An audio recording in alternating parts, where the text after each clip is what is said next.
first warning, expecting more of those as we head further into the late morning, early afternoon. But yeah, so far we're looking good, comparatively speaking, because in regards to the grand scheme of things, models, we're definitely building this up. But so far, not seeing those tornado-warned storms as active an environment as what it was capable of producing. Does that mean it's going to do what? It's still early. Yeah, it's still early. That's what I was going to say. Okay. John, move to that position here for a minute. Okay. So go ahead and tell them. So go ahead and change to my shot here real quick on the wall, and we'll just walk through this real quick, and we'll just be in a different setting. So if we're able to swap that here real quick. Okay, perfect. Yeah, so what we're tracking right now is several severe thunderstorm warnings and a tornado-warned storm down along the Greenwood area. Now, one thing I do want to point out is how much lightning is happening within this storm in Carroll County. As it's moving in that northeast direction, you're seeing a lot of activity. These storms are very energetic, and that's just the environment they're entering into. And as it moves further into Grenada, Montgomery County, we're still going to see that same strength there. And honestly, with the rotation we're still seeing, would not be surprised to see a tornado warning extend into parts of those areas if it does continue. So still continuing on that, I want to change this to 50 miles an hour just because of these being on more of the southern side. They have been slower so far as we have entered through the late morning. So John, if you want to check that timing and see if it's moving a little bit faster, it would help out a little bit. Okay. But yeah, so far what we're seeing, here's a look at times that we're going to be tracking across the area. We're talking about Greenwood closer to 11:47, on into Avalon 12 o'clock, Oxbury 12:10, and then on into Grenada, as we talked about. It was a very active night for you guys last night, and I'm hoping that this fizzles out before it enters your area again. But if it doesn't, let's go ahead and prepare. We're talking about 12:20 entering into Grenada, the heart of downtown, Tillatoba 12:29, Coffeyville 12:39, and Long Branch 12:42. Overall, it's still rotating. We're not seeing a confirmed tornado anymore. I can tell you right now, with those lines coming off of the storm, we are getting some hail spikes, so would not be surprised to see large hail development within that cell. So just showing a very active environment. It requires updrafts for that hail to be produced. So that potential is still there. But so far, looking further north and east, I know several people watching, concerned about the Union County area as these storms are moving in there. So far, avoiding any tornado warning, and as of right now, I feel confident in saying that we are still several scans away from seeing that produce. What we always look for is an inflow channel or a tight couplet, and so far those inflow channels are far from being anything of concern yet. But broad rotation happening all across this line. You're talking about inflow channels up around Eda. You're talking about inflow channels down there towards Delayed on the east side of Kiel. Even further south there into Calhoun County. This has been a Yalobusha County. This has been a very active system. So going to give you a track on each of those, moving at about, I would say 55 miles an hour is what we're going to keep it. And just go through each of those notches. So give me 1 second here.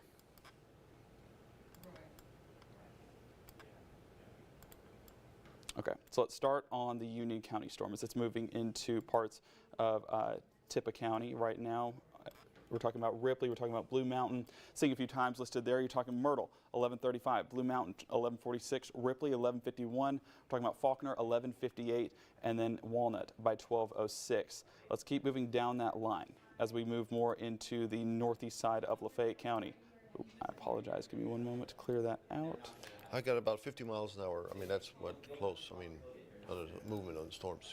Yeah. On the Lafayette County storms? Yeah, pretty much. You're pretty much on the money. Okay, well, we will bump it down. 50, 55, I mean, you know.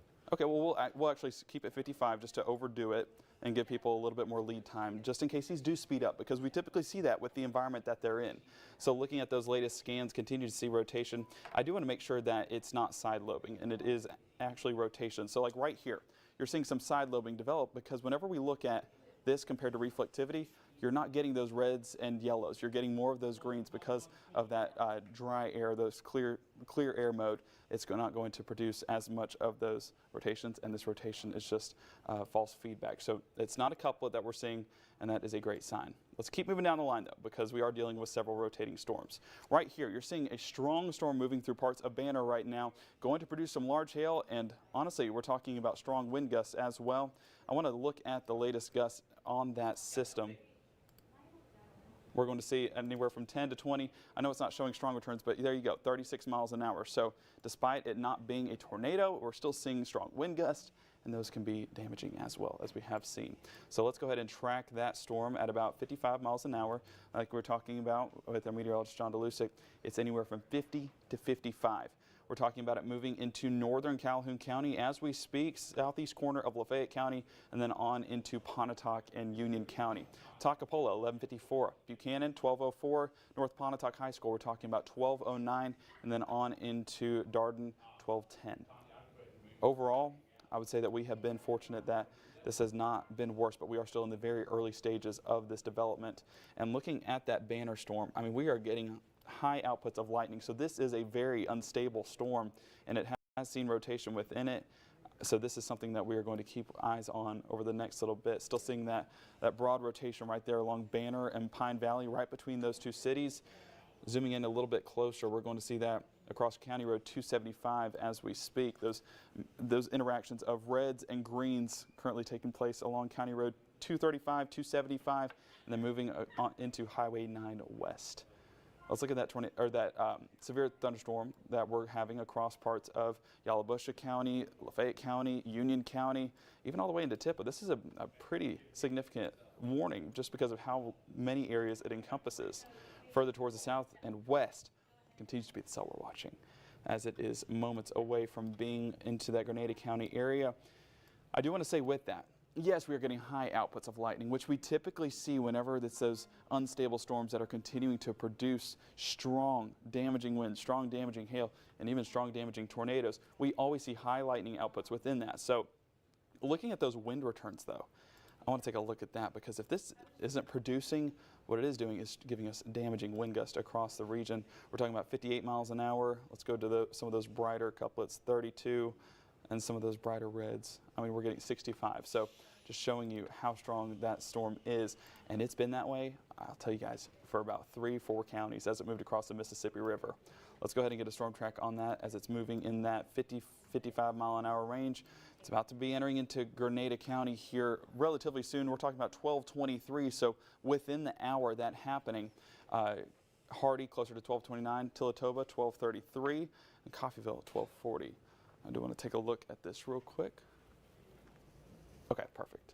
We are sending our Daniela Oropeza out. She's going to be getting a look at some of the damage.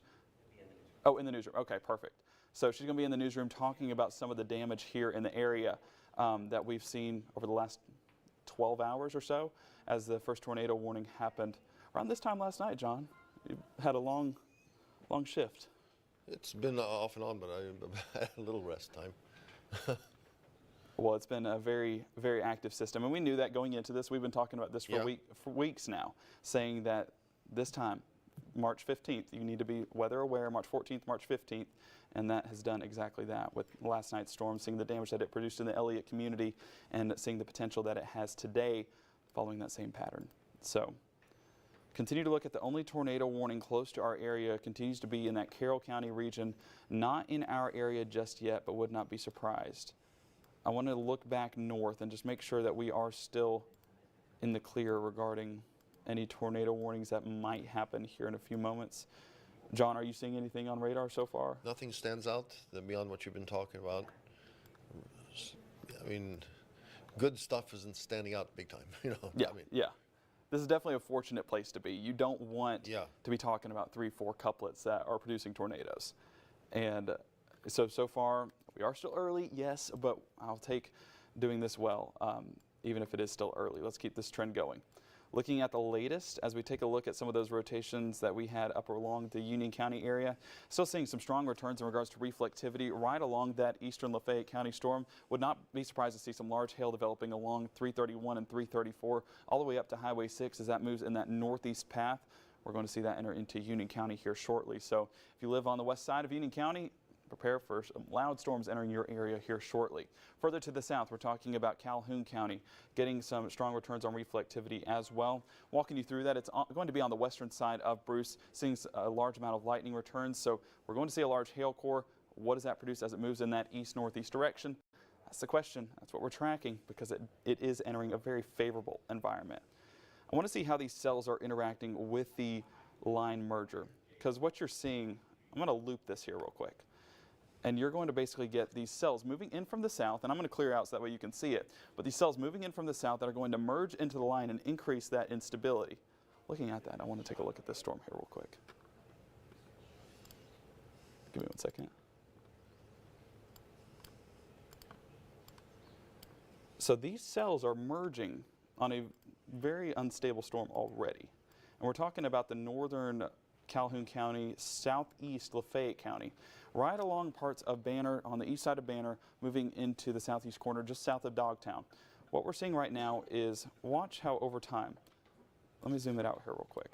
You see these storms further to the south. We're talking about southern Calhoun County over the last 10 minutes or so. This starts moving north, and we're going to see it move with that main line, and that's where we just see that storm basically explode with energy. And that's where we're going to see something develop. Now, is it just going to be a strong thunderstorm? Hopefully. And hopefully that's all it stays as. We don't want it to produce a tornado. But broad rotation associated with it, we are seeing that across portions of north of Banner, moving towards the southeast portion of Lafayette County, right along 331. Now, we do have right now, since we are in a lull so far, we do have our Daniela Orpeza with some damage reports. Daniela, what exactly are you seeing right now?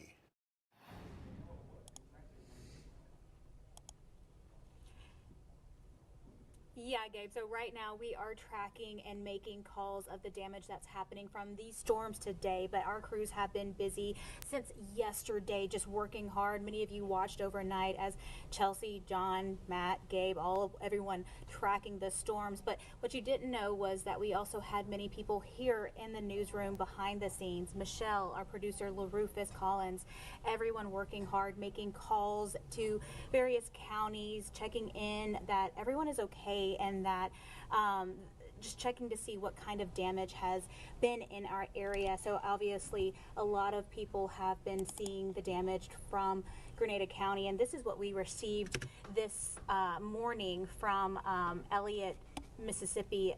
This was sent to us by Joseph Jennings, and you can just see the extent of the storm that came through there. We see cars turned over, and then we see just cars, as you can see right here, with damage to the front, the windshield shattered and trees uprooted.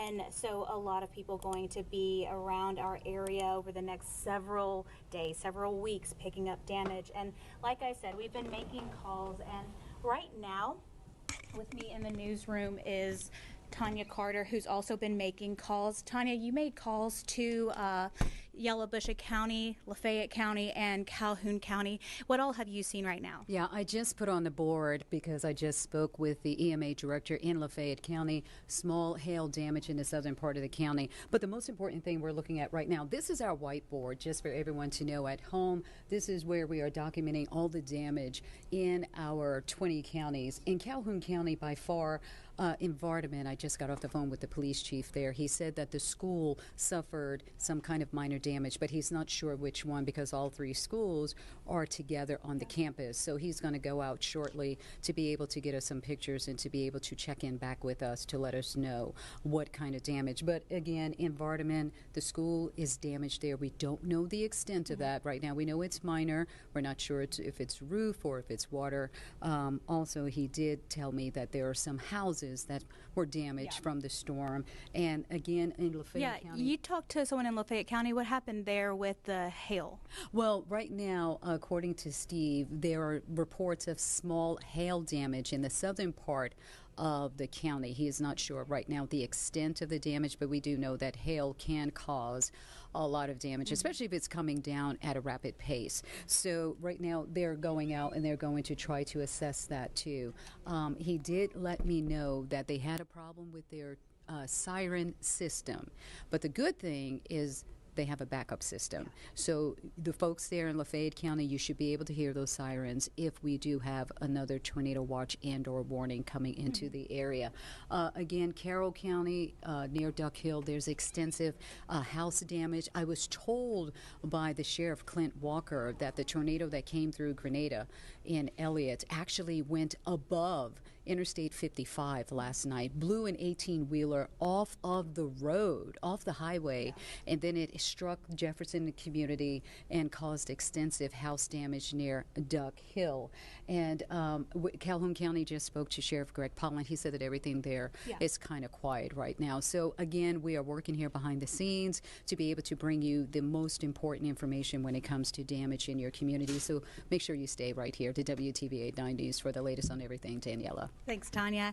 And meteorologist John DeLusick also spoke with someone in Yalobusha County, and so far clear there. So we are working both on air and behind the scenes, making sure that you are covered, whether that's with the weather right now or the extent of the damage where you live.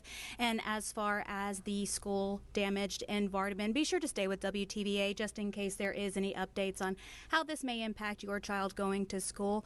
But we just wanted to show how we are working behind the scenes for you. And if you have any reports of damage, if you know of anything serious happening or have pictures and video, please send it to us. We want to make sure that word gets out and make sure that everyone is okay. So stay with WTVA 9 News. We are in the newsroom. And Gabe, what is happening right now that folks need to be aware of? Carter giving us the latest on damage that we have seen overnight and into this morning so far. Now looking at big picture right now, we are seeing some rotation right along just north of Coffeyville. Now giving you a storm track on that, we are seeing it move in that northeast fashion through Water Valley. Going to see Water Valley by 11:56, Taylor by 12:06, Oxford closer to 12:14, Burt 12:28, Etta 12:31, Potts Camp closer to 12:39. I want to do one more storm track right along that southeast Lafayette County area as that moves in that northeast direction, going to be moving towards parts of New Albany. We're seeing New Albany closer to about 12:15, but other places included in that. Thaxton 11:58, Flatwood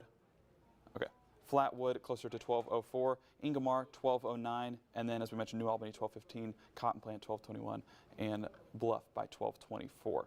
Now overall what we have seen are several rotating storms, but so far avoiding anything of a tornado warning. But I do want to swap out with our chief meteorologist Matt Lawpon, and he can tell you the latest on what we're seeing. So current time is now 11:48.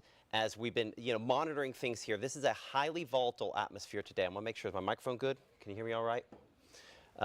So a highly volatile atmosphere. We are staying on longer than we typically would for just severe thunderstorm warnings because of the potential for these to really kind of wrap up. We don't want to cause any undue, we already know everybody's anxious. Even my kids were anxious this morning before I headed into work. And they're used to me talking about this kind of stuff all the time. But the fact that we have had, confirmed tornadoes this morning, obviously what we had earlier on overnight is concerning, and everything we're still seeing about our projections continue to show the potential for really, we're still at the very beginning of this more significant chance. As we're tracking this storm back toward Greenwood here, taking a very similar track to where the storm moved last night. Tornado warning on that one, and the National Weather Service will at some point here have to make a decision on whether or not they choose to continue to extend this tornado warning into locations around, say, Duck Hill, say Grenada, say right there in Elliott where we had damage last night. And so going at about 50 to 55 miles per hour, as you can see, this would put it into Grenada in about just at about 30 minutes or so there into Grenada if it holds on that far north. We're looking, again, Jefferson about 12:09, Bruce Junction 12:35, Big Creek 12:43, Calhoun City 12:49, and Bruce at 12:52. So what we have to do here for a moment is evaluate some of these lead storms, and something our meteorologist John DeLusick has been spending a great amount of time behind the scenes here is kind of monitoring these storms. At some point, more of these are going to start taking over. There's no real true lifting mechanism. There's not like a front coming in here that's causing these thunderstorms. They're just taking the fact that the air is unstable right now, lifting and then producing the potential for severe weather. And so we do anticipate that some of these will try to mature and start rotating here fairly soon. Those ones in Houston, luckily, at this point, they look like they still are about I'd say 20 minutes away, kind of in the worst case scenario, before they start rotating and become something that we have to truly monitor. But they're in a zone where the atmosphere is completely uncapped, and that means there's nothing to inhibit storm development, and that could then enhance their potential to strengthen and produce something that we don't want to see them produce. As I check our discussion with the National Weather Service, both in Memphis and Jackson, again, we are their visible partners on days like today. Still continuing to monitor the potential for tornadoes. I think last time they had a storm report near Nidda-Yuma out in Sharkey County of tornado related to this. Let's go ahead and put on those the ones, because basically largely the reports you're seeing there, the ones where the tornadoes we have ahead of here are from last night. So let's go and shrink this down to just the last 6 hours here. And as we do that, the reason we're kind of talking about this moment is this is heading in a path that will take it very similar to some very vulnerable locations up here that were hit by the tornadoes last night. And so we're trying to make sure that we have some advanced heads up for folks that are probably out in the field so that they know that, that this damaging storm is heading toward them. And obviously there tend to be more power disruptions in places like this. And so that just makes locations a little bit more vulnerable. So that's part of the reason why we're doing this extended coverage as these tornadoes try to move into the area. So again, a longer track on this. Speed, I'm still going 55, and Gabe, double check me on that. Are they still at 55 miles per hour? Or are they a little slower on that? So let's go ahead and bring Gabe's mic up on one, please. John had anywhere from, is it on? Test, test? Yes, it is. Okay, perfect. John had anywhere from 50 to 55 when he was doing it earlier. I can give another updated track just because you can never.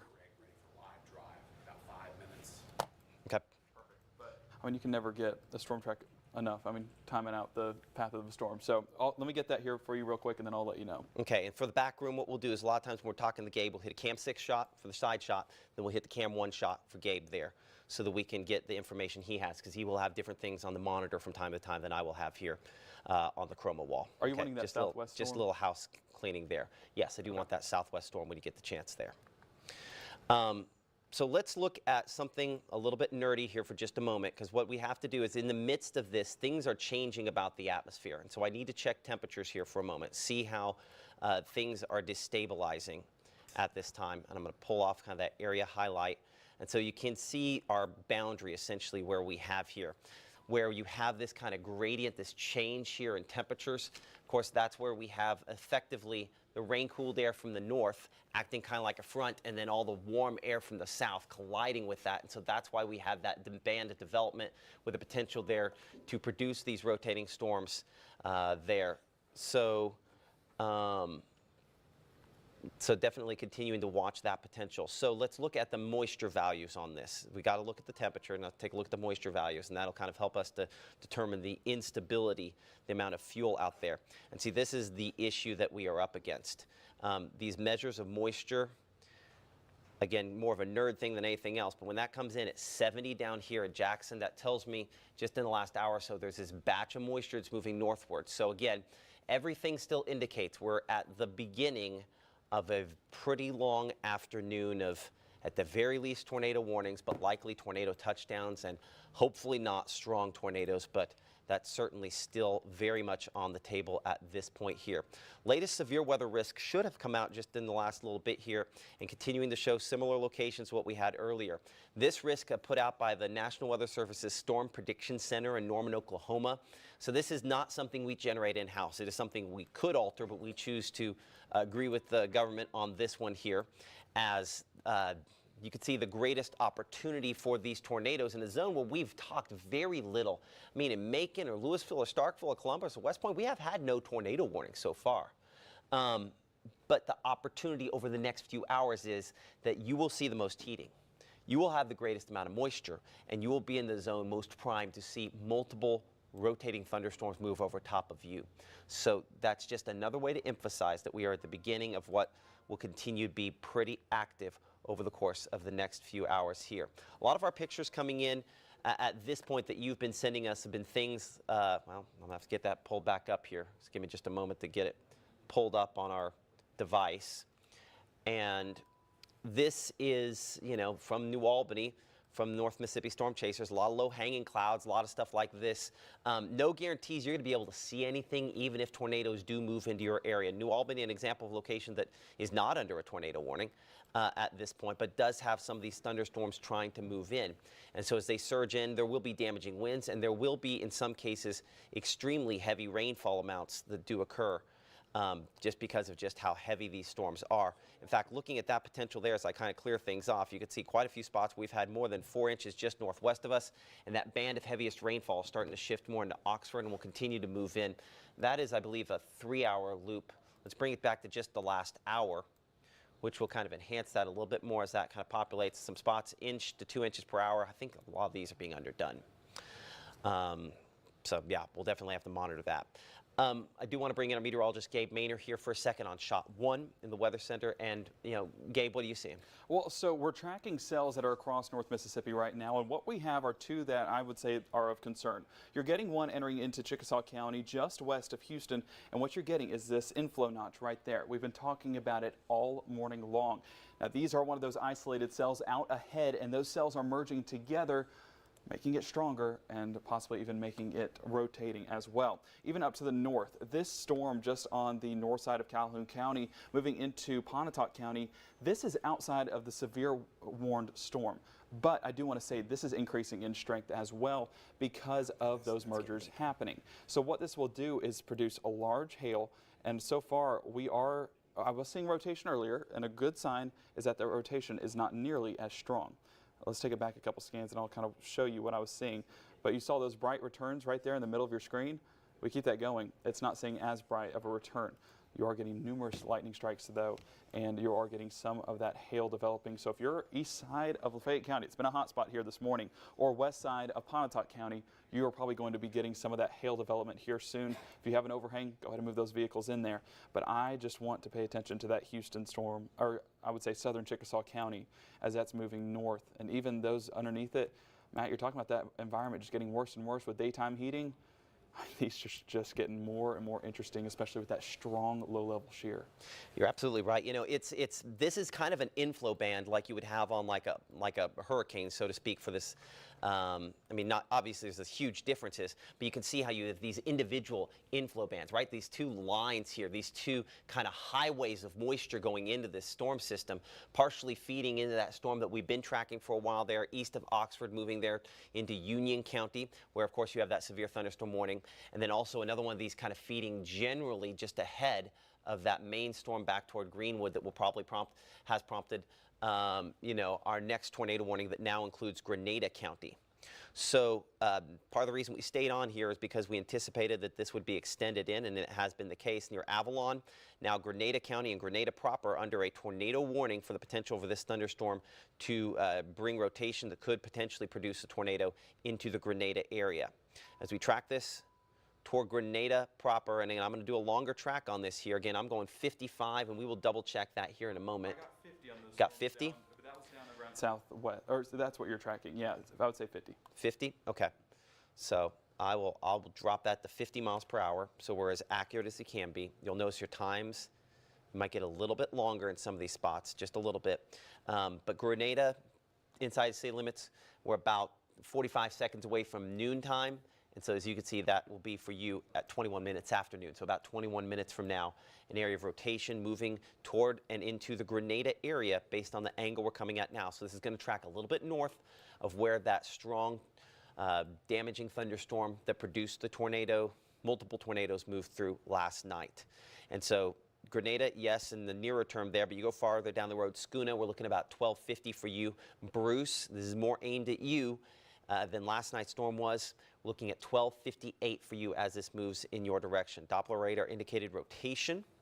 And so we need to make sure we're taking those tornado safety rules seriously. We're finding a sturdy structure going to the lowest floor, a small windowless room where we can wrap up on blankets and pillows, put on a helmet to protect ourselves from debris, and stay there until we can give you the all clear. And obviously that's going to be a little bit of time from now ahead. And so this is, again, defining what we're looking at for a moment. Doppler radar indicated rotation. We cannot confirm debris. At this distance, it takes a nearly devastating tornado for us to catch debris. We're looking too high up for that to be the case.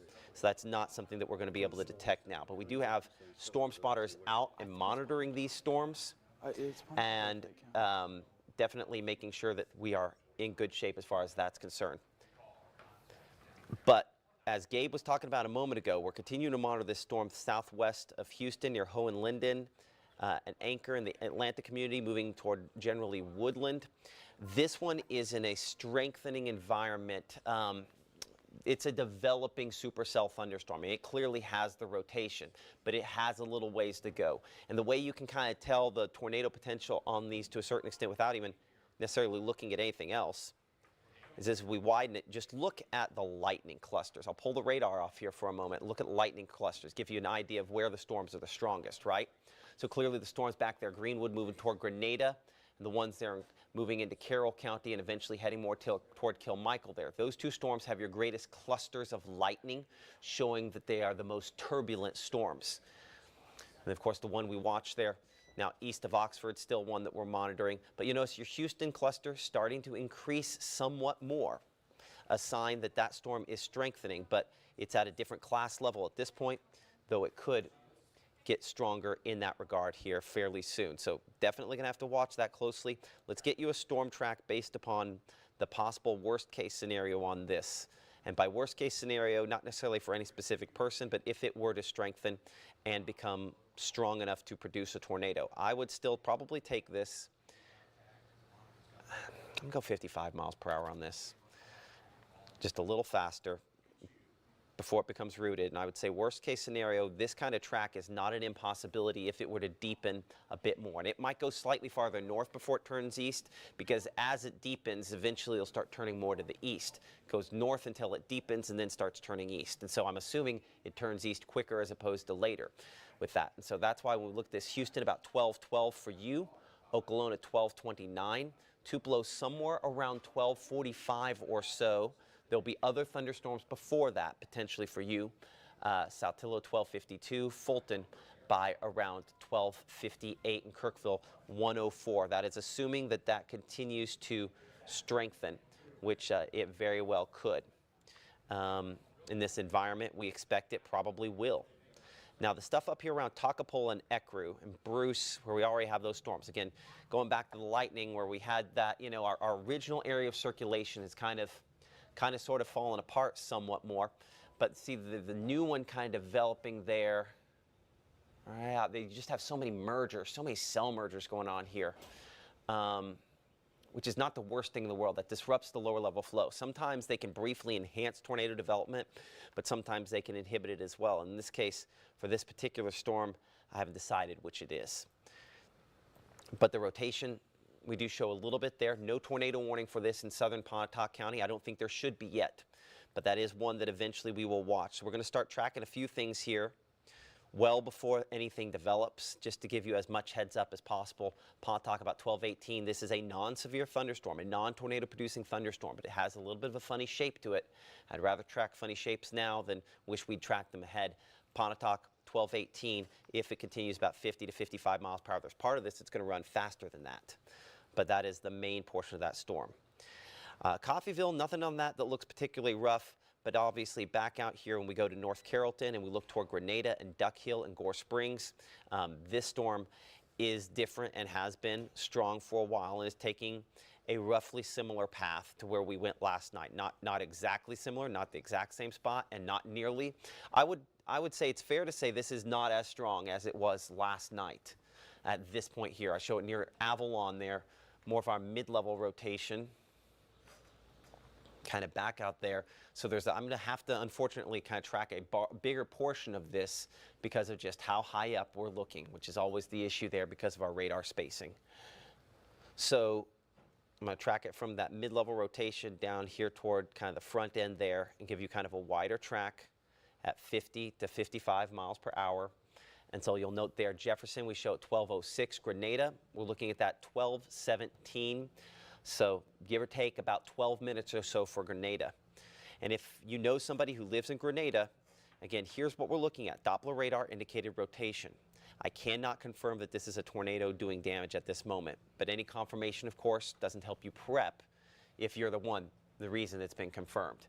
Okay, so we'll pull that up here in just a second. So if you're in Grenada, we need to be in that tornado safe place, a small windowless room we can wrap up with blankets, pillows, put on a helmet to protect ourselves from debris, and then stay there until we can give you the all clear. You are under a tornado warning, under what we refer to as a particularly dangerous situation tornado watch. And it's just now noon. We have 6 more hours on this watch, at least until 6 p.m. tonight, before National Weather Service has to decide whether or not to extend that. And at that point, I think it'll be pretty obvious. Thunderstorms up here farther north. Let's kind of work north to south here for a moment. As we look here in Tippah County, nothing that's particularly concerning about this at this point. Any reds and greens and stuff we see up here does not look like it is tornado producing stuff, so I think we're in good shape. Our meteorologist Gabe Maynor has been watching locations around Union County as this moves in. Gabe, let's take a look and see what you're looking at there in Union County, if we could, please. Yeah, Union County, it's just getting the brunt of a very large thunderstorm. It's moving into western sections of Union County, and I was able to pull up one of our MDOT cameras in Blue Springs looking west, and you can see just a large shelf cloud moving into western sections. Starting to see heavy rainfall. I know it's kind of hard to see with this far away, but I can see off there whenever those hills start rolling, you can see the showers coming down, heavy rainfall happening there. The thing with this, I mean, I want to pull up radar here real quick and walk you through what's happening. That's up in the sky. What's actually being seen on radar, that's the story, and that's what we'll track here in a second. But what you're getting is a large amount of lightning, just a very, very strong thunderstorm moving into the area. Strong wind gust and going to see some large hail out of it as well. We did get some reports of about quarter-sized hail, and I believe that is in the chat. Matt, if you want to work on pulling that up possibly. But yeah, quarter-sized hail. So this is going to be a large thunderstorm moving into, I mean, we talk about Blue Springs. Right there, you're looking into the heart of this storm, and it's going to be a beast of a storm as it moves through Union County. Thing is, it's not tornadic, and that's a good thing. But strong wind gusts, we can't roll out. Wind gusts, when we get some of the brighter outputs, 33 miles an hour, 34 miles an hour. So it's going to be some breezy conditions, gust upwards of about 40, 45. So even though it's not severe, even though it's not tornadic, it is still something we need to keep in our mind as that moves through western sections of Pontotoc and through western sections of Union County as well. Okay, so meteorologist Gabe Maynor. Here's that hail he was mentioning. Not quite quarter size. Kelly sending us this picture. I believe this came from Oxford around County Road 227. So appreciate Kelly for sharing that picture with us. I'll shrink that down and look toward it. It's probably that one hail core there. Wait for this loop again. The north side of that area of rotation that luckily has been overcome by all these other thunderstorms and has lost some of that rotation that originally prompted that tornado warning back for Yalobusha County earlier on. Still a lot, I mean, there's just a mess of different things going on. You have your initial rotating thunderstorms and then other things just kind of merging into it. And one ways in which we can kind of get a good idea what's going on out ahead of this is if we can get some eyes in the field. Is our Craig Ford ready to come up here? Not quite yet. Our Craig Ford is on the live drive with us this afternoon near Monroe County. He's out kind of ahead of this, sort of sampling what the atmosphere is looking like out here as we're trying to track ahead to see really what these storms in advance are capable of, because we do anticipate these are all just rain right now. Probably a little bit of small hail probably in that storm up around Houston, but this batch here, as we go throughout the next couple hours, will start maturing and be more likely to start producing tornado warnings, as will this one. And again, the reason we're in that higher risk is because all of these opportunities for rotating storms. You have 6 rotating storms, 5, 4, 3 rotating storms go overhead. The more rotating storms go overhead, the better your odds of being hit by a tornado. Hence the reason this high risk that has been issued because of just the sheer number of rotating thunderstorms that we're going to have today. So we will be talking to our Craig Ford about that here in just a moment. Let's go back out here to Carroll County and Grenada County and Montgomery County. And we'll have to come back here to the wind mode.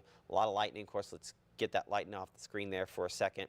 I would show a couple areas of circulation near Jefferson, and the other one that we have here near Mississippi Highway 35, just south of Mississippi Highway 8 and 7, excuse me, yeah, the 8-7 split there. That is our area of circulation, kind of moving in the direction of Grenada. Go into precipitation mode. It's really kind of wrapped back up in this, so I don't know that there'd be really any visibility to see this. So yet another reason to stay inside, stay in shelter, and stay safe, because I just don't know that there'd be any visibility. As we track this ahead, about 50 to maybe 55 miles per hour. I'll go ahead and get the Get our cone track on here. Let's get us into Grenada. We're hopeful that everybody is already in that tornado safe place. Grenada, we show that for you at 12:19. But in the nearer term, Hood Chapel, it's over top of you right now. Current time 12:10 when it should be there. Nason at about 12:13. We're looking at Sanctfield Church at 12:14. Piney Grove School, again, this would be Grenada County, and about 12:15. Bew Springs at 12:16, and Pleasant Hill School at about 12:16. But Grenada, we're there at 12:19. Let's do a longer track on this. We've been in pretty close on some of these tracks for a while. Let's get a longer track. This storm has rotated, and I mean, you can kind of pick out for quite a while where that area of circulation has been, and we can pretty plainly see that Bruce, Pontotoc, both kind of in the line of this as it holds together. So I'm going to just double check that so we get our track as accurate as we possibly can. And so based on that current track there, again, I would rely on the times I just told you for Grenada, because that's what your track was more specific to that. But this longer track is to make sure people farther in advance know, hey, we've had this rotating storm for a while. The ones that do it tend to do it for a while. So I think it's in the right environment to continue rotating for quite a while. So eventually, Bruce, we're looking at 12:54 for you. Around the Pontotoc area, generally around 121 to 125 or so. Tupelo about 140. We're looking Fulton about 156. Jumpertown, again, probably not hitting both. But Jumpertown there, about 201. And eventually Rienzi, if you can get to there by about 12:10. Again, that's fairly wide track once it gets to that point.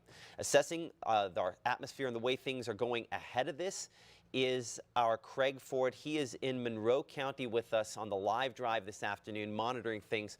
Craig, what are you seeing as of 12:12?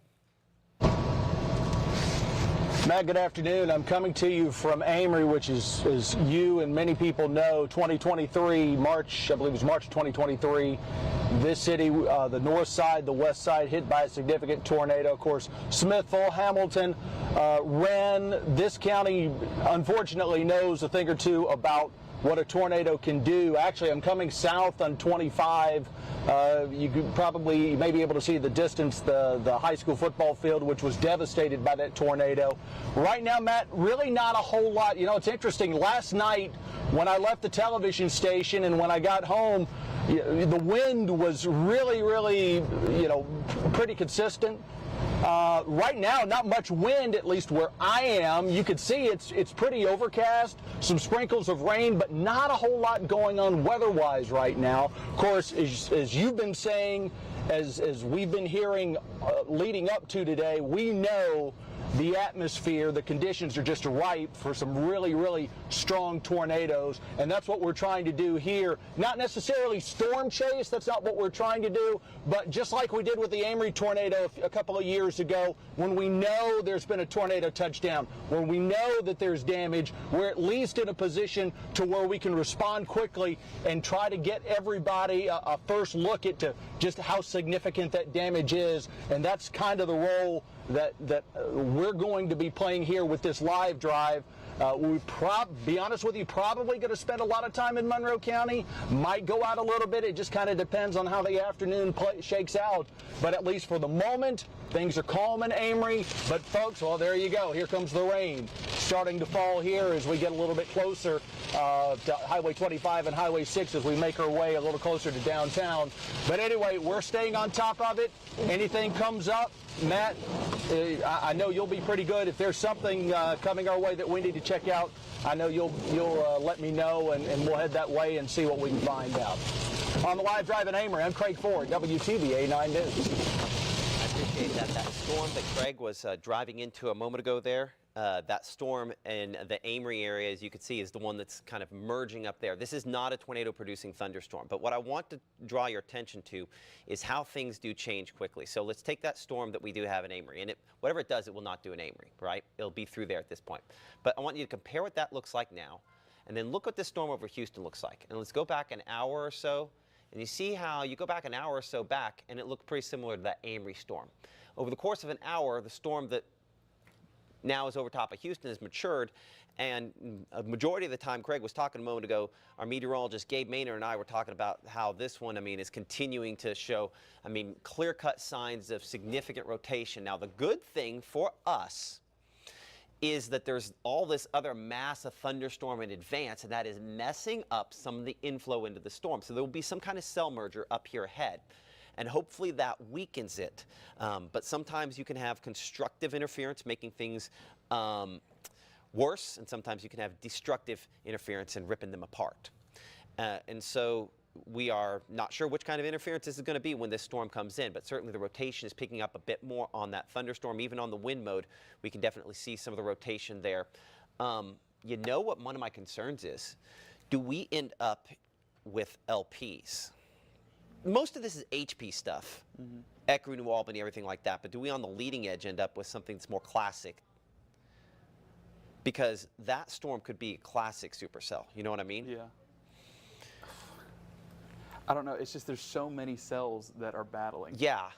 And John and I were just talking about it a moment ago. It's like, you know, are you looking at more of a numerous issue rather than a intensity? Intensity, yeah. God, I don't know what I hope.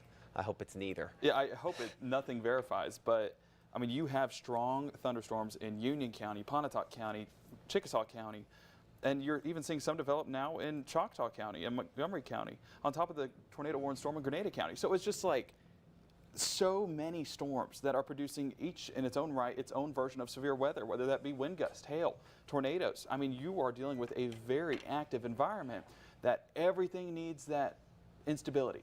Everything wants it in order to develop that storm. Who's going to get it?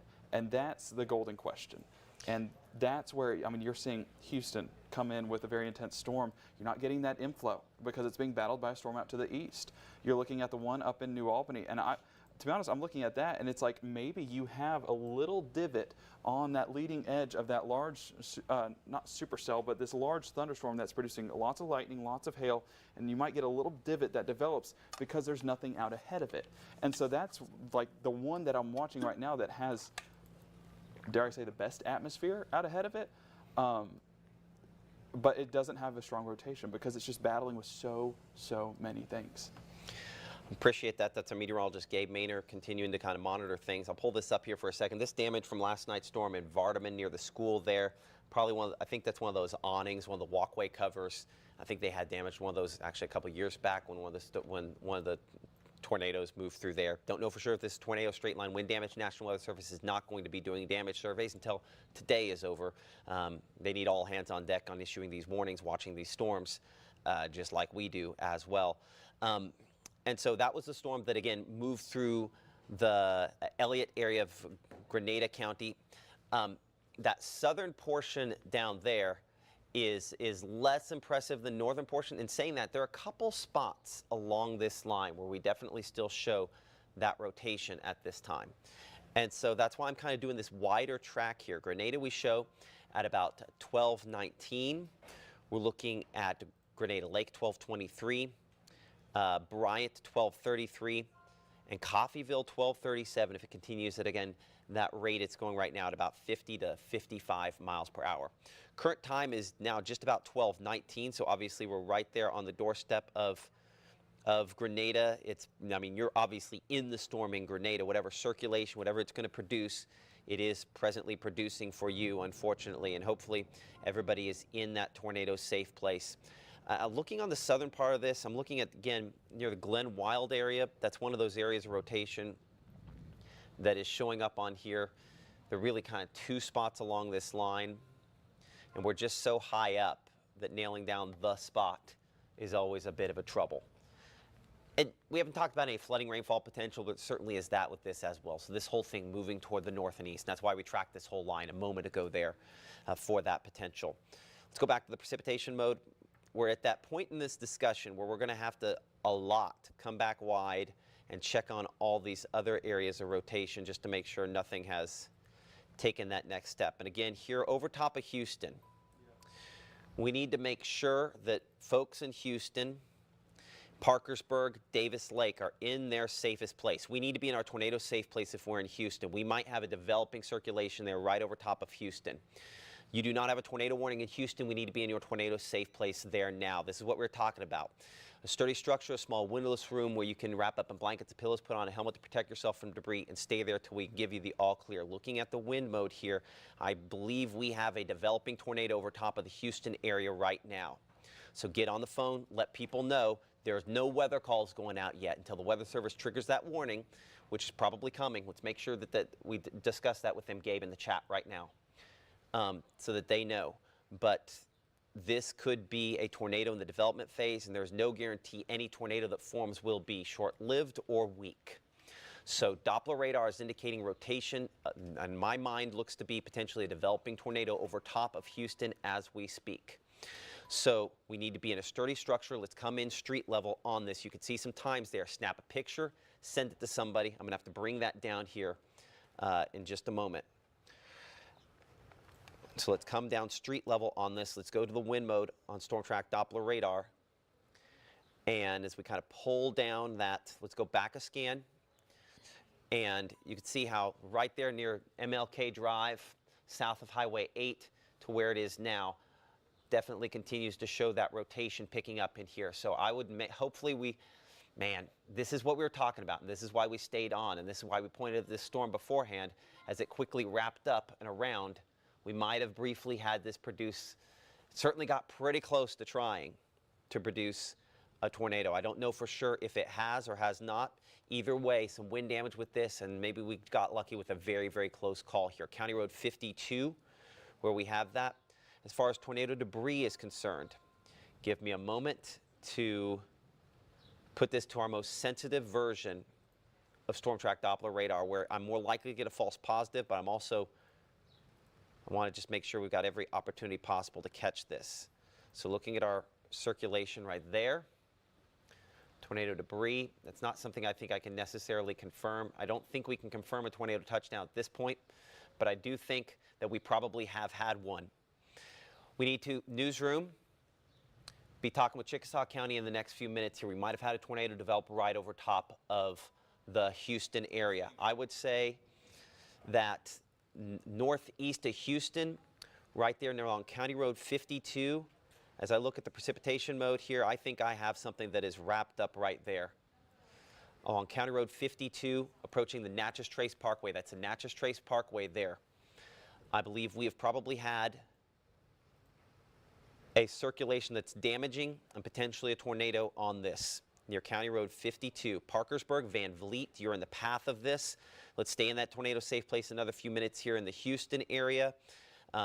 Again, this is the reason why, not always a long fuse before these do what they do. Shady Grove Church, looking at that for you at the 1225, Van Vliet 1226. Hold on a second here. We're fine here. Transmitter's out. So the transmitter might be out because of issues related to this.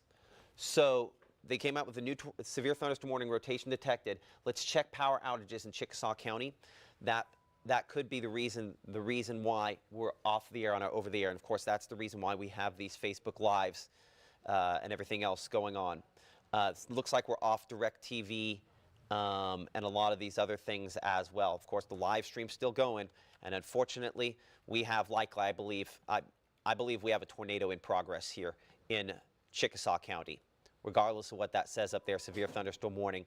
All indications are, to me, outside of we do not have tornado debris yet, that is probably a tornado in progress along County Road 52 just to the west of the Natchez Trace Parkway.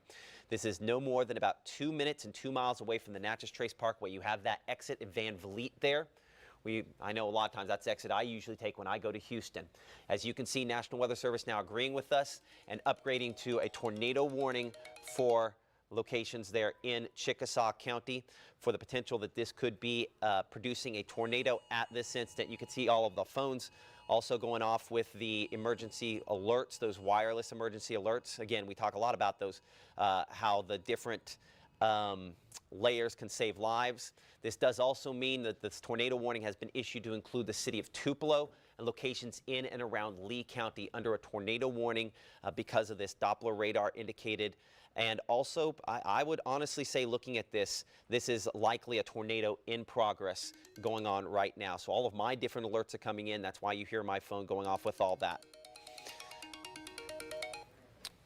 Hello? This is WTVA Chief Meteorologist Matt Lawton with a weather call full notification. The National Weather Service has just issued a tornado warning for within 1 mile of your smartphone's current reported location. Take protective action now. To view a Google map of the exact warning area or to read the full text of the warning, tap on the tornado icon button on the main screen. Repeating, a tornado warning has just been issued for within 1 mile or less of your current reported location. Seek shelter in the lowest part of a sturdy building or in the interior. If you are outside in a place where there is no shelter, find a ditch or a low place to lie in until the threat has passed or you receive an all clear notification. So tornado warning, Lee, Chickasaw County, tornado in progress in Chickasaw County right now near Parkersburg. Where you see it on here on Storm Track Doppler radar. I believe we have a tornado in progress near Parkersburg in Chickasaw County, looking for tornado debris. I may have the faintest return there. I'm not going to call that official tornado debris signature yet, but I would say moving toward Van Vliet and Parkersburg. We need to specifically, and we're going to have to do some math here on this, Gabe. As we zoom in on this, I'm going to need you to go and figure out just in the last 15 minutes how fast this has moved. Because the RFD has wrapped around on this. I believe it's probably going faster than 55. The overall storm might not be, but if we track specifically the circulation over that time, I need to get an exact speed on that to make sure we've got that right. But we believe we've probably had at least a brief tornado touchdown here in Chickasaw County, and could potentially still have a tornado ongoing moving toward Van Vliet. If you know somebody that lives near Van Vliet or anybody that's going to be traveling along the Natchez Trace Parkway, we need to stop them. We need to keep them north up in Tupelo. We need to keep them south of Houston. Houston proper, if you're in the city limits, we can probably come out of that tornado safe place in the primary city limits. But here's the deal, that north and east, we obviously cannot, as this continues to be a tornado likely in progress at this moment here near Parkersburg and over top of Parkersburg. You're going to have to say that louder in my ear. Okay, so we're back on over the air. We apologize for that. We've been live on Facebook the entire time, live on the WTVA Weather and News app. If that happens, and it does happen sometimes, if, well, clearly our transmitter site is down in Chickasaw County and something happened between there and here that knocked us off.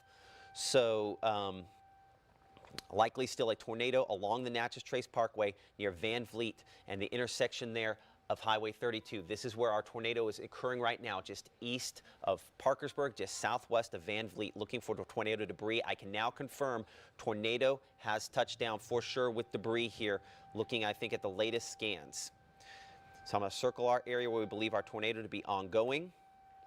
I think everything checks out that we have tornado debris that we can confirm on this storm. Now, it's going to be a little bit till we know how high it is and how strong it is. But in Van Vliet, we have a tornado occurring over top of you at this time. Longer track time here. Let's get the right angle. And Gabe, I'm going to come back to you for that speed. What you got for me on speed? 40 miles an hour. 40 miles an hour. Yes, that's what the rotation was in the last 15 minutes, and then I multiplied that times 4. Okay, so it's 40. So it's 10. 10 miles and then times 4. Okay. So I just wanted to double check. Got to make sure the maths. college math coming in handy. Okay, so as we look at this again about that speed, hold on, let's reduce that speed just a little bit. Because like you said, 40 miles per hour, and I have this a little bit faster than that. Let's clear that off. Longer track here ahead. No guarantees this stays on the ground, but again, long track, meaning on the ground, long periods of time, tornadoes are possible today. And so I show somewhere around 1250 to 1255 for Tupelo, Verona about 1249, Palmetto 1246, Shannon 1245, Van Vliet at 1229. Obviously that is right now over top of Van Vliet. Our WTVA studios could potentially eventually be in the path of this here, which means, Wayne Hereford, set a timer on your watch for 20 minutes, and at the end of 20 minutes, come and talk to me about whether or not we need to start sheltering people here. Okay, you're my safety net on this one. I appreciate that. Thank you, Mr. Hereford. Let's come in closer here, Parkersburg, and very near Van Vliet. We have a tornado likely ongoing at this moment, right there south of Van Vliet near County Road 412. All indications are that potentially, I don't want to get in too close here. I might be overdoing my specificity. I am going to draw this a wider circle here. So let's come in at street level and track ahead. So I would place it probably now. I'm circling not where the tornado is on radar, but where it will be, to concentrate on that. Let's come up here. And then we're going to, Gabe, I need you to look at Yalobusha County and give me an assessment on that here in a minute. Okay. So County Road 430, County Road 131, County Road 413. This is the Natchez Trace Parkway right there. This is County Road 413. This is Mississippi Highway 41, all in the path of this. We're in the northeast portion of Chickasaw County. Also in the northeast portion of Chickasaw County is Okolona. Okolona, we were more concerned with you last night. This largely stays a little bit north of you on its current path. Now, angles can change. You need to be in your safe place. I'm more concerned with Leotis, with Shannon, with locations up toward Verona and Tupelo based on this angle here. And I may or may not have got my guess right on the angle. It might have gone a little bit more north this time. Looking for tornado debris, potentially a little bit of debris showing up there. As I'm looking at this a bunch of different ways of poking and prodding it, I don't have as high confidence as I sometimes do, and that's a good sign. Last thing we want is a high confidence tornado debris signature. That means something really bad has happened. And at this point here, I can't say that I necessarily am sure about that. Again, how long is this going to be until it, say, gets up here closer to, say, Mississippi Highway 41 specifically? I'm going to set our track at about 45 miles per hour. I'm going to go just a little bit fast. And based on where our circulation is now, crossing Mississippi Highway 41 in about 5 to 6 minutes. Over a portion of that time, it's going to be tracking along the Natchez Trace Parkway, meaning it'll be very obvious what it has or has not done when it goes through that zone. So, tornado warning in effect until 1:15. Let's put those tornado safety rules up there. If you live in Shannon, we've done this recently, haven't we? Need to be in that tornado safe place, a sturdy structure, the middle of the lowest floor, small windowless room where we can wrap up in blankets and pillows, put on a helmet to protect ourselves from debris, and stay there until we can give you the all clear. In Shannon, I'm again dropping our speed on our tracks here. We had it a little fast a moment ago. Take this picture, send it to somebody ahead of this that lives in Shannon. Current time is 12:32. You might say, why am I asking you to send pictures? Because they might trust me, but they trust you more. So if you get your grandma sending you a picture of a tornado coming toward you, they're, more likely to believe you, right? So let's just go ahead and assume here at this moment that we have had a tornado touchdown. I got to be honest, I cannot say that I am fully confident looking at our debris signature. We've had some things that kind of look like it, but there's just, for one reason or another, thankfully not the most convincing tornado debris signature, so maybe we've gotten lucky at this point. We've been very close on this storm. There are other storms out there we have to check on. Give me just a moment while you check on those. I know this is heading toward highly populated areas, but we have other tornado warnings that need to be addressed, including a new one that has been issued for this storm near the West community, near Lexington, moving toward West community in Kilmichael and French Camp. Gabe, I had you looking at this a moment ago. Let's talk to our Gabe Maynor about what he's seeing here on this one. Gabe, what do you got? Well, so basically what we're tracking is rotation around the Yalobusha County area. You're seeing it move out of Grenada County, just north of Graysport Crossing into Turkey Creek. And then the thing is, with this new warning that they issued, it's tornado possible severe thunderstorm warning. I don't want to say I disagree, but I do think that they need to upgrade this to at least a tornado warning because you're still getting that tight rotation. Thing is, this warning extending more in that northeast direction, the last couple scans, that path is not really taking it that far east. I want to do more of a northern track on this as it continues to move out of Grenada County into Yalobusha County. Give me 1 second to do this real quick. Hold on one moment while I just drag this out. So again, moving at about 50, 55 miles an hour, still seeing that same path, and we're moving on that northeast development. We're seeing Coffeyville 1234, Velma 1234, Pine Valley 1235, Delay 1236, Paris 1236, and Yakima closer to around 1236. Now, as we take a look at the rest of the storms, Matt, that one that you're tracking is of much more concern as of right now. One of the new tornado warnings issued on that storm near Lexington that we're tracking there in the direction of, say, Poplar Creek, Kilmichael, Huntsville. We'll come back over here to Chroma Key, if we could, please. And so Kilmichael, we show 113 for you. Snap a picture if you know somebody who lives in Kilmichael, Huntsville, Stewart, Tom Nolan. This tornado warning moving towards some of those locations. Not technically with what the circulation is in the viewing area yet, so we're not going to linger on it. Here's the deal.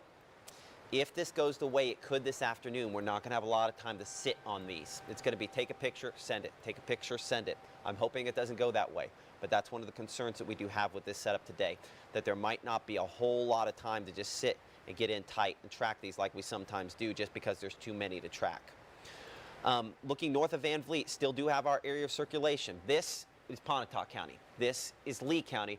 This is Chickasaw County. That is Monroe County. This area of circulation near Van Vliet, near County Road 413, moving toward Mississippi Highway 41. This is Natchez Trace Parkway, moving toward Verona and Shannon. Moving only 40 miles per hour.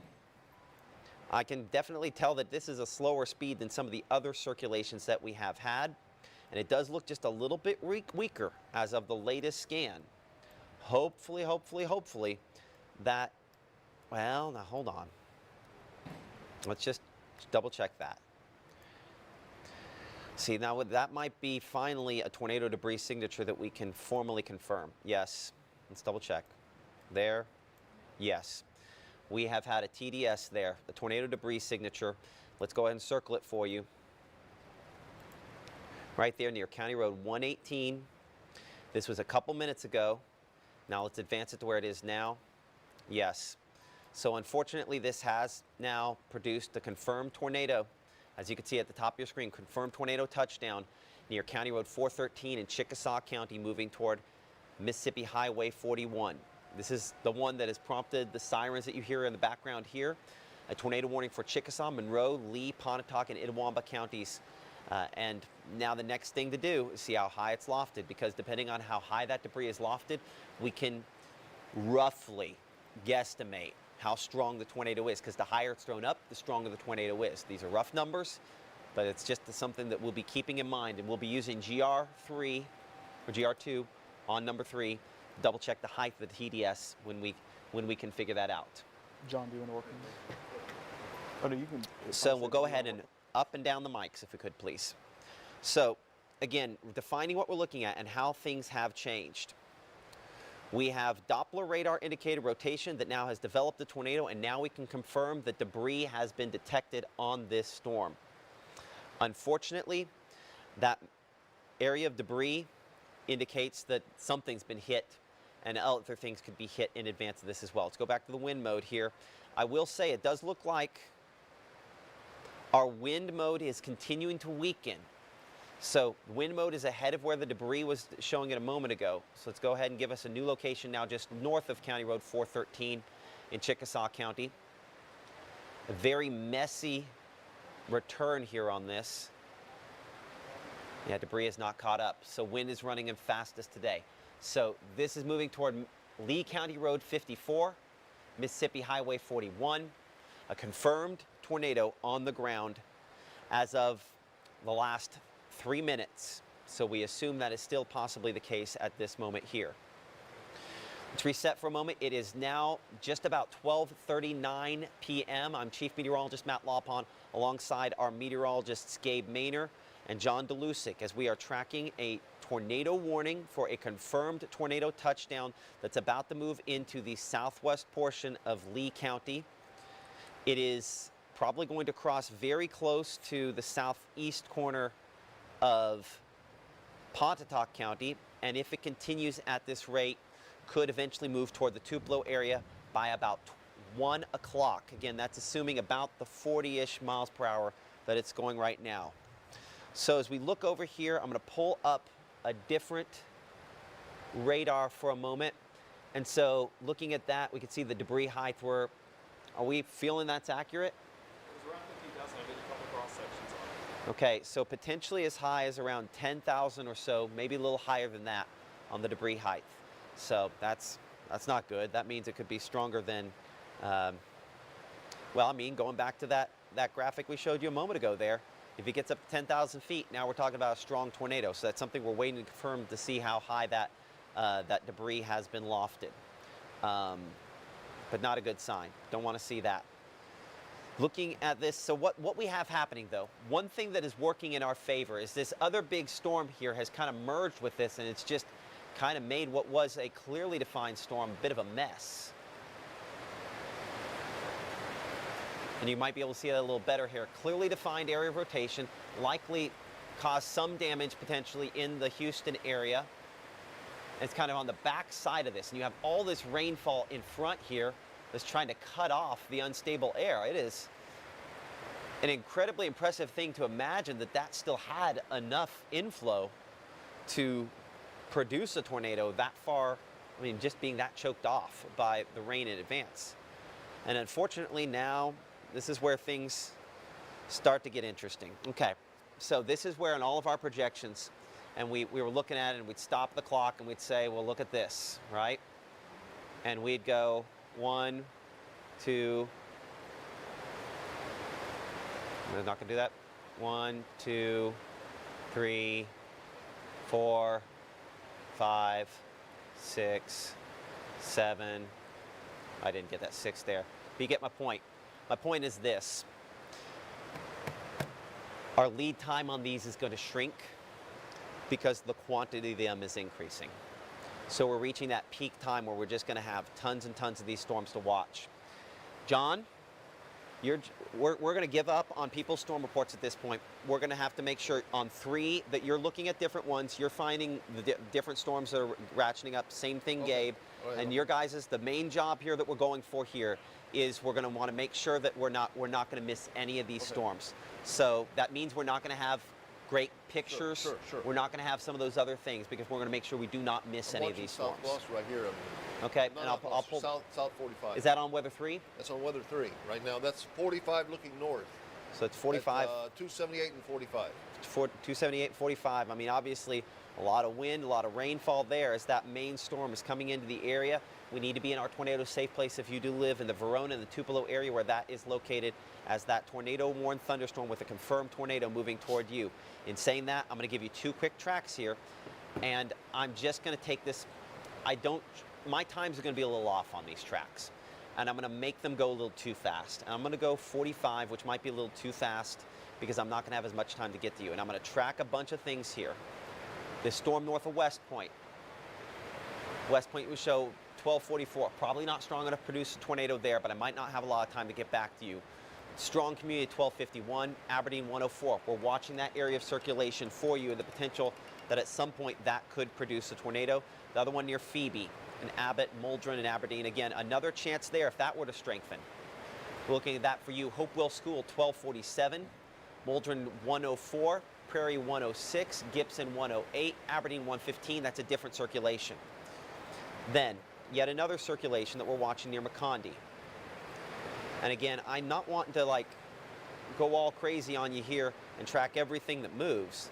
At the same time, I believe everybody deserves a little bit of a heads up on this. So again, this is a storm that's now south and really east of Houston. We're tracking it, no tornado warning on this. But for folks there, as you can see, in Wren, eventually perhaps for you, 104, Treblock 1244 there. And then that one is starting to get more organized as well and could potentially produce a tornado. We're watching that potential south of Okolona. North of Okolona, we're watching our what has been confirmed tornado. I would put it near Balls Bridge Road, I believe, south of Shannon Road.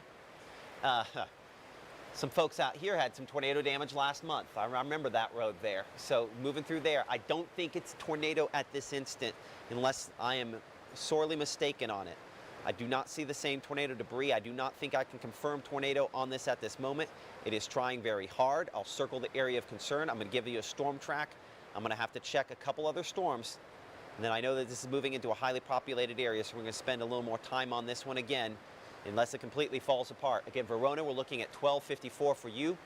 We're looking at Tupelo at 1 o'clock. Again, that is assuming. Let's make sure we got the right speed on this. 45 miles per hour, yes. South part of, you can see that's where that Tupelo time's coming from, that little yellow circle you see there. Morville 107 if it holds together. Current time is 12:44, just about 12:45. You're watching WTVA 9 News as we have a developing tornado outbreak on our hands here in North Mississippi, potentially. We've briefly had a tornado produced there in Chickasaw County. Not sure for sure that has a tornado on the ground at this instant. As we look at our other thunderstorms here, we're just going to have to go over to the wind mode and try to pick some things out. Yalobusha County up here. Again, the designation from the National Weather Service, rotation detected on this. A couple spots along this line of concern. I'm going to track the whole arcing area there ahead at, again, 40 to 45 miles per hour. Actually, I have that 55. Let's drop it 45. And a reminder that if your signal goes out, we do broadcast live, likely on both KZ 103 right now and a 95.1 The Farm. Appreciate our radio partners there. If for whatever reason our signal goes out like it did before, we're there, as well as, of course, Facebook Live and Instagram, we're all the places. We're also on the app, both news and weather app. So make sure you have these downloaded. There will be power disruptions from this. So let's move on from this storm here. No, I do not necessarily have confirmation of tornado on that, so we have to kind of stick with some other things that we're more concerned with. I do have a tornado warning approaching the Vaden area.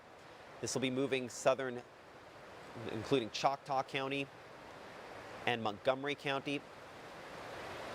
Few different areas of circulation on this here.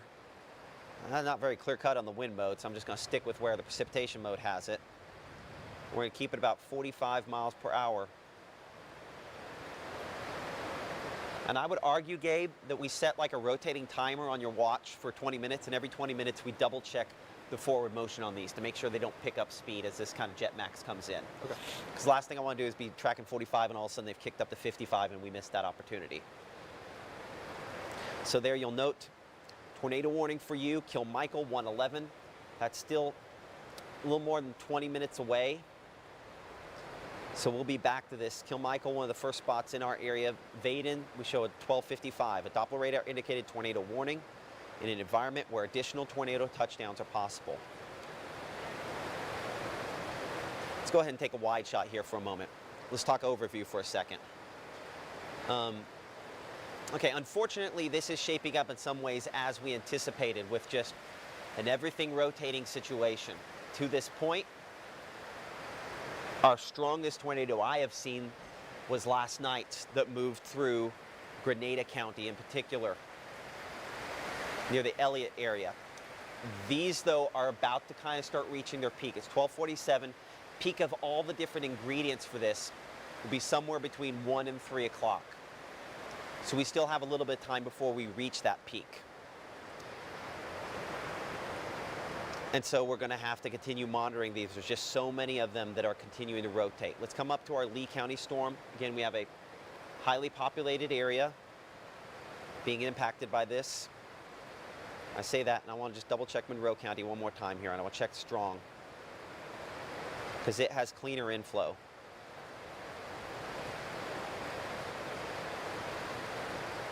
I think Strong, get you that track. I'm going to include Aberdeen in it. And I do want to check in with our Craig Ford, and I don't know if he is still up. Is he? Okay, let's go ahead and check in with him. He's up here near this storm around Shannon. I want to get some visuals up there. Craig, what are you seeing as of 12:48, 12:49 now? Matt, I'm coming to you from Nettleton right now. I'm coming upon Highway 45.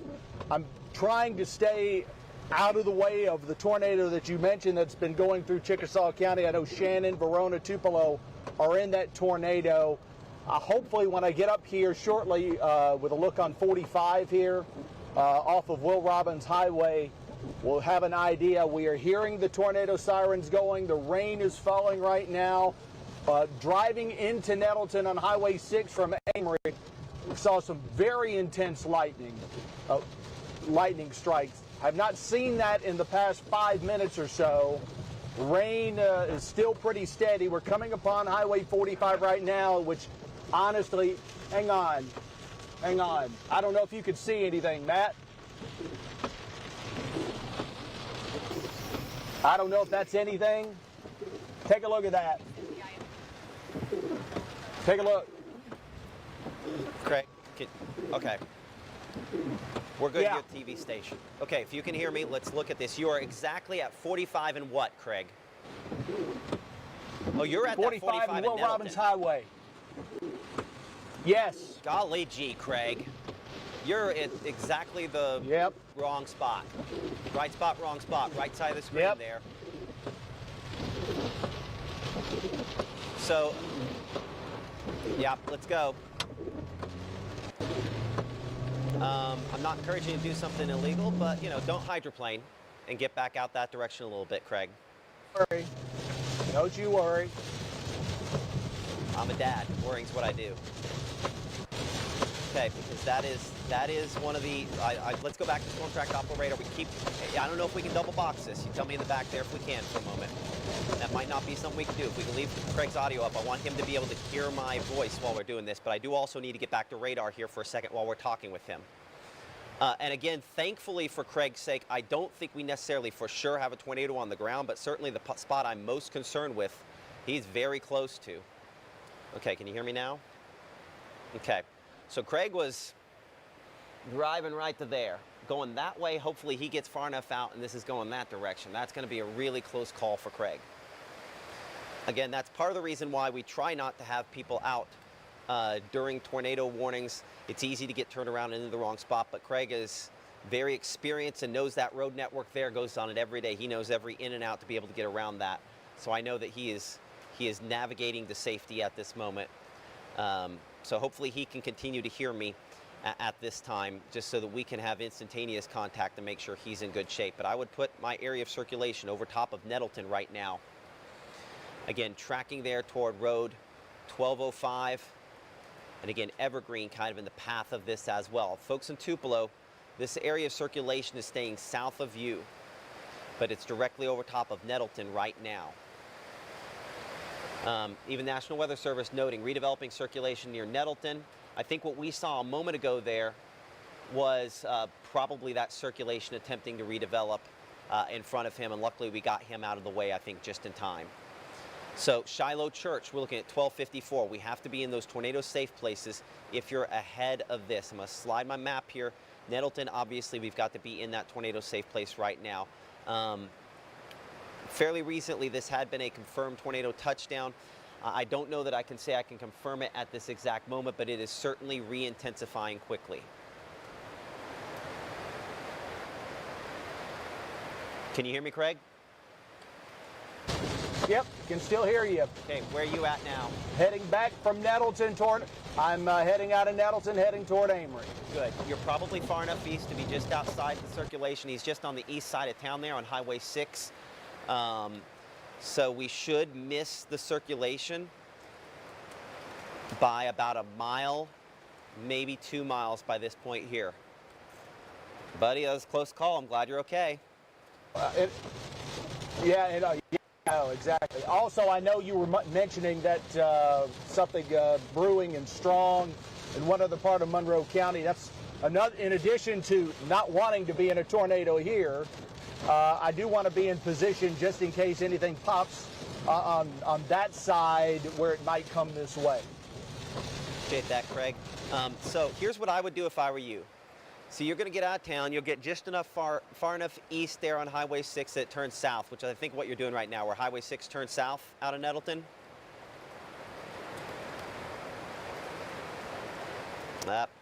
Is internet doing what internet does in Monroe County?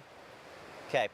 When he gets back, because I know you can talk to him, when he gets back, have him point his car west into the wind, so whatever this burst of wind is there kind of hits him on the front. He's not in a high-profile vehicle, so he'll be fine, but rather point him into the wind there, since it's designed to take on 60 or 65-mile-per-hour winds. So resetting here for a moment, we have a tornado warning in effect for Lee and Monroe and Itawamba counties. I believe Chickasaw County might still technically be in this, as well as I think parts of Pontotoc County. Both those locations we can come out of our tornado safe place. I would say the same thing, northern Monroe County from this tornado warning. In saying that, though, there are other areas of circulation that we have to continue to monitor in Monroe County, including, we mentioned that one down near the Strong community a little bit ago. Kind of wider shot here, there are these two circulations down here, two rotating storms. Let's classify them as they are. They're rotating storms. I don't know that I have circulations yet. Rotating storm comes first, circulation, tornado, damaging tornado. So right now we're rotating storms on this, so I make sure that I keep our priority list correct.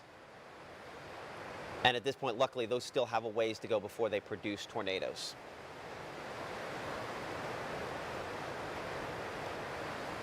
So coming back west here, checking our tornado warning that we have had back near the Vaden area. Man, that storm looks rough. That storm looks rough.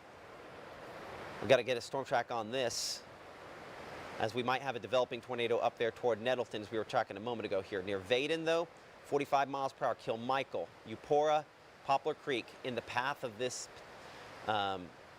possible tornado that's going to be moving into Montgomery County. I'm too precise for this. I'm going to do kind of a wider track on that whole kind of S area there as we go ahead, so I can include Kilmichael and Eupora in this. Kilmichael 111, Stewart 120, Pelez 125, Tom Nolan 126. We're looking Grady at 131, Eupora 135, and Walthall 138. This is Doppler radar indicated rotation that could potentially produce a tornado. It is a strong area of rotation. It has advanced, so I'm about to slice off some time for you, unfortunately. Kilmichael, we're now down 106 the time there. That's 10 minutes from now into Kilmichael, an area of rotation that could potentially be a tornado. So be in your tornado safe place as that moves in your direction. Of course, other strong and potentially very damaging tornadoes down in central and south Mississippi, as you can see. So unfortunately, tornado emergency, in fact, going on for one location down that direction. But as we come up here into Lee County, it is less obvious looking at this because we have just so much rainfall showing up on this. But up here closer to the Nettleton area, again, we had that spot that we were tracking that with Craig just a moment ago, where we had our area of circulation kind of wrapping around. Latest location on that, I'd show north of Nettleton. So I'd say Nettleton proper. Within the city limits there, main city grid of Nettleton, we could probably come out of that tornado safe place. If you give me 5 minutes, I'd feel a lot better than right this instant here. But we're pretty much past the worst of it. I would say closer to the Richmond community, where this is attempting to try to spin back up here near Road 1205. Moving toward Richmond and Evergreen. Doppler radar indicated area of rotation. And again, their sirens continue to go off in the Tupelo, Saltillo, Guntown, Baldwin area. Any of those locations I just mentioned, Verona, Shannon, you can come out of your tornado safe place. Tupelo, same situation here at the studio, we're fine. Back up towards Saltillo and Guntown, of course, also in good shape. Now, Morville, I still probably want to keep you in a tornado safe place. While this is kind of heading, again, more toward Richmond, Abney, and eventually Fulton, we sometimes get weird movements on these. So stay in that tornado safe place if we're in Morville. And I know officially in Fulton, you are not officially under the tornado warning for this yet. And no guarantee that they do extend this tornado warning, because I do have questions as to whether or not it is officially producing a tornado at this moment. Nonetheless, let's be today, if you don't mind, if it's not too much of an inconvenience, let's be in that tornado safe place just in case, because there might not always be a ton of time for me to just sit on a storm. We've got to kind of hop from storm to storm to storm a lot more. And if you have something, go ahead and, do you have anything, Wayne? You told me to tell you when it's 20 minutes, it's been close to 30. Okay, we are good now. So we are good here at the TV station. Thank you for double checking me on that. And we will try to pull up some power outages if we can here in a minute. Reports of power outages in Okolona. I'm sure a lot of other folks here reports of some power outages around the region due to these storms. They're very electric. I turned off all the lightning strikes just because there were just too many of them. They're incredibly electric, and that means that obviously they're kidding power lines, and appreciate all the power crews that work so hard to go out and put things back together after Mother Nature tears them apart on days like this. Let's check those 2 storms in southern Monroe County, and then we'll work our way back over to Kilmichael. We know that we're about to reach crunch time for Kilmichael, so we want to make sure that we catch this as best as we can for you. So looking at the wind mode here for these 2 storms, the one that is near Macondi and Una, awfully similar to what we had happen in Chickasaw County earlier. Gibson, Aberdeen, Wren, Amory. If this one were to spin up something, I don't know that it'll be right where it's at, but it'll probably be closer to 45, maybe between 45 and alternate and 45 there, closer to Gibson, if this were to take that next step. That one there has fairly clean inflow. You know what also we have going on? We got that northern storm there that was near Macondi. Hold on. Man, there's so much to watch here. Just a mess up here near Wren. That northern storm I would have probably bet on a few minutes ago, but luckily it's not. Boy, they're all... What's happening here? And this, dear God, hopefully keeps us from getting worse. Is, you know, if you throw one stone into a pond, it sends out that perfect ripple. If you get one, in this environment, 1 or 2 or 3 really, really big storms, and they soak all this up, they become very violent tornadoes. But if you have a ton of stones in there, the interference gets all weird between all the waves. That's what we have. We have a ton of stones in the water right now. And hopefully the atmosphere isn't able to handle that. But Gibson and Amory, I'm going to get you a track on this one here in case this one is one that is able to take that step. And so Gibson, I show 105 for you. Wren, 117. You do not have a tornado warning in Amory or Hatley or Carolina or Smithville. But this storm is in an environment where, depending on how it interacts with the Aberdeen storm, it could potentially try to produce a tornado similar to what happened up in Houston. We will see. I'll give you a track also on the Aberdeen storm. I'm going to track a similar track. I'm just going to drag it over, keep same times and everything. Aberdeen over top of you, 103, current time 102. We're about to be 102.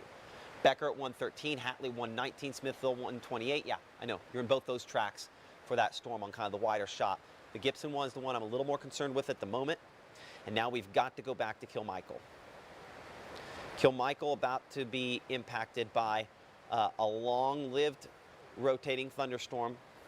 The inflow isn't quite as clean as it was. That means the air getting into it, what's feeding it, the fuel. If I circle our area of circulation, it's pretty much right there near Vaden-Kilmichael Road on the west side of Kilmichael. Our moments are ticking down. We talked to you when you had 10 minutes to go. Now I put into town probably no more than about another 1.5 to 2 minutes. So hopefully we are in that tornado safe place if we live in Kilmichael. Again, defining what that is, that's the lowest floor of a sturdy structure, a small windowless room. We can wrap up in blankets and pillows, put on a helmet to protect ourselves from debris, and stay there until we can give you the all clear. This is US 82. Obviously Winona there. Kilmichael, that dot that for one reason or another not showing up below my track. But right there is the middle of Kilmichael. And we're now less than a minute before it arrives there. An area of circulation that could potentially be a tornado. And I do have some blues showing up on that. But due to how difficult it is to see on here, I do not say that I can confirm a tornado touchdown on this. But nonetheless, I still think it could potentially be producing a tornado. Confirmation's a nerd thing after the fact. There's no sort of preparatory value with confirmation. It does help me alert people down the road, but if your house is what confirms it, didn't do you much good, did it? So that's why, regardless of the confirmation or not, we need to be in that tornado safe place if you live in Kilmichael. And again, let's track this ahead toward Eupora. We'll look at that storm over Eupora here in a moment as well. So tracking that toward Eupora, Clarkston, Bellefontaine. Let's snap a picture of this ahead. This has been a storm that has had a number of tornado warnings on it. We have not had, thankfully, a whole lot of tornado reports coming from it, despite the fact it's had a number of warnings. But there are the times on your screen. Walthall, 131 for you. Kilmichael, over you right now. Eupora, 129. So obviously, just doing quick math there, that's about 24, 25 minutes or so for you. Looking at Fame at 139, Cumberland at 145, Atlanta at about 150, Manatee at 152, and then They're in the woodland at 154. Doppler radar indicated rotation that could potentially lead to the development of a tornado as that storm moves in. So luckily we cannot confirm debris on this at this instant, and storm spotters, to my knowledge, have not been able to confirm anything on it as well, and hopefully that continues to be the case.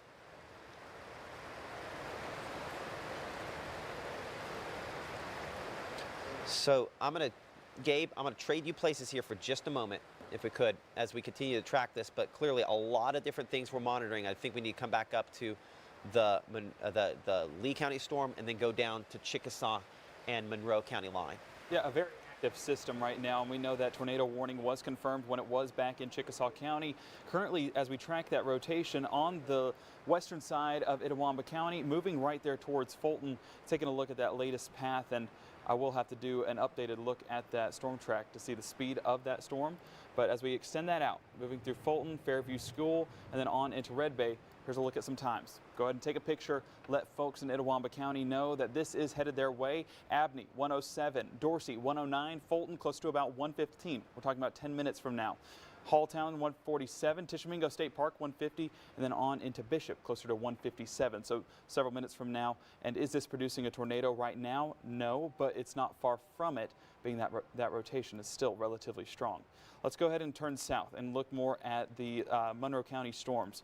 We're seeing that high volume of lightning right along that Becker area, and that's where that rotation currently sits as it's moving in that northeast direction. So we put a path on that, moving more towards Parham. Should stay just south of Smithville. We're going to see Becker 107, Hatley 113, Parham 120, Turon by 127, and Bexar closer to 142. Now I want to look overall and just make sure that we are not having a tornado confirmed as of this moment. And currently what it's trying to do is wrap around. So we talk about that inflow channel, and it's not doing so just yet in Amory, but it will not take much to wrap around that tail, and then you're going to get that rotation stronger than what it was. Even back here in New Wren, you take a look, a large mature cell, all it needs is that wraparound moisture to happen, and so far staying void of that, but we are not far from that happening. On the leading edge, I mean, despite it not having necessarily a tornado warning on that southern part of Monroe County, we are seeing strong wind gusts as well. Looking at some of those brighter totals, 54 miles an hour. Even on the western side of Smithville, we're seeing 53. So we are just below those severe limits. And give me 1 second to turn that off.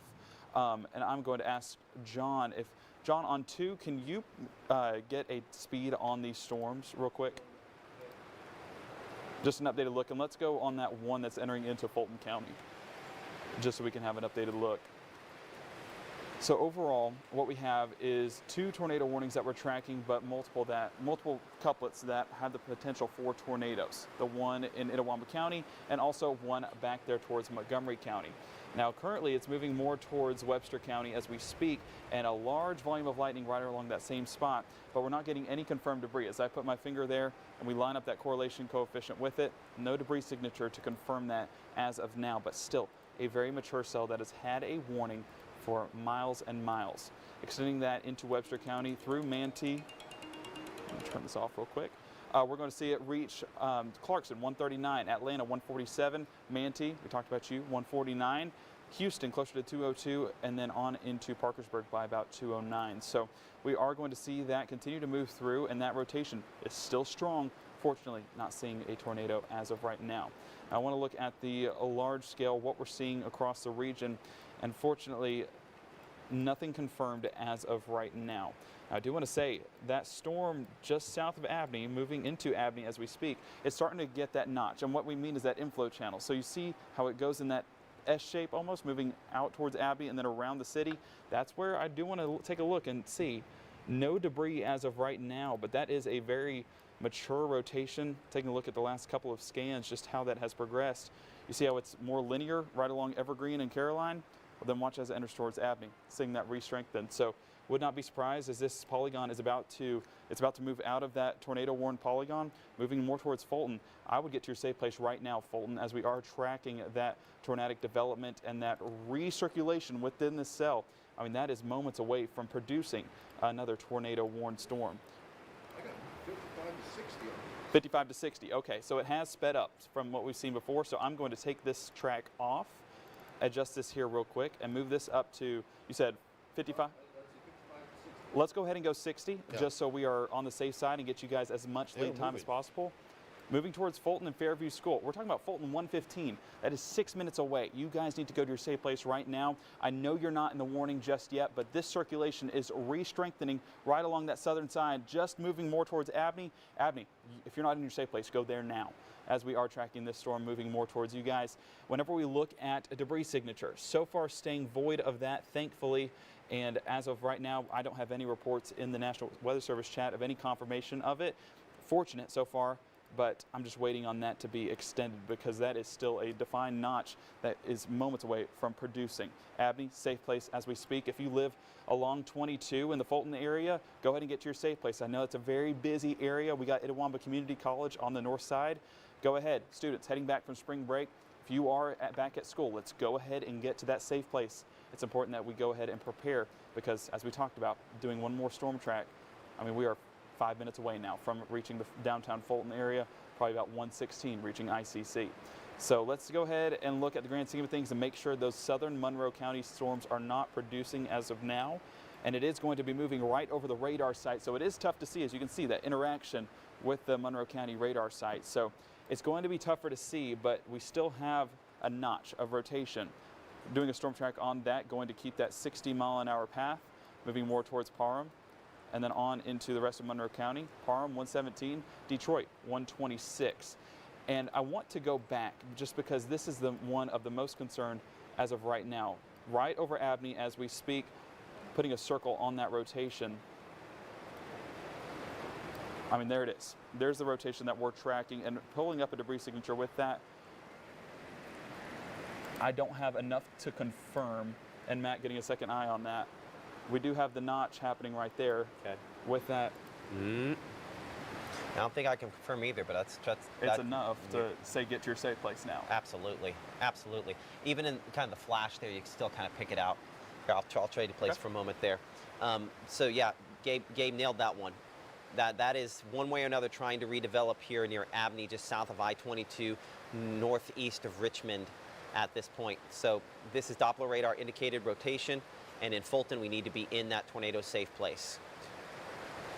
This is no more than about a mile or two south, well, I mean technically west, but on the south side there of I-22 near the Fulton area, moving toward Fulton. And we can confirm that this did produce at least some damage in Chickasaw County. According to Chickasaw County Emergency Manager Linda Griffin, several trees along the Natchez Trace near Highway 32 exit, several trees down there in that area, and a hydroplaning accident along Highway 332 as well. The thing that we don't want to miss, and we talked about off the top, and I said it might be weird, we were talking about that in this situation, but the thing we talked about out of the top was how there's a significant flash flooding issue, reports of knee-deep water in some portions of Calhoun County. I'll have to double check that location here in a minute. I believe that's Calhoun County Road, that'd be Highway 331 near the Calhoun County line. Reports of knee-deep water there, units on the scene, please avoid the area. So just very, very heavy rainfall out of these thunderstorms as well. And a flooding potential, and believe it or not, flooding kills more people every year than tornadoes. Why? Because you don't take flooding seriously. You take the wind from a tornado seriously. But Fulton, that is what we're exactly hoping right now, that you're taking this seriously. I put it very near I-22. I'm going to see if we can pull up one of those cameras in Fulton to get a shot of this. Let me see here. Yeah, if you've got it, then let's pull it up. If you have it up back there. Okay. It's on 3. Let's take it on 3 real quick then. So this is going to be Fulton. That's looking west. So you can see those winds out of the south. All of these are inbound, kind of wrapping back around. They're going to head to the north and try to wrap back around this storm. So I'm going to keep that up in a small fashion here for everything we're doing with Fulton. I know it's going to cover up some of our city names there, and I have to try to kind of jostle around a bunch of different things on the screen. But I think it's worthwhile to keep a shot looking west out of this there, as those winds are definitely jostling around that camera. Also, to mention that whether this is exactly a tornado or not, this is probably still some damaging winds going to kind of swing there through Beans Ferry and Fulton. This is Mississippi Highway 25 toward Fulton, but there's our circulation, the arrow pointing right at it. You'll also note at the top there it says until 1:15. National Weather Service has extended a severe thunderstorm warning with the designation tornado possible ahead of this there to encompass this. So here in about 30 seconds or so, technically the tornado warning will go away on this, but I'll tell you right now, I wouldn't feel any more comfortable than I did 5 minutes ago in Fulton. Whatever this is, tornado, damaging winds, it's about to move into town. It's crossing I-22 west of the river, rest of the waterway at this instant, moving into town as we speak, actually probably over top of the river, the old river there. Lightning starting to pick up on this as well near Peppertown. I show my circulation actually right at the Peppertown exit there. So again, moving toward Fulton, circulation, and as you can see, that tornado warning has now popped off of the screen there, replaced instead by a severe thunderstorm warning with the designation rotation detected. So let's get a slightly longer track on that. I'm going to leave that camera up even though we're going to go to a completely different storm here in a moment just so I can kind of see as it moves in while I'm saying that. This is what it looks like as it's hitting. Look at the blinding rainfall. So takeaway number one, you're not going to see it coming. If this is a tornado, it's probably going to be wrapped up in rain. As you can see also, I think we've seen a shift in the wind direction now inbound toward the camera. And have we lost the camera there? Go and let's pull up the one we have behind the scenes here real quick as well. So that would be looking northward as I'm getting my clear call for weather call, my personal one. Yeah, you can see the wind more from left to right on this. Same location we looked at a second ago, left to right. So we're now probably an outflow wind as opposed to inflow wind. So whatever this is, if the circulation is moving through there, it's probably north of this location. This is I-22. And come back to my camera here for a second. Really definitely jostling that around. So the winds are trying to wrap back and into it. So whatever circulation is, it's north of 22 now at this point. I'm going to leave that up in a small fashion there. Hold on a moment, see if I can get it up just the right size. There we go. Moving into Fulton. So again, that's where that camera location is there. And so we were seeing those winds, the red winds like this coming that direction. Now we're wrapping around. So again, that's a reminder that this is at least a few moments old. Any radar imagery is at least a few moments old.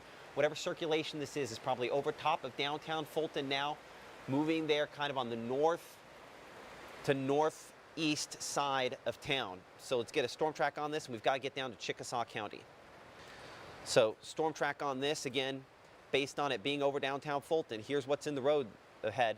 Of course, Fulton right now, we're looking down there toward East High School area about 118, Eastman at 131, and eventually Mount Carmel Church by 137. Over top of Fulton where that is at this moment. We got to get to Chickasaw County as we're watching some of those storms there. And it does look like, again, two areas of circulation of concern here. Of course, we still have the ongoing one moving into Webster County. And then, Gabe, I'm guessing you're looking at northern Chickasaw County on this? Yes, sir. Okay, let's bring up Gabe's mic here for a moment, if we could.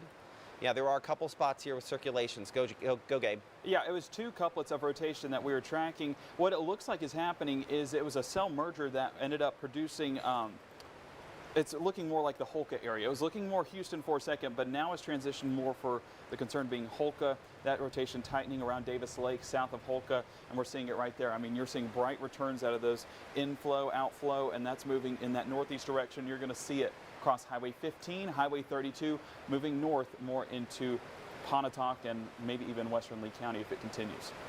Okay, that's our meteorologist Gabe Maynard continuing to track that storm. We've got to hop south on a different one that's prompted a tornado. The western portion of Webster County. It's been a little while since we've been back on this storm. The storm has gone through a serious change in its overall shape from where it was more of a classic supercell kind of wrapped back up. I mean, I'm looking at my circulation kind of almost more on the backside there. Still a strong storm, still potentially wind damage on it, and definitely a lot of heavy rainfalls. Let's look at the wind on this.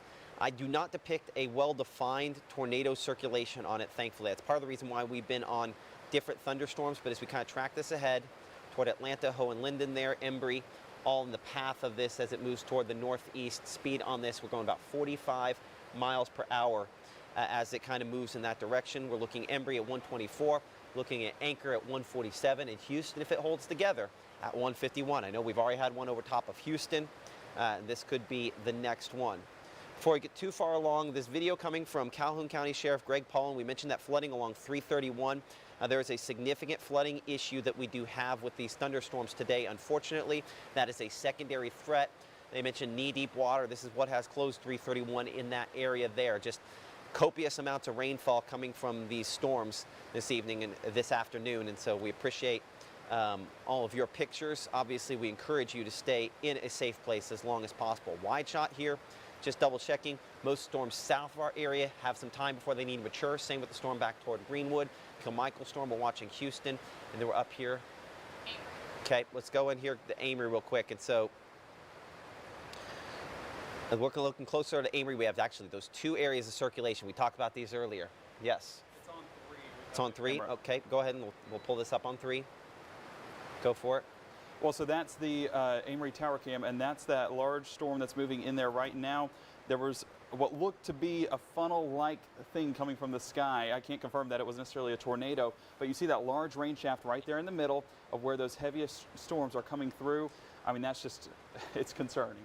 I appreciate North Mississippi Storm Chasers and Spotters and all their partners for putting up this camera. That nonprofit has done a lot for our safety in the last year, and I appreciate that.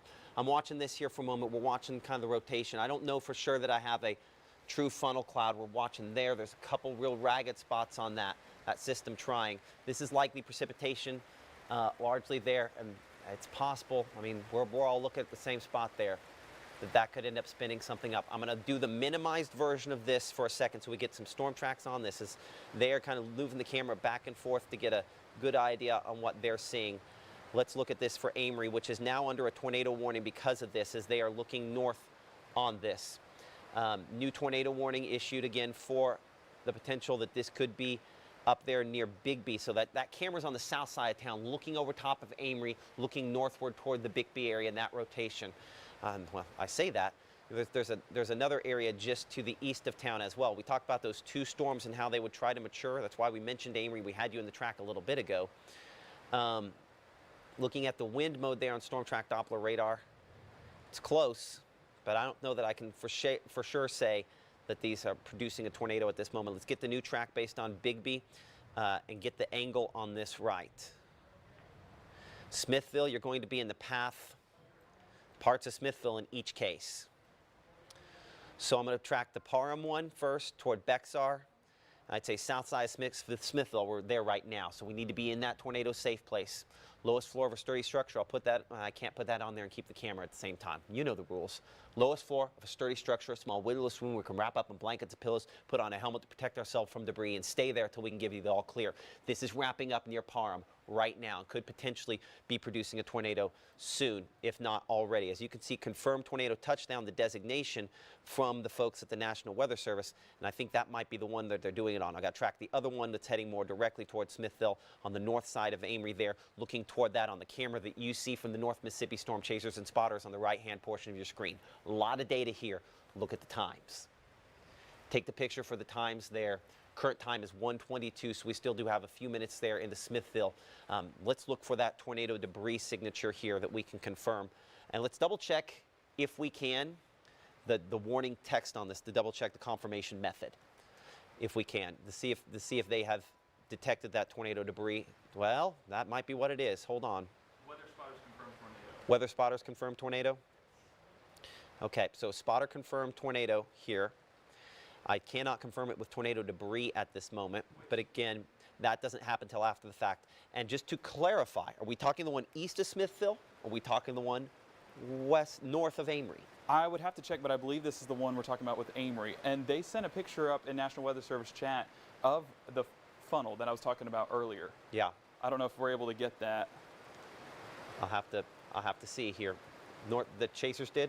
Yes, I'll just have to I'll send a message and see if we can use it, and I'll send it up, and you can pull it up on. Okay. So give me 1 second. We'll keep that camera up, and I do see, I mean, listen, I do see some things look a little bit like a funnel there. Main area we're watching is kind of this middle area there, and it's not impossible we don't have something right there on that storm north of the Amory area. So an area of circulation attempting to produce a tornado right now near the Amory area need to be in our tornado safe place because of that potential. I would say this, though. I feel very confident on this one up here near Turon that if this isn't producing a tornado, it will be very soon. I know this isn't a highly populated area, but near State Line Road, northeast of the Smithville area, this is likely a tornado in the generation phase or one that is presently occurring, moving there from Turon toward Bexar. Kennedy Chapel we show at 131 for you. Doppler radar indicated rotation that could potentially be a tornado in the development phase is Piney Grove. We're looking at 131. We're looking at James Creek Church at 136. Elvis Spearman Church at 139. Smith Temple Church at about the 140 time period, in Bexar at 141. Doppler radar showing a pretty strong hook there continuing to develop, rotation continuing to increase, potential for this to produce a tornado increasing as well. And then of course, if we have two storms that are basically on top of each other, the one we have here closer to Bigby, the one that you're looking at there on the screen, I believe. Let's double check with the chasers that that is the correct one, that have the correct direction there. And I'm wondering if that has locked up on me. I just sent it up, the picture. It does look like we are hanging at this moment here, unfortunately. Power disruptions are something that we anticipate in this scenario. Unfortunately, looks like might be an issue. Here is a shot that Gabe was mentioning a moment ago there of that brief funnel that was caught on that tower cam there in Amory by the North Mississippi Storm Chasers just a little bit ago. Again, the screenshot of it, not the actual motion video of it. Not particularly strong. Certainly you had uplift into there, but it could be stronger than what visually it looks like. Sometimes that happens. So certainly having to watch that pretty closely. Man, I'll be honest. Let's look closely at this. While I can't quite confirm tornado debris on this, I have two storms here that are very close to producing tornadoes. That one's curled all the way up on the Itawamba and Monroe County line, and then this one's in the process of curving up. Watching very closely in Smithville. We've got to be in that tornado safe place, and I know we don't have to tell you twice. The wind, the reason I'm just pretty concerned in both cases, the front storm has clean inflow to be able to get the wind to kind of wrap back in, and this has just enough of a window to do the same thing here. So both of those areas of circulation wants to track. And then we're going to need to double check on some other storms as well. Latest updated scan coming around, so it's adjusted the position a little bit more. I don't know that I can quite confirm tornado touchdown at this point, but again, that's something that helps us after the fact, not at the time. So let's widen things out. Let's clear things up for just a moment. Let's double check at what we're seeing here. Let's looking at Itawamba County, northern Itawamba County. We were tracking that rotation that moved through Houston earlier. That looks like it has fallen apart as we've seen a preference for the storms down in the southern part of the county. As we come back here toward Houston at the next storm, the most recent storm to come through, that one there has some broader rotation as well. I want to bring in our meteorologist, Gabe Maynard, with a little new information coming in here at this time. Gabe, what are you getting? Well, so we were talking to the Chickasaw County EMA director, and if you want to talk to her specifically, basically they're shutting down the Natchez Trace where that storm hit. We're going to go back to Matt so he can talk to her about that. Okay, so with me is Linda Griffin. She is the emergency manager there in Chickasaw County. I know it's been a busy day so far, a long night last night. What do you have as of 1:28 here on live on WTVA 9 News? Linda, are you there? Hold on a second. You are on her AirPods. There we go. Okay, can you hear me now, Linda? Hold on, I can't hear a word you're saying. Okay, better now? I'm just in a bad spot, I think. That's okay. You go ahead. We'll listen to what you have to say. What do you got? We are shutting down the Natchez Trace Parkway in Chickasaw County. We've gotten all the patients taken care of that was in wrecks on it. We got trees down everywhere on the trace. And we got this other system you say coming towards us. We're pulling our responders back to a safe place and getting them off the Natchez Trace. And the Natchez Trace is closed in Chickasaw County. Natchez Trace closed in Chickasaw County. Just for my clarification, because this one over top of Houston's getting a little stronger as we speak. So I want to make sure I get you what you need to know at this moment. So where are you at? I'm on Highway 32 at the game area, headed back towards Houston. Okay, so this is going to... There's no doubt. I'll send you a picture that there was a tornado on the Natchez Trace because all the trees are twisted. I believe it. I mean, it looked like it on radar. Yeah, I'll send you the GPS coordinates. Okay, yeah, send that over to Tanya. I appreciate that. But heads up that this one that's over top of you is strengthening, and it has fairly clean inflow. So I mean, I would. Let me double check your angle there because you're just far enough north. Now and not gonna be the 2 o'clock time frame we was thinking. Well, I mean, this is one of those days. There's just more and more, unfortunately. But yeah, no, I'm talking the one that's right over Houston right now. I think if you're heading west on, I mean, you're going through some blinding rainfall, but you're heading west on 32. You should stay a little north of it. Heavy rain. Okay. Be careful. Be safe. We appreciate all your hard work. We'll talk to you soon. Sir, get the word out though. We ain't had any structure damage reported. Just MVAs, people that was on the Natchez Trace and on Highway 32 at that Van Vliet area that you was talking about. Yeah. Yes. Just hitting trees. Trees. Did trees come down on any of the vehicles, or did they just end up hitting the trees? We didn't have any injuries, thank goodness, but there's trees down all in Chickasaw County on that Natchez Trace. So we're getting the traffic off of it that's coming through, and you've got it. Officers blocking the exits so they can't get on. Okay. Linda Griffin, Emergency Manager at Chickasaw County. Thank you so much for speaking with us on the TVA 9 News. Yes, sir, and I'll send you some pictures and GPS. Okay, thank you. Bye. Yes, sir. So as you heard her say, Natchez Trace shut down there in Chickasaw County where a likely tornado crossed earlier on. Again, National Weather Service will go out and do official storm reports and damage surveys in the future. But in the nearer term, still watching these two areas of circulation here, now likely in southern Itawamba County. Gabe? Amory's back up. Amory's back up, so we'll go ahead and pull that back up here on the side for a moment. Again, looking back toward where I cannot confirm a tornado touchdown based on that there, but you can see our wall cloud, the lowering there. This is where everything's going up and into the thunderstorm. And as I shrink this down, I might bring it back full here in just a moment, shrink that down, that's where you're seeing this area here, this kind of open areas where things are going up and into the thunderstorm there, right? And so you're kind of seeing that lowering there where things are going up, and that's where the rotation is. And if the rotation get more active, it'll take that back around. I would say that definitely what you're hanging down there, not a funnel cloud just because it looks like it's kind of hanging low. Instead, that is the area where things are trying to go up and into it. Hope that makes sense. Either way, cannot confirm tornado at the moment. We're going to leave that up while we're on this storm here. South of Tremont and Academy, though, this one looks, again, more impressive, and I would say that it is not unreasonable that I have a tornado in the generation phase here near Hopewell Road. Nope. That same spot we were watching. We probably have had it the last few minutes while we're talking to Linda. Up here, Duncan Lakes Road. Let's double check the debris mode. It doesn't line up perfectly, but I don't think it matters because I think right there near Turon, we've probably had at least a brief tornado. Still potentially ongoing now near Booth Road, South Academy, moving toward the Mississippi-Alabama state line.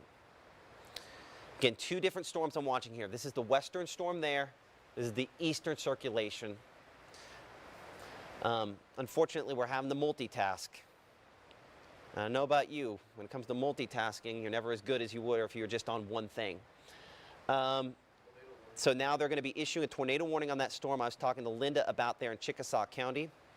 And as those storm chasers are zooming in on the bottom of that wall cloud, we're going to multitask again. So luckily Linda's up here. She's in that tornado warning, but she's going to hopefully get around that there. But near Aberdeen Road on the east side there of Houston, we have yet another tornado warning that's been prompted. That same storm that we were tracking a moment ago there, what we're looking at.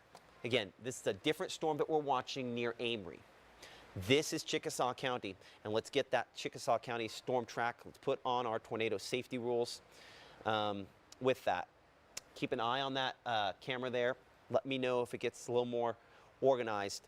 But for eastern Chickasaw County, moving toward Okolona, Doppler radar indicated rotation. Okolona, we show 148. Leotis at 151. Current time is 1:33. Still going about 45 miles per hour. We're going to do a different track that kind of puts on everything we can. And while I mentioned Chickasaw County, it actually, I believe, is also Lee, Pontotoc, and Monroe counties with this tornado warning as well. That means multiple tornado warnings now in effect for Monroe County on this storm. Certainly strong circulation. And when we talked about that high tornado risk yesterday, and even this morning, we mentioned the fact the reason we were under that, two reasons. Number one, potential for strong, long-lived tornadoes.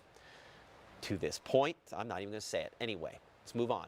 The main reason why that is issued is because of the opportunity, the fact that some spots we're going to see multiple rotating thunderstorms go over them over the course of time. That is what we are seeing in Chickasaw County, Monroe County at this point. Unfortunately, the superhighway of supercell thunderstorms today. And so I'm going to advance this forward. Near Aberdeen Road, pretty much right over top of the Natchez Trace, a little south of where we had that tornado, likely tornado moved through a little bit ago is where this is. Witch Dance picnic area, that's one of those areas, well, that was hit in 2011 by the tornado there, pretty severely, very near that area. So 135, current time 135, so it's over top of that now. Palestine Ministry Baptist Church at 141. Again, Bethany Church at 147. We're looking at Okolona at 151. We'll look a lot closer at that here in just a second because that's a little less than 15 minutes for you on our next major population center in Leotis at about 155. Doppler radar indicated rotation, a storm that is intensifying, a storm that has clean inflow. You heard me say that to Linda. What does that mean and why does it matter? Well, these thunderstorms up here, still very much ones we have to watch and could still be producing a tornado near the Mississippi-Alabama state line. But this one here, you see how there's nothing down here ahead of it for about a county? That means relatively warm, moist, unstable air is able to feed directly into this. Those storms with the cleanest inflow, it's kind of like shooting it up with steroids or something else. It makes them stronger. And that is what the potential is, that this could continue to become stronger. We got to come up here to our Itawamba County tornado warning. First off, Smithville, you're all clear. Amory, you're all clear. We'll pull up that camera as we look at the south side of that storm there still. I believe on camera 3, on weather 3. Yeah, they've gone to a wider shot. It's gotten too far away. Don't have a good shot at that anymore. We're looking quite a ways away from that to get that look there. So if you're in Monroe County from this storm, you're in the all clear, of course. The next storm that now has those tornado sirens going off in Lee County, that one is clipping the northwest corner of Monroe County. But I would say from the most recent one, Amory, Parham, Smithville, we can all come out of those tornado safe places if you want to. You can stay in them if you want to. But at this point here, we cannot let our guard down as soon as any of these storms pass, because the reality is that depending on the angle this Houston storm takes, it could be coming back here again, the next one for you as well. Still possible this goes more east. So a lot of times you have your one storm and you're done. Today, that's not the case.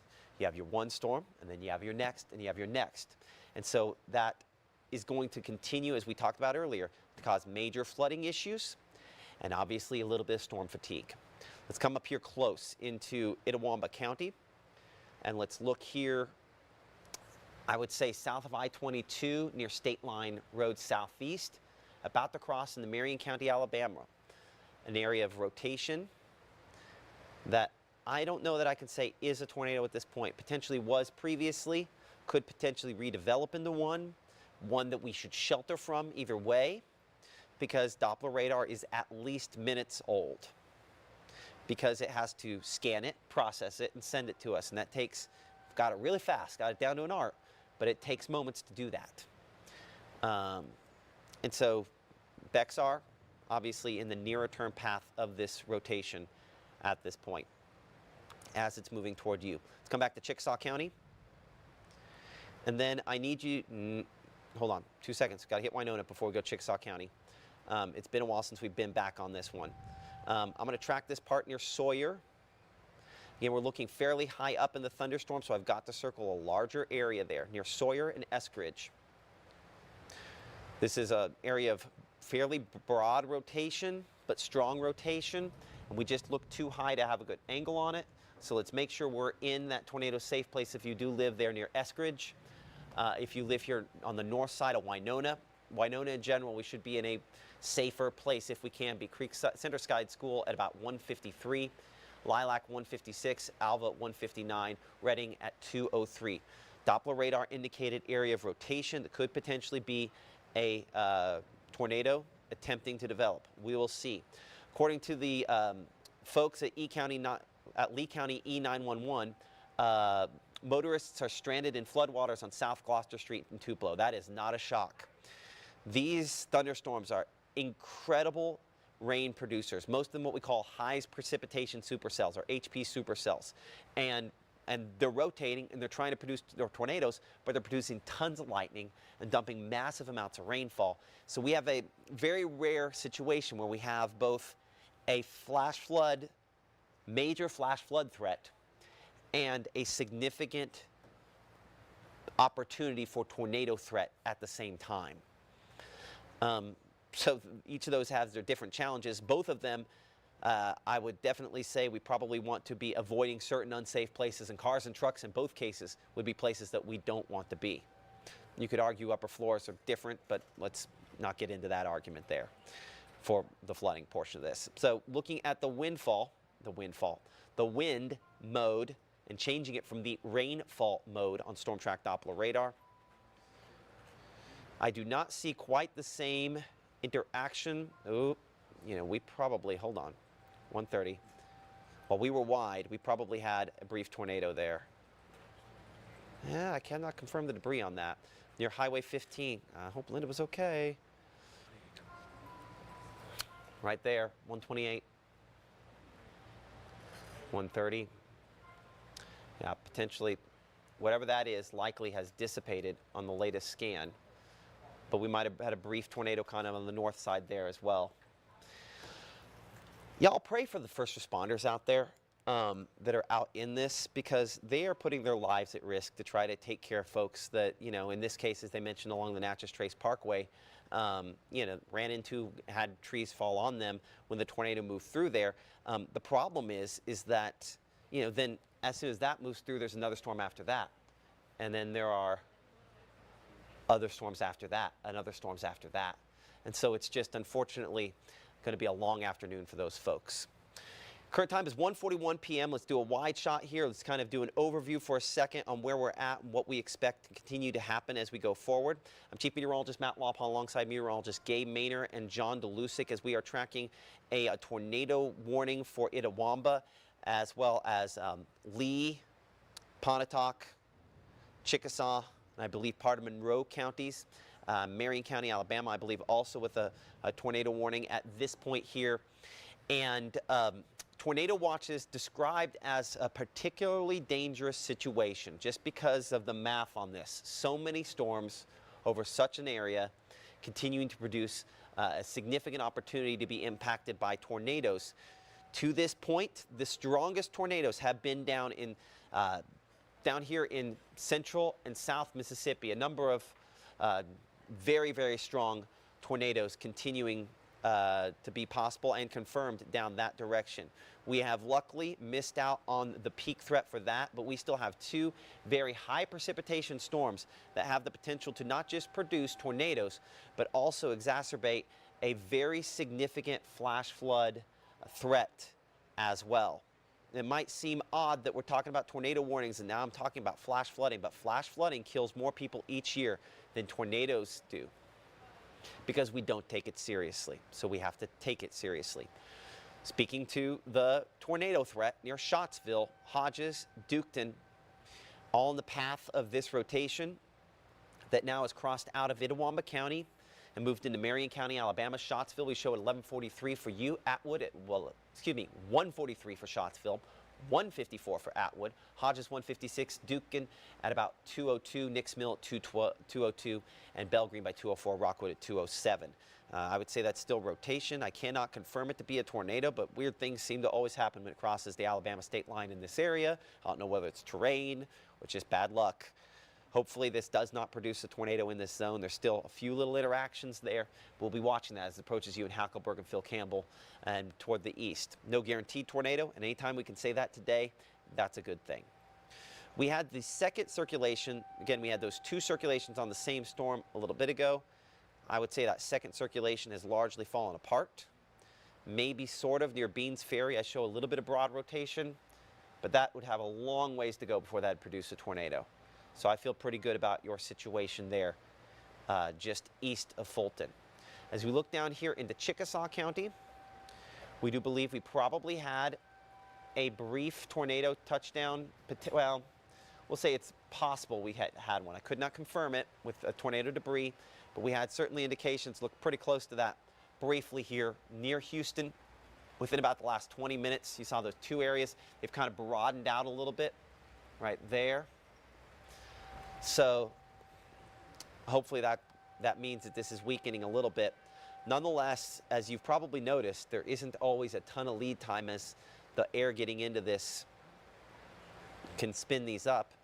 And I would say that McCondy out here toward 47 and County Road 404 on the east portion of Chickasaw County, we're going to have to watch this as it moves toward Wren and Nettleton and Smithville. You can see the National Weather Service has dropped the tornado warning on this at this moment. The tornado potential is down somewhat on it, certainly on the wind mode there, but I would say that looking at the precipitation mode, and when that radar scan comes around again, you'll see it flash, and you'll see just a little appendage there. We'll wait just a moment as that kind of comes around here in just a moment so we can see that. But you see that flash, it just curves around just a little bit there. That could be our sign that this is going to attempt to try to spin something back up at the front end. Because you have to have the interaction of the warm moist air going up into it, the same spot that we have the wraparound component to the wind from the rear flank downdraft on it as well. But there's also other enhancements up here north. A lot of stuff. Let's bring in our meteorologist Gabe Maynor here for just a moment as he is continuing to analyze things that he's looking at while I'm looking at here. We'll kind of bring him in. And Gabe, a lot of things to track right now at this point. What are you seeing? Well, it's just going to be a busy afternoon for not only emergency crews, but also for power crews. I mean, taking a look, this is our power outage map for Tom Bigby Electric Power Association. 353 outages on the southern side of Lee County. These are actually coming in later than what the storm is issuing. So expect more, especially as it enters towards southern Itawamba County and then beyond that. Now, I am going to go to poweroutage.us to look at a general overview of what we're seeing in Monroe County. Like we were saying, 353 outages there for the county. Shows you something significant went through and knocked out all the power there. One thing that I do want to say is Chickasaw County currently still has 0. I know that Tom Bigby Electric, it goes into, I guess it's staying in Monroe County, so not getting a ton of outages in Chickasaw County despite having that tornado warned storm. Up north, Prentice County, 50 outages. Tishomingo County, 236. And Matt, that was just strong wind gusts going through. So no matter what you're getting, these are strong storms, whether it's tornadic or just those strong wind gusts. You're absolutely right. And so the thing is we're going to go back and forth between where they are producing tornadoes, when they're not, and just kind of back and forth, which, by the way, is excellent. It makes my job harder, because we're having to kind of search on some of these, and that is fantastic, because my fear, I don't say fear a lot, but my fear was that we were going to have storms that were very easy to pick out, that my children at home have watched enough to pick out. Luckily, we have had to dig a little more, and that has been the most encouraging sign. In saying that, we got to go back to Chickasaw County in a second. I think that one's wrapping back up again. So we're looking here, northern Montgomery County, eastern Grenada County into Calhoun County. I think it kind of clips the northwest portion of Webster County. Kind of broad circulation, strong winds with this, moving there toward the east and northeast speed at right around 45 miles per hour. Is this a tornado? No. Could it eventually develop into one? Possibly. Do we have any confirmation at this instant? No. And that's the reason why the National Weather Service has rotation detected on that storm. Let's come up here to Chickasaw County again, though. And the reason I'm back on this one is because our angle has changed. We talk a lot about this angle at which the winds are interacting with this. As we put this on the slow loop there, you can see how it's just kind of kicked the last couple of scans here. I wish this could go a little slower, but it just kind of kicked more that direction. Sometimes that happens before it tries to spin something up. So the concern is that perhaps that could be near County Road 402, what this is attempting to do again. Now, the lower level winds don't match up perfectly with that, and that's a good sign. Hopefully that's the case and stays the case. Certainly it is not as organized as it was a few minutes ago, or about 20 minutes ago, but there are definitely a couple of places there near McCondy and up there closer to Okolona. Let's get a storm track on that. So tracking that toward Okolona. Again, this is Doppler radar indicated rotation. This is not an official tornado warning.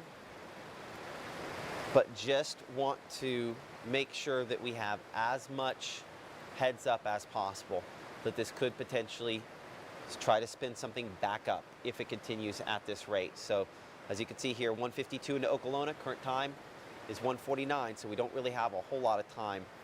That seems awfully fast. Hold on. What's my speed on that?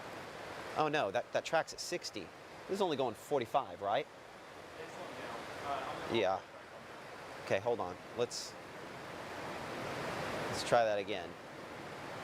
There we are. 156. That added 3 or 4 minutes to it, but that 3 or 4 minutes makes a difference. Rotation increasing. And I'm going to track the other area of rotation. It's a little bit less well defined down south. Probably not enough to this to produce, but you can see that extends your time in Okolona. That is not the one I'm as concerned about. I'm more concerned about the north one of these.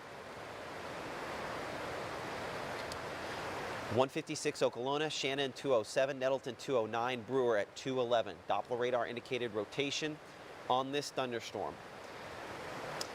As we come up here and we look toward our tornado-warned thunderstorm up in the Schattsville area, thankfully this is not as well organized as a little bit ago. That big kind of orange thing is just something that's supposed to draw my attention more toward hail on some days. I don't know how much hail this actually has today. I don't see a tornado on that there. There's some broad rotation. I'll track kind of the whole front end of that there on that rotation. Then we're going to look at some damage reports here in just a second. So there is our rotation as it moves there generally toward Dempsey at 152. We're looking at Gwynn Crossroads at 154, Hodges at 2 o'clock, and eventually Russellville by about 2:13. So this is going to be some flooding near Bev's pit stop near the, I think this is the Lee-Itawamba County line sent in by Jacob, and this is the concerning thing. You know, again, there's not the wow factor that goes with flooding, but we have some significant flooding issues, and we have inches more rainfall on the way for locations where this is right here. In fact, if I just kind of minimize that sign just a little bit here, I mean, for that spot we were talking about, we have one big storm. Yeah, I mean, wouldn't all be shocked to say I have 4 inches, 5 inches more? Would that be unreasonable? I mean, where that is, 4 or 5 more inches of rainfall would not be unreasonable. This is going to be a major flash flooding issue, unfortunately, for some spots. Let's talk to somebody who is, I think, just outside of where these storms are rough down in Monroe County. We're going to get back with our Craig Ford, who has gotten repositioned a little bit. And we do expect probably a new warning coming for his area here fairly soon, likely severe thunderstorm warning. Craig, where are you at as of 152? I have just left the storm shelter at my house, and I'm heading back toward Amory to see if all of those storms that you were showing, including the one that the North Mississippi Storm Chasers and Spotters had on its tower cam in Amory, to see if there is any damage. I was talking to Tim Green, who's a law enforcement officer, former law enforcement officer in Amory. He was indicating to me there may have been some trees down along 278, maybe between Amory and 45. There may have been a tree down on a house, so I'm going to check out those. Also, you were showing on Storm Track Doppler, a lot of those storms were in the area of where my wife and I live, and I just did a brief drive down where the road where I live. I didn't see any damage, so you know, hopefully nobody in our area had anything significant, at least not compared to what like folks in Elliott last night or Gore Springs may have had early this morning, or like Linda Griffin in Chickasaw County was talking about along the Natchez Trace. Obviously I'm up hot. If there's something I come upon, I promise I'll let you know and give you a heads up as far as what we encounter, if anything.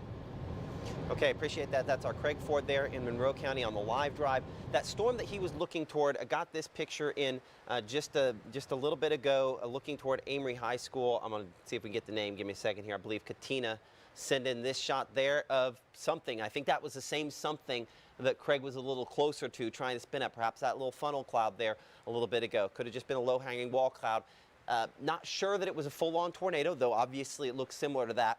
That's why we always have to have ground level visibility. Can't quite tell if that's just really, really low. Nonetheless, not a very, definitely a scary situation for folks there as that moved through. We're back out here in Montgomery County looking at some of these thunderstorms here. A couple of these with some pretty impressive rotation continuing to show up on the front edge of those. As I kind of go between a few different radar sites here, just kind of sort of moving it around to force it to kind of change sites. Some of that still a little bit broad. Let's go ahead and track the Duck Hill area here towards Slate Springs and Calhoun City.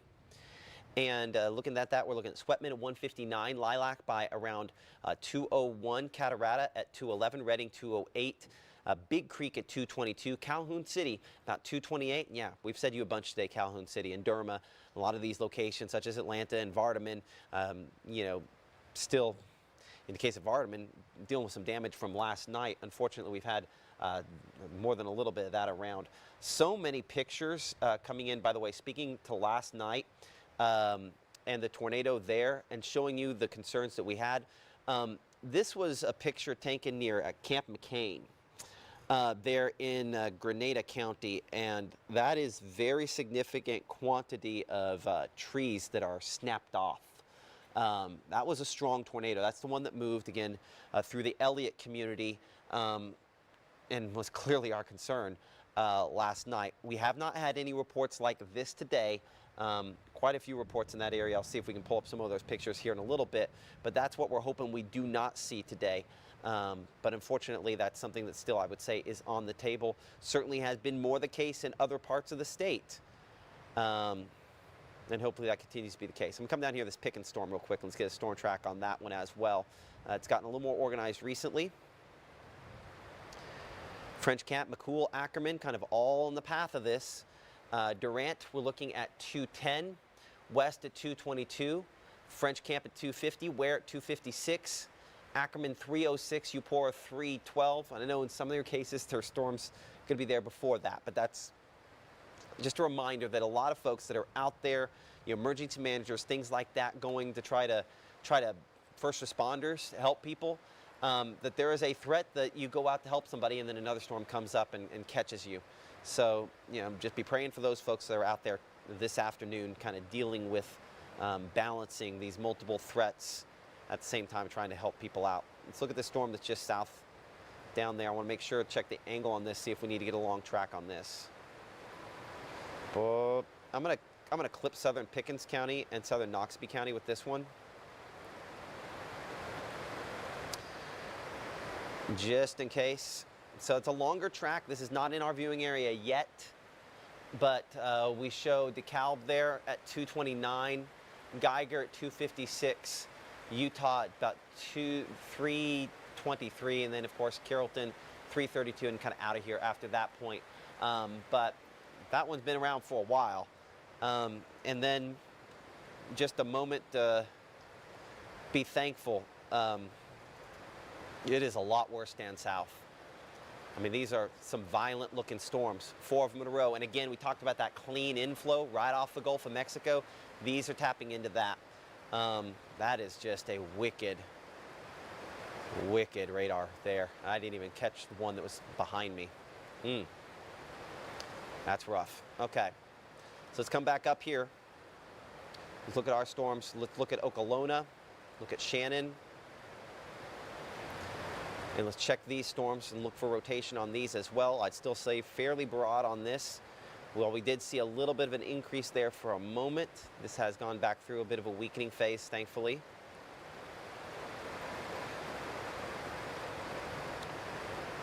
Gabe, I need to trade you places. I need to do some meso-analysis and just kind of like look over some other things related to the atmosphere. So trade me for just a moment. I'll take 2, you take 1. Okay. Okay. All right, so what we're continuing to track is that rotation just on the east side of Chickasaw County. Currently still broad, but you can see that inflow notch that we saw on several of these storms, honestly, right there on the east side. We're talking about just west of 45, along County Road 411. So what we're going to do is track that part of the storm as it moves more in that northeast fashion there towards Nettleton, and honestly would not be surprised to make it move a little bit more east. So that track could be shifted a little bit more towards the New Wren area, or even on the southern part of Itawamba County. So a few times listed there: 216 Nettleton, Evergreen 226, Abney closer to 231, and Dorsey 233. Expanding things out and looking at the broad scale of what we're experiencing across the region, still a tornado warned storm over there on the east side of Itawamba County. We're talking along 22 near Tremont. You're seeing it right there. But still, rotation, broad, not seeing anything confirmed just yet. Getting a few pictures submitted from people showing updrafts in the Itawamba County area, but no funnel produced just yet. So just an intimidating storm as it's moving across. And those updrafts tell you one thing, is that it is an unstable environment, and that does not take much for a tornado to be produced. So looking at the velocity, not seeing anything too impressive, but again, we're going to track that out. Actually, I mean, looking at it compared to the reflectivity, not going to get good returns on that. So that rotation way out ahead of it, I wouldn't say that that's anything confirmed just yet. It's just some high winds out ahead of those cells. That tornado warning actually extending into Alabama as we speak. We're seeing it move there towards Atwood, Dempsey, Russellville, going to be in the path of that. And if we keep it on that same time frame, I'm going to do a little math here for a second, just tracking the speed on that. So if we look over the last 30 minutes or so, we're talking about, let me do some math here.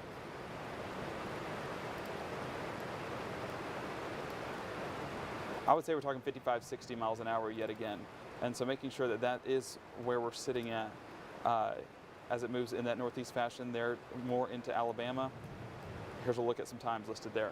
We're talking about Hodges 207, Duketon 213, Belgreen 215, and then on into Russellville by 223. So these are more for our Alabama folks, and just going ahead and taking the precautions and get to that safe place. We're still several scans away from this producing, but as we've seen in this atmosphere, does not take much for it to produce. Even along the leading edge of that, we're seeing some strong wind gusts as well. I want to just take a look at what exactly we're talking about. High up in the atmosphere, we're getting returns of about 35, let's get that bright pixel there, just showing 30 to 35 miles an hour sustained winds. That's damaging in itself. And granted, not severe thunderstorm warned, but it's definitely going to produce that. And hail cores, there are a lot of them with this system. And we're seeing that right there in Dempsey. Those returns of some purples and blacks, that's going to be where the strongest hail is. We're talking maybe ½ inch to an inch in development. So if you are in the Alabama area and are about to experience this storm, just go ahead and get that safe place and get where you need to be as we speak. Now, I want to check back in on Chickasaw County and now on to Monroe and Lee County. Still a ways away from producing a tornado or anything like that, but we're still getting those notches of concern, mainly that one south of Nettleton. And I'm going to zoom in on that right there and do a track on it, even though, I mean, rotation, it's not really existent right there just because radar's not picking it up. But we can clearly see that indentation right there moving into that southern part of Nettleton and then east of Okolona as it carries off into that northeast track. Going ahead and putting a track on that. We're seeing Nettleton closer to about 206, Evergreen 214, on into Abney closer to about 218. Now they're saying this is taking more of a northern track, which I tend to agree with on this cell. So let me rework this and get a track that more follows that path. So Nettleton 206, Evergreen 215, Abney 219, and Dorsey 220. Now we are getting some heavy drops on our roof here at the studio. I want to expand things out and look at what's happening up in Lee County. And it would not be surprised at all to hear a few small hailstones as well, especially down around Verona and Shannon. So we're getting that development. We talk about updrafts. Updrafts help with tornado development, but they also help with hail development. And that's why we're getting such large hailstones along with those tornado threats. Yeah, say that again. Okay, let's go ahead and pull up an MDOT. Do you have it over in Fulton or Tupelo? Okay, let's pull up Tupelo because I believe that's some small hail falling at this moment right over the station. All right, so taking a look outside, blinding rainfall for sure. I mean, you're going to get those heavy winds. Okay, so this is Highway 6 in South Gloucester, so on the south side of Tupelo. And guys, that's where we talked about with that hail core forming. Would not be surprised to see some small hailstones developing there. Tough to see them bouncing on the pavement, but if you're in the Verona area, South Tupelo area, buckle up for some hail, buckle up for some heavy rainfall, and buckle up for some strong winds as those pass on through. But what we are seeing is this line progress on through, making the northwest side of our area a little bit of a break. So I'm not going to say completely in the clear, because as you can see out towards our west, still some more development along the Mississippi River. With such an unstable environment, as this moves in, it could have that severe potential as well. Well, let's stay on the here and now and just let everyone know that you are still under that threat, as that severe weather outlook still covers all of us here in northeast Mississippi. This line out towards Montgomery County, we're talking about Winona, Vaden, on south into portions of Carroll County. That's really the concern right now as that moves east through the area. Not really for tornadic development, as we are still a ways away from that, just being that there's not a really defined notch that we're tracking. But you can see definitely some strong cells in there. We're talking about south of Winona, Vaden. I'm going to do a storm track on that one south of Winona as it's about to go through the area. Let me go ahead and move that here real quick as it did adjust. Pea size? So it was hail here at the studio. That shows you that hail, it does not take much for it to be loud and powerful, as that was just about that big, a little pea. So looking at Montgomery County, let's go ahead and track this cell that's going to produce some probably nickel-sized hail, I would say. Hendricks 209, Minerva 214, Lilac 223, on towards Slate Springs by 235, and Big Creek by about 240. Again, not tornadic, but we are tracking a strong thunderstorm moving into those parts. Now, looking at the grand scheme of things, let's go ahead and take a broad approach to what's happening. We have multiple severe thunderstorm warnings into parts of northwest Alabama. The rest of it, the cell that we've been watching for several miles, is down there in Monroe County, moving into southern Lee County. That's going to move more into Itawamba as we speak, and that's going to produce some heavy wind gusts, some large hail, and it has had the possibility of producing a tornado. So far, we've not gotten confirmation, but we are continuing to track that. Out west, we're tracking Montgomery County. That line of storms right there, you see that moving in that northeast direction, going to be impacting parts of Calhoun, Chickasaw, Pontotoc, even as far north as Lee and Union County. So that northeast track just carrying all these cells through the area. And I know you think, hey, I already dealt with it. I don't need to deal with another one. Unfortunately, this setup, it's not following that pattern. Let's go ahead and get back on Nettleton. I want to see what's happening here, because I know it's not showing it on velocity, but we are seeing a very interesting setup in regards to the reflectivity. You see that wrapping around. We talk about that inflow notch, and that's doing exactly that, wrapping around that moisture and pushing in that inflow, allowing it to wrap around and slowly starting to get that turn back in place. Looking at how that has progressed over time, just wanting to do it to see the progression. I mean, yeah, you're getting exactly that. I'm going to loop this over the last 30 minutes or so just to show you what exactly is taking place, and just watch. Watch how that starts to wrap around yet again. Seeing it right there, and then moving towards Nettleton, we're starting to see that wrap around again. So Nettleton, winds are not matching this as of right now, but I want to say let's go ahead and be as safe as possible and get to that safe place, just because we are starting to see that get a bit stronger, and wind returns are showing some stronger winds as well. So correlation coefficient, our tornado debris signature, not showing anything, fortunately, but this is getting more interesting as it moves into southern Lee County and then more into western Itawamba County. We're talking Evergreen, Abney. Getting a storm track on that. Again, winds not matching, so I'm going to keep it on reflectivity as it moves across 278. It's going to be impacting parts of Evergreen by around 216, Abney 220, Dorsey 222, and then Fulton 227.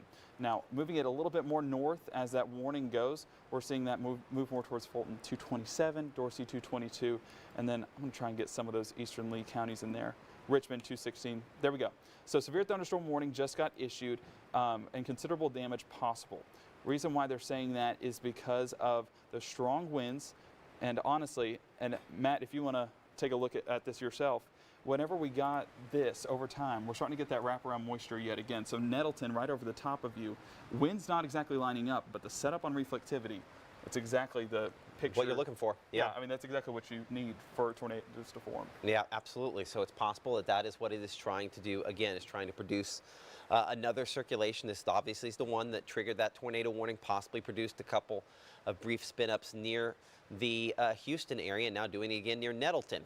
Hey, you noticing the same names over and over again? There are two big issues that is causing. Obviously, a lot of folks are being stressed out and having to deal with the same issues over and over again, but also the fact that that we're dealing with some major flooding issues as well. Just for example, from Tupelo Police Department, please ask folks to stay off of the roads if at all possible. Several streets are flooded: Main, Front, South Gloucester, Varsity, West Jackson, Rankin, etc. And more cars complicate things. Last thing we want is people stalling out. We've already had inches and inches of rainfall. And I think, as I mentioned a little bit ago, with more on the way, it's not inconceivable you could have another 3 or 4 inches of rainfall if everything goes the wrong way in some of these locations that have already seen well over that. So let's go ahead and pull up one of those MDOT cameras in the Tupelo area. Go ahead and pop that up here. So that one's not so bad on South Gloucester. It does not look like there's a lot of folks on that road. And of course, the hospital there on a hill.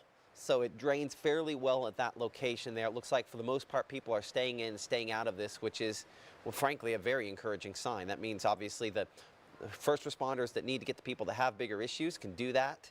And yeah, well, okay, well, that's encouraging to see. But anytime we just have this sort of a situation where we have these kind of storms, you have flooding rainfall potential, you have the tornado potential, there's just more threats that complicate the response for people that are charged with responding.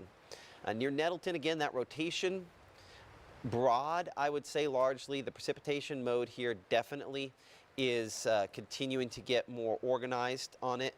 But at this point, I would say I'm less convinced on the tornado potential than kind of some other stuff related to this, certainly the heavy rainfall. And with me now live as of 2:10 is Doug Manzel with the Tupelo Police Department. I've mentioned your quote a minute ago about some of the issues we're having here.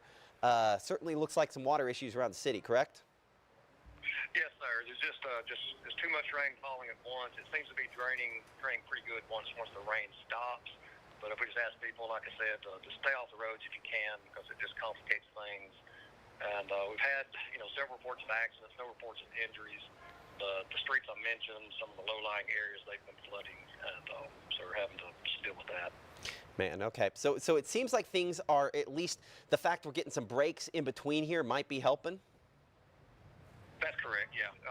Talking to the patrol shift, as the rain subsides, things get better. Some debris is washed up on the roads they're having to deal with, from the floodwaters. But other than that, it's working out okay. Okay. Anything else you want to pass along to folks at home? No, sir, that's it. Okay, I appreciate it. Thank you for all your hard work today and dedication every day of the year. We appreciate it.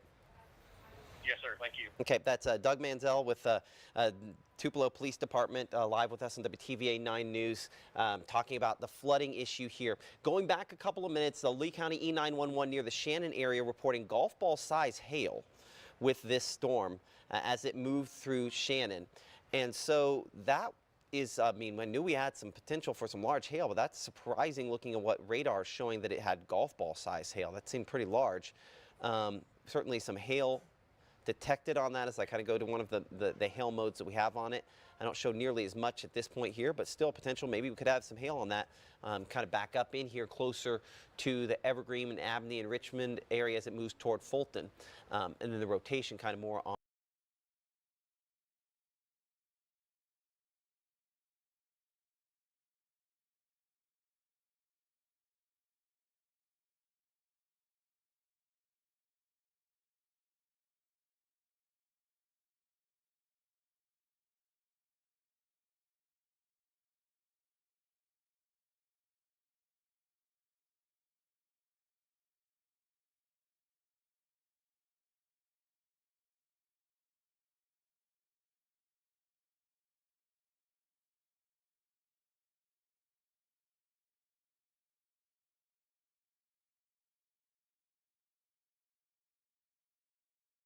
Is when this storm will be rolling on in.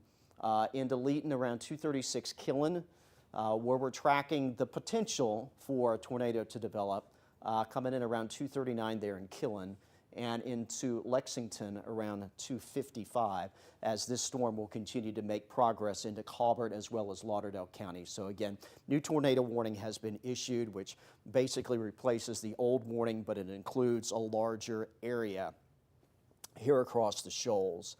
Let's take another look here. I'm going to clear off the track.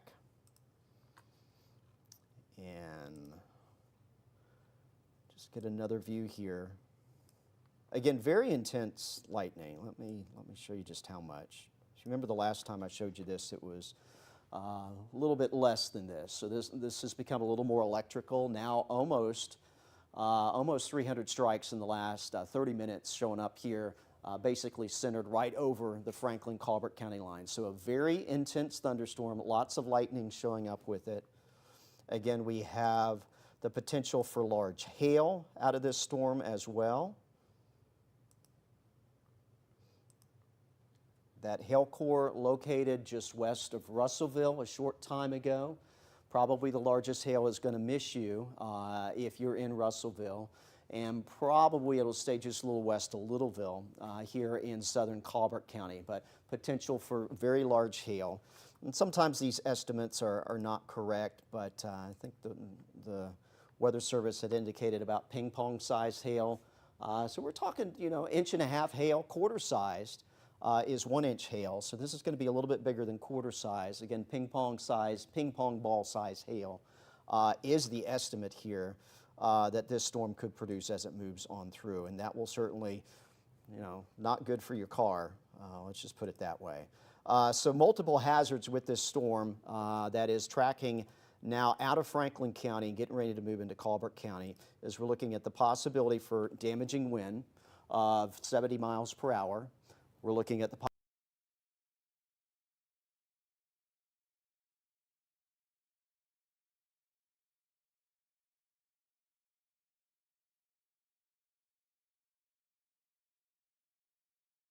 But as we take a look at storm relative velocity on the southern edge here, this is where we're going to see the rotation. In fact, in Russellville, you've got a really good view of this, and there's been several reports of rotation with this thunderstorm. And there's all sorts of rotation going on within that line. So as we take a look at the lightning, so you have real strong winds coming from Rockwood and on the west side of Russellville. And the way it's looking, this may miss Russellville just to the north, but we're watching that southwest side though. So as we go from Russellville, you're going to get a really good view here in Russellville of what this storm's got. Again, I'm not encouraging you to go outside and watch it, right? Because there's so much lightning out here. But as we get into this area, that's where this storm is trying to produce a tornado. And we get into Russellville, and it's just on the northwest side of town as we get in close. We've got the very large hail, perhaps ping pong ball size hail in Crooked Oak. Possible tornado wrapped in rain on the north side of that. And then we have another circulation that may fire up north of Rockwood. This is going to be right along near Reedtown. You get towards Russellville. The wind's likely picking up in downtown Russellville right now as we get along Duncan Creek Road, and then we've got Highway 624 just north of Highway 24. Again, large hail along Highway 58, and this is, I would say, more of an imminent threat here up north side of Russellville towards Hester Hill, and then you get to Mountain Town, eventually Tharptown. We're watching that, but this storm may end up just off to your north and west. The most intense hail is where we see this purple here and the pink. That's right over Crooked Oak. You're probably seeing lots of hail, at least nickel size, maybe a few ping pong ball size hail stones with that. And you get farther north as we get towards Muscle Shoals, and we continue to monitor the possibility that there may be a tornado in here. Very high wind coming in to Muscle Shoals. Again, this is going to be by just to the west of the Love's truck stop there on Highway 72, moving into Tuscumbia. So let's get into Tuscumbia here. We got Old Lee Highway, Highway 72, North Main Street. This is going to move right through downtown Tuscumbia, unfortunately. High wind coming in, and the wind's picking up all along this area. And you go to Woodward Avenue into Muscle Shoals, and then you get Sheffield, and then McFarland Park, and then eventually Florence.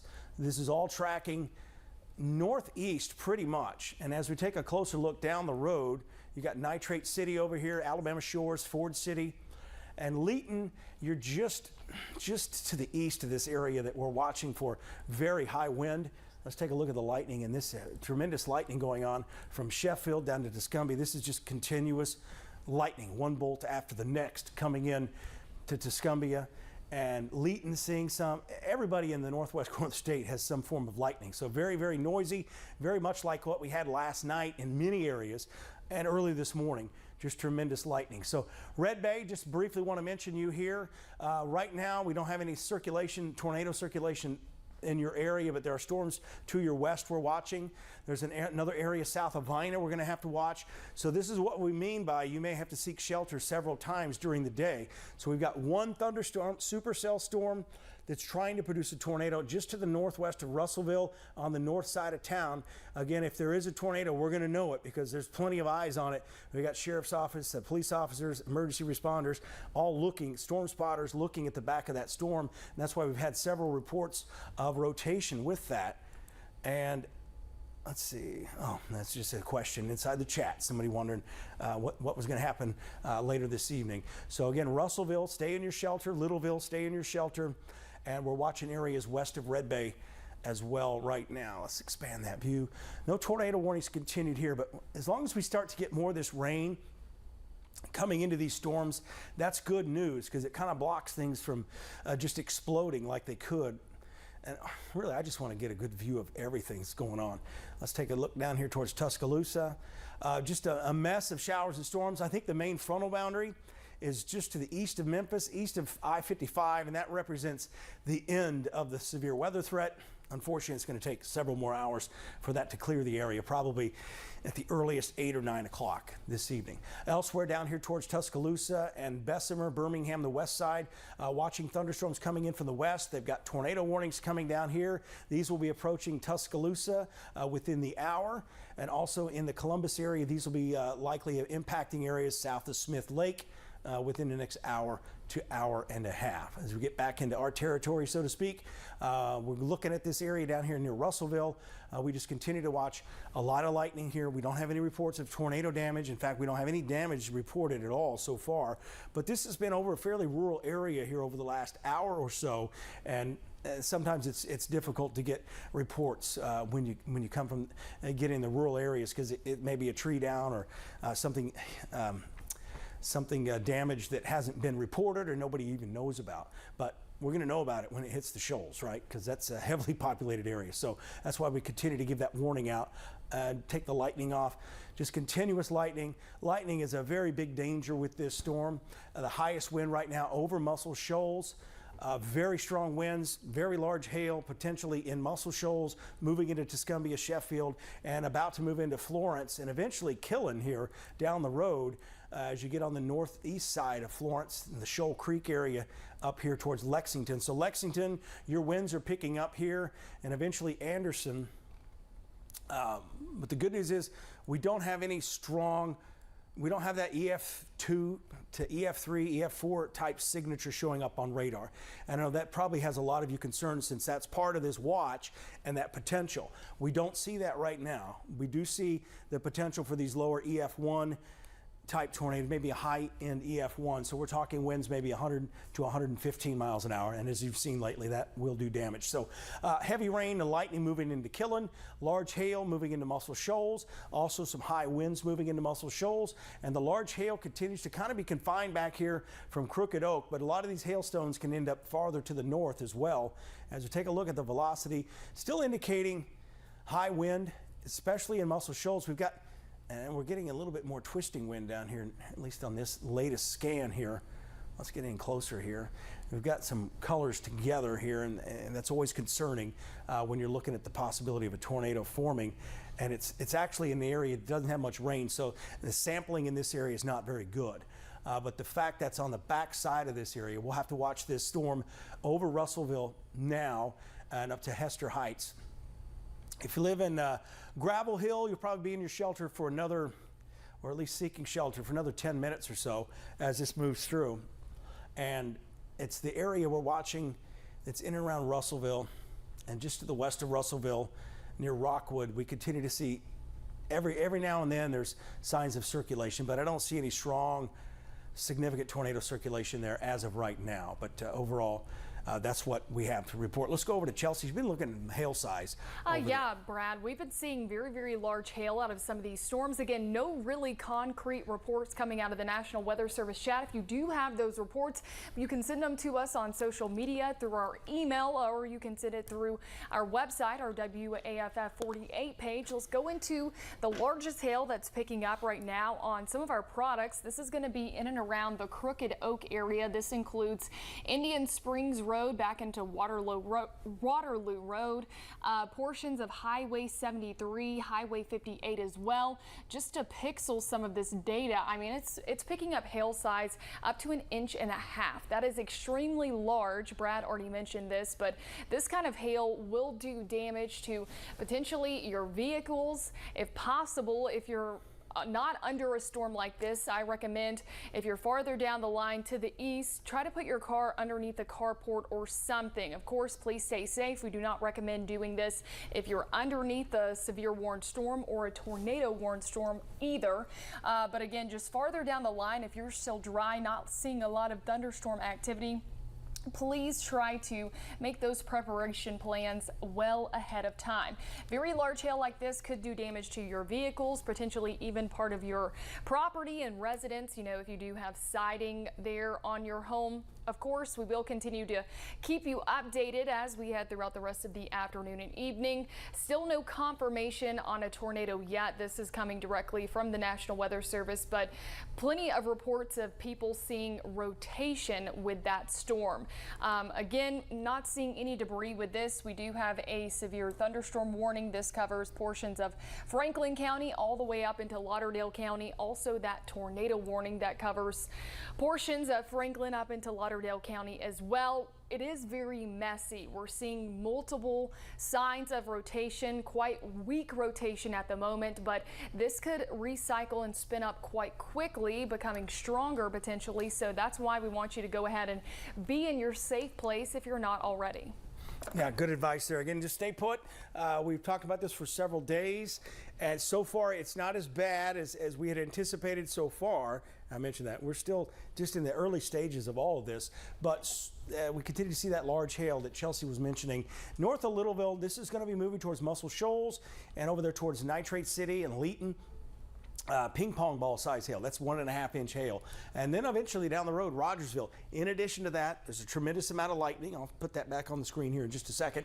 And then we've got the flash flooding threat. That's really going to be a big concern here if it's not flooding already in some of these areas. Rainfall rates about 5 inches per hour with this area, showers and storms moving over Muscle Shoals and into Florence. Down to Rockwood, we continue to watch these areas, but overall, we're mainly confined to this Muscle Shoals storm right now. Let's expand the view out. I'll turn the lightning back on here.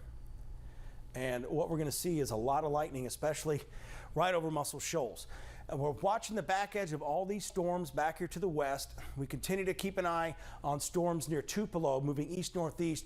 But I will tell you, there's a lot of rain down here to the south that's really going to interrupt some of this. So that is very good news, in fact. You get all this rain coming in. If we didn't have all this rain, we would be looking at significant tornadoes moving through these areas right now.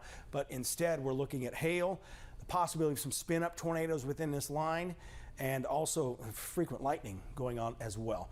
Down here to the south, we'll watch these areas down here towards Smith Lake. This is all moving to the north and continuing to move north just very quickly. These are moving at about 60 miles an hour. Near Columbus, these storms are tornado warned storms, but there's no confirmation right now of tornadoes with that storm near Columbus. That's eventually going to move it to Lamar County and up into Marion County, just off to our southwest of our viewing area. New severe thunderstorm warning that does include Giles County up here and Pulaski, the northern edge of this, showing signs of high wind coming in.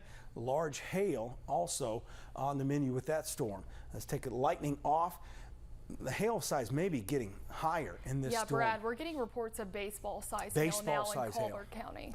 Okay, we're getting baseballs now. So keep an eye on those cameras. Baseball-size hail now reported from this storm here south of Tuscumbia.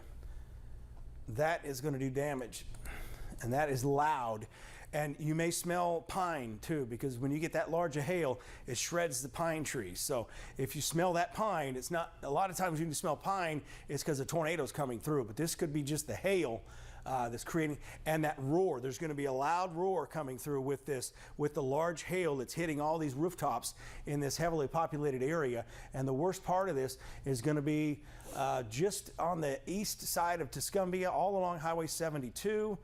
And you get down here where you get to Decatur Street, get ready, Maple Street.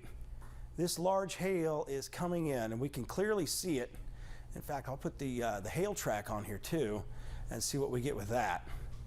Let's see if that's caught up. So this is the history of hail this storm has had over time. So a lot of this at this time was probably closer to dime and nickel size, but now we're getting baseball size hail, which is that 3.5-inch hail. So that's some big hail. So be careful. I mean, the hail, if you go outside in this hail, I know there's going to be the urge to go out and take a picture, a selfie or something with all this hail. Don't do it, because you've got hail that can knock you out, make you unconscious, and you've got lightning out there with all this hail as well. So just a tremendous lightning storm. Oh man, look at all that lightning. That is a terrible storm right there, moving into Muscle Shoals and really all of central Colbert County. Frequent lightning, you may be losing power due to lightning. There may be homes getting struck by lightning, and then the hail itself damages. So you get into this baseball-sized hail, and that's just a whole different ball game when it comes to tracking the hailstones and severe weather coming in. And I've lost and Brad, this again. This is an incredible report we just got. This is coming from Lawrence County, Moulton. This is going to be apartment complex fire at 3050 Byler Road. They were struck by lightning right around 2:17. The fire department is already evacuating residents there. So fires, we saw, I believe it was a firework. Oh yeah, that was this morning. That was earlier this morning, and that completely exploded. I can't even remember where that was, but yes, Tuscumbia, thank you. Again, this is going to be 3050 Byler Road, Moulton, struck by lightning. Just please stay inside if you can, even if you're not under a current warning. This includes severe thunderstorm warning and also tornado warning. Lightning not only going to cause power outages, but could potentially cause fires. Brad. All right, here's a look at the algo camera again. If you can get that storm hand tracker up again, I think we lost it again. Okay. But we're looking here on Avalon Avenue and Highway 72. In this particular area, Muscle Shoals, we're not seeing the hailstones yet, but again, I think it's just south of this location. But the lightning is continuous, it is tremendous, and it is dangerous out there. As you just heard from Chelsea, we've had a fire with this storm earlier. Actually, it's a storm east of here that we're watching that. So again, tremendous amount of lightning, very heavy rain with this storm here. It looks like a new severe thunderstorm warning may have just come out for Franklin County. So let me read that. Franklin County, again, we've got a new severe thunderstorm warning. That Brad, does include your hand tracking should Russellville. All right. So there's our tremendous lightning going on there. And it's not working yet. Yeah, see, I'm able to push the button, but it's not actually letting me do anything. So I'm going to go ahead and stand over here, switch remotes. Maybe that'll work. I just switched them, though. Technology, everybody. So, again, this one's not working.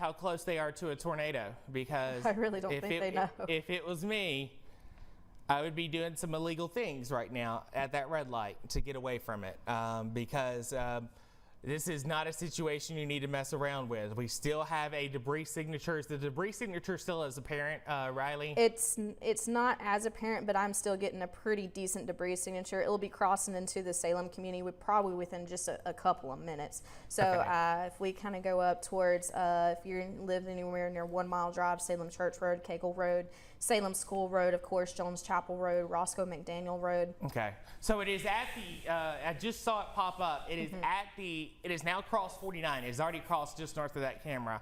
But it is at the industrial park, so the Collins Industrial Park, yes.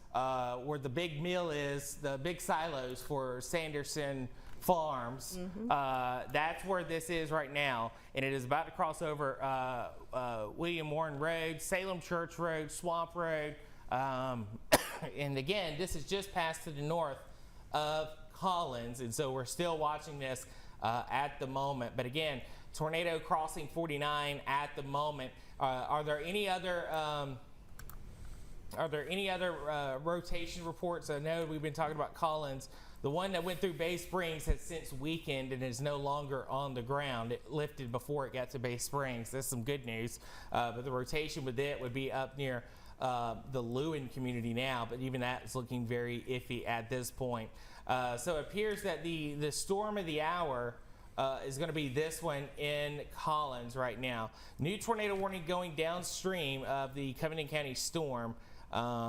So that'll be coming out. So we got a new tornado warning coming out.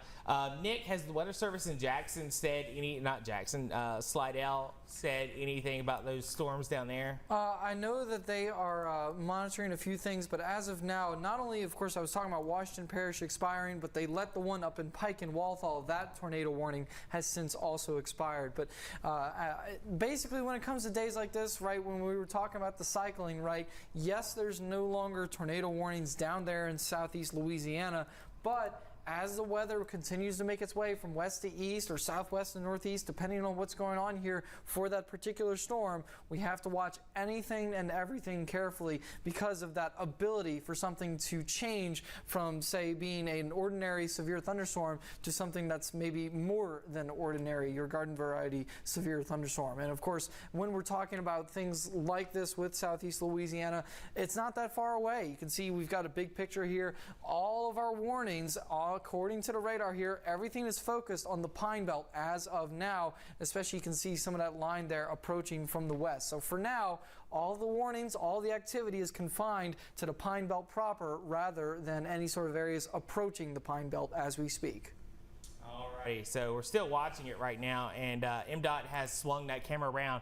This is where we'd be looking at, but again, this is now, it's rain wrapped, so we're not going to get a good appearance from it. But we're overlooking the Hardys right now. The tornado is now north of that location, so it's already passed to the north of Collins, which is a little bit of good news. But we still have that debris signature with it, although it is a lot smaller now as it gets ready to cross Salem Church Road. So this is moving northeast, and it's continuing to do so at a speed of about 45 to 50 miles per hour. The Weather Service has just issued a new tornado warning. This is going to include northwest corner of Jones County, northern Covington County, and Smith County until 3:15. Again, this will be downtown Taylorsville.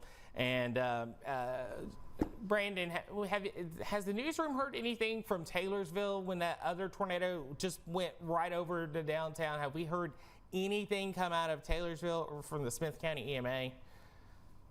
Okay, so I have not heard any information, and hopefully that no news is good news, but I fear that no news is down power lines and no way of communicating out so far. So we are looking right now, and again, this area of rotation with this storm is down near Hot Coffee or near Salem and moving northeast still at about 45 miles per hour.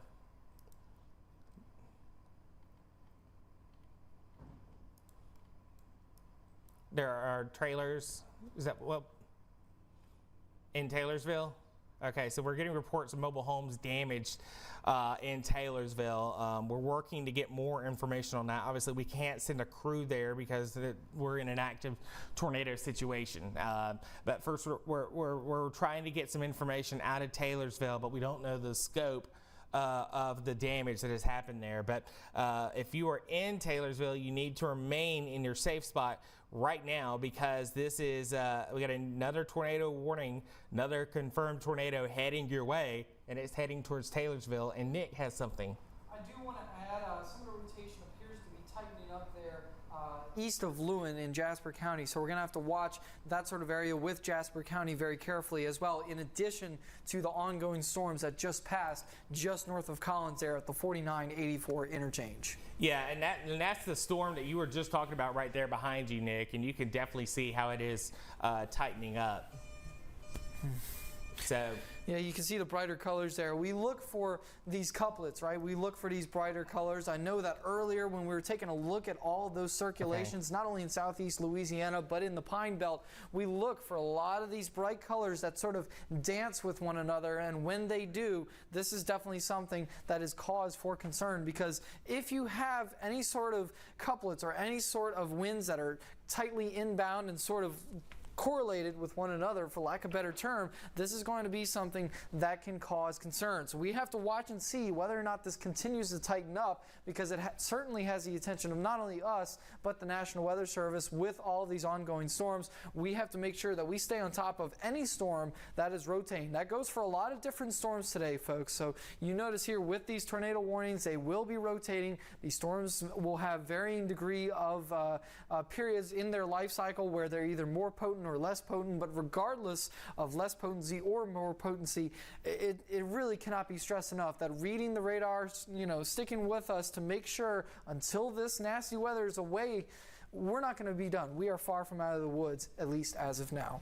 All right, let's go ahead and go to some video. This is from Colton Jones. I don't know a lot about this video, but this right here, it appears to be debris in the sky. Brandon and Sarah, where did you say this was from again? So this is from White Sand in Jasper County. Oh my goodness. Okay. All right. All right. So that right there is debris falling out ahead of the thunderstorm. And remember, I talked about the ham radio operator who was seeing that. So that's what it looks like. That is houses.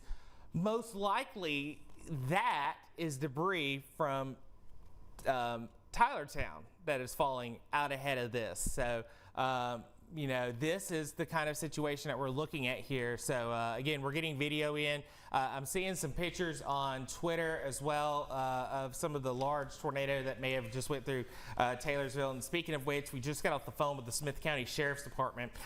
Taylorsville has a lot of debris. Taylorsville has been hit very hard.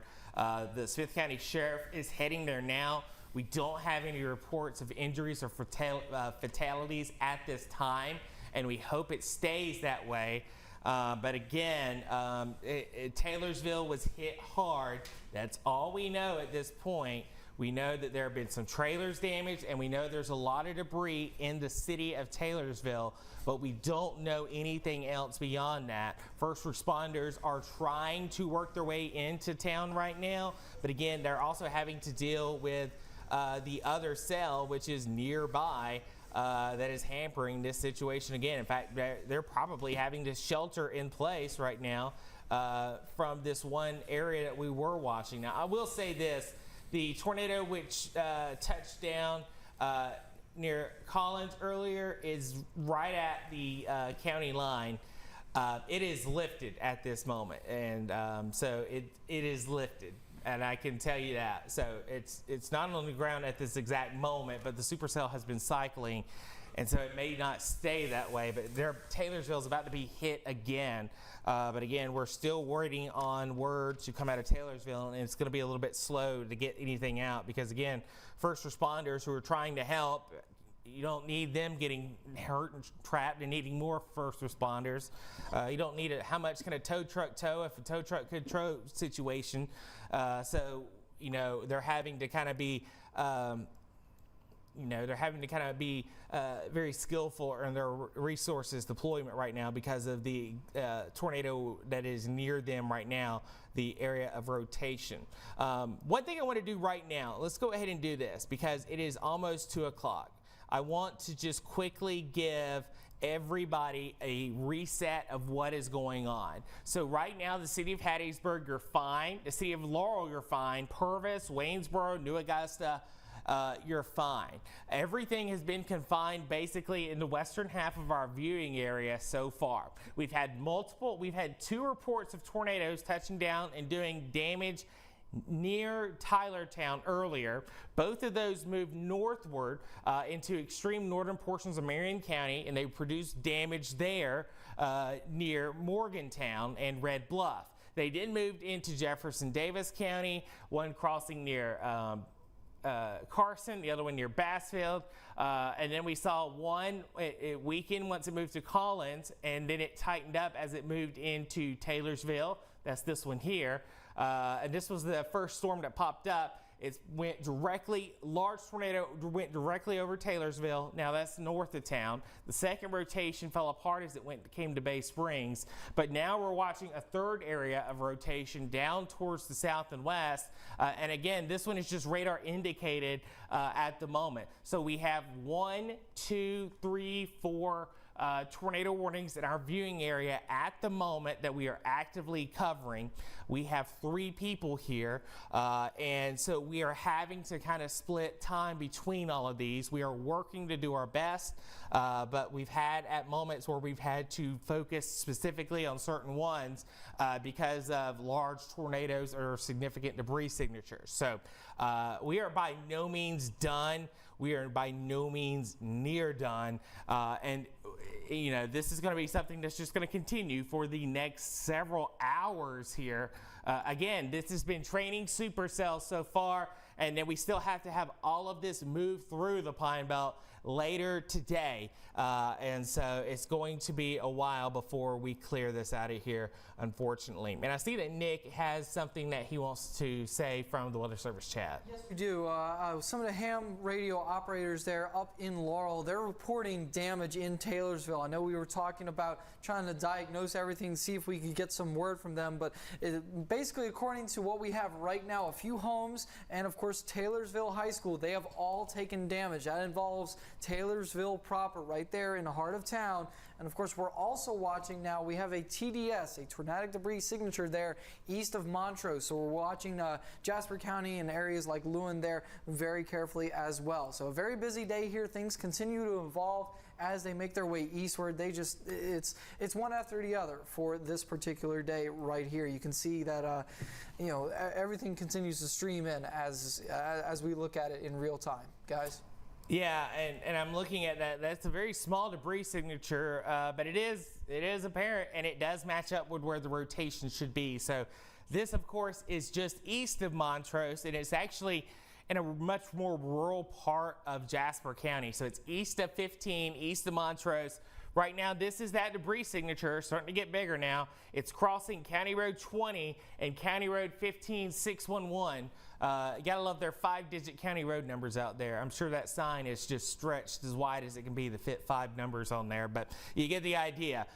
County Road 15611 and County Road 20 are under the path of the storm, and this is moving north, so County Road 5414, and eventually this will be coming up towards 504, State Road 504, up into the northern part of Jasper County. So again, tornado on the ground in northern Jasper County, now north of County Road 20, and it's near County Road 15611 near Montrose. Back down towards the south, I'm looking to see,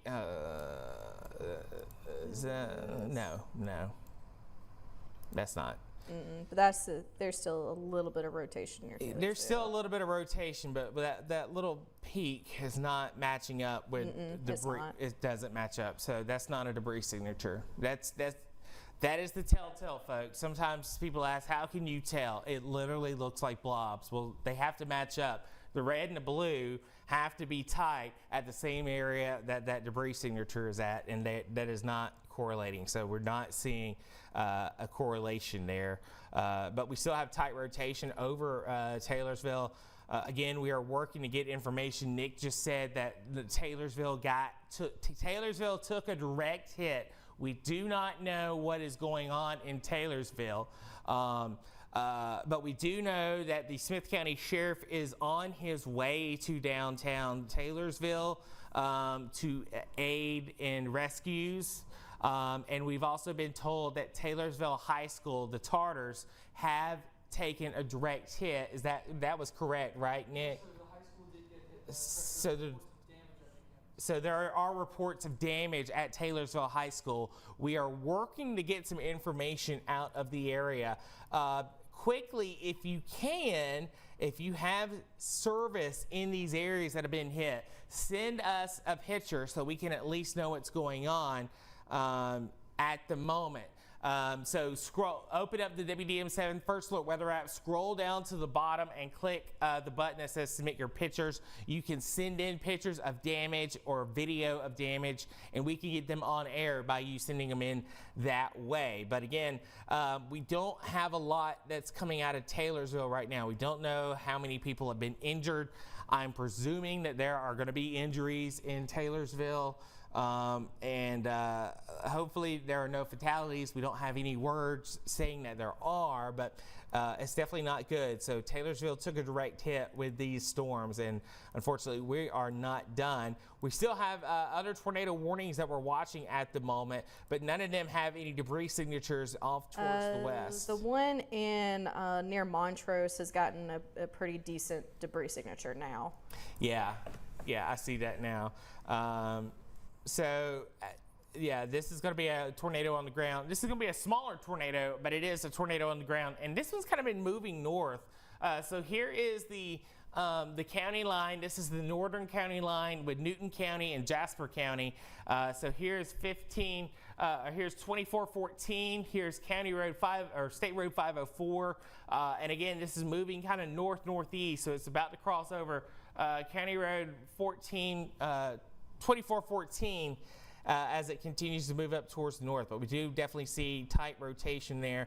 The rotation itself is not as strong as I would like to see, but it's definitely producing a tornado in that area, because that is definitely clear as day that you have something ongoing right there. So we're still watching this situation, and again, a tornado on the ground in northern portions of Jasper County at the moment. This is moving due north at this time. So we're continuing to monitor everything that is going on here, and of course we are working to effort information of the communities that have already been hit. But again, we know Tylertown got hit twice, Taylorsville's got hit once, and Collins had some damage to the west side of town. Or we saw a debris signature, which we presume there was damage. We don't know anything that's coming in. So newsroom, if y'all have anything, just okay, good. All right, so we got video. All right, this is coming in from Goss. This is from the Oakville Fire Department. So this would be down towards northern Marion County. This would be some of the damage that is coming out. This is from Natalie Turner, and again, this is coming out of Goss from Oakville, so this would be northwest Marion County first responders and the fire department giving some first look at some of the damage that has happened out there this afternoon. And again, this is just going to be a long day, and unfortunately we're starting to get in some of that information here across the area, and we're just still slowly kind of moving through everything at this moment. Is there anything, any other video or pictures that we have sent in right now? All right, that's all we got right now. Okay, that's fine. But yeah, so here we are at 250. We have not really seen this line move a lot. We've seen training supercells develop across Louisiana and race northeast up into portions of Taylorsville and out towards Tylertown. We've been watching these areas pretty carefully here. It seems like we got... yeah, that's going to be from Marion County for Columbia. Okay, let me click on it. Yep. Oh, Lord. That is going to be right on top of... Columbia. Of Columbia. It's right on top of the airport as well. So let's look at the rotation. Yeah, it's pretty tight. So let's go ahead and head out to our sky cam right now. That's exactly what I was pulling Walt up. Massey Ford. We're looking at it at the moment, and we've done this before. I'm looking at it right now to see if anything new has come up, and I don't see anything just yet. I'm logging into the camera. Riley, just read off the warning while I log into the camera. Sure, absolutely. A tornado warning for northern Marion County and south central Mississippi until 3:15 Central Time. At 2:50 p.m., a severe thunderstorm capable of producing a tornado was located near Columbia, moving northeast at 55 miles per hour. This is radar indicated rotation. This dangerous storm will be near Improve at 2:55. They are also noting max hail size at 3/4 of an inch, so pretty decent size hail as well. So let's see, can we see anything on the camera? Not right now, but this is still an ongoing tornado warning. They just issued this for Marion County, so if you are in or near the city of Columbia and of course Improve, you need to take cover now. This is a tornado warned storm. This is pretty tight rotation right now over here in Columbia. Yeah, and I'm looking at it right now. This is actually over the river. So this is on the western side of town that we're looking at right here, and it is moving off towards the north. So you see this little dot that says Columbia Academy. Our Skycam is just to the, is basically the plot of land to the next of it. So we're watching it right now, and I'm gonna go back over to that camera because I'm looking to see if I see anything, anything coming out. I don't see, I'm looking on the western horizon. We're looking back to where this should be. I'm not seeing anything that looks imminent. We do have some water droplets on the lens right at this part, but for the most part, as I'm looking off towards the west, I don't see anything that is definitely about imminent to do something. I see a lot of scud clouds on the horizon. And basically with scud clouds, you're basically just seeing the air rising into the thunderstorm. One thing I don't see with this apparent part here is spinning part of it. I see the motion up, but I don't see anything spinning. So that right there appears to just be some ominous scud cloud on the horizon. But again, we're at the spot where we would need to normally be looking at should we be seeing anything at this time, and it does not appear that I see anything that is a confirmed tornado on the ground or anything, just a lot of low-hanging cloud cover in front of this camera location at the moment. So we're scanning the skies. Riley, is there any debris signature or anything like that with this storm? Not right now that I can see on this particular storm. There's a ton of I must kind of switch between radars right now, between New Orleans and Jackson. There's no definitive debris signature right now at the moment. So, and where would the tightest rotation be at with it? It should be pretty much over Highway 44 near Columbia Airport, so you're looking in the right direction. Okay, that was the other thing I was going to ask. So, we're looking right now. It's hard to see, and that's starting to get a little bit more north of town. But again, I don't see anything that is imminently tornadic at the moment, but of course we are watching it as we just kind of scan back and forth to see if you do see anything showing up at this time, and I just don't see it. Even if you take a wider look, and I'm looking at this one monitor because it has a little bit better contrast than the big board behind me, and I don't see anything that is about to touch down. But being our luck, it's already it's going to be behind the trees if it does do something funny. So right now I don't see it, but of course we're still monitoring it, and we'll keep a very close eye on this cell if it decides to do anything at this time. So we're watching it. We're going to go back over to the radar right now. Again, tornado warning remains in effect for the city of Columbia. The rotation is near the airport and moving up towards the north and east towards Good Hope. And yeah, this is now raced basically really fast up north of the city of Columbia, and it is racing up towards Good Hope as well. I want to go back up to the Jeff. Go ahead, Nick. I just want to say that I've actually found some more images that are now coming in from Taylorsville. One of them being from the high school. A ham operator has sent them. It's got what appears to be some form of green debris. Now, I'm not entirely certain if this is going to be portions of a fence or portions of metal roofing, but I'm doing a little investigation on all of that as we speak, and I can see that basically this picture is at the baseball diamond there on the eastern fringe of the Taylorsville campus. And I also see that immediately to the west, there are two structures just to the west of that baseball diamond that have what appear to be green roofing according to the satellite imagery I see here. So there's very real damage starting to stream in from Taylorsville. They also sent in a picture of a very definitive funnel, a very wide cone funnel at that shows this tornado that touched down earlier today in Taylorsville and inflicted damage in the town proper. All right, thank you so much for that, Nick. And now we're getting footage of, Brandon, this is Tylertown, correct? Correct, so let's go ahead and show this. This is apparently the tornado. This is apparently the video of the tornado. All right, so we're waiting for it to re-cue. So in just a second, just play it up when it goes, Brandon. We got a pretty big signature near Bay Springs, Patrick. We got a debris signature. Go ahead, Brandon. All right, let's go ahead and show that real fast. So there's some of the debris coming out of Salem. This was near Tylertown, of one of the two tornadoes that happened there. So we're working to get information there. Riley, you just said you have let's come back over to me, Brandon. We got a debris signature apparently showing up at Silva Bay Academy right now. Riley, you just saw this pop up here just a second ago. So it looks like we now have a tornado between Silva Bay Academy and Bay Springs itself.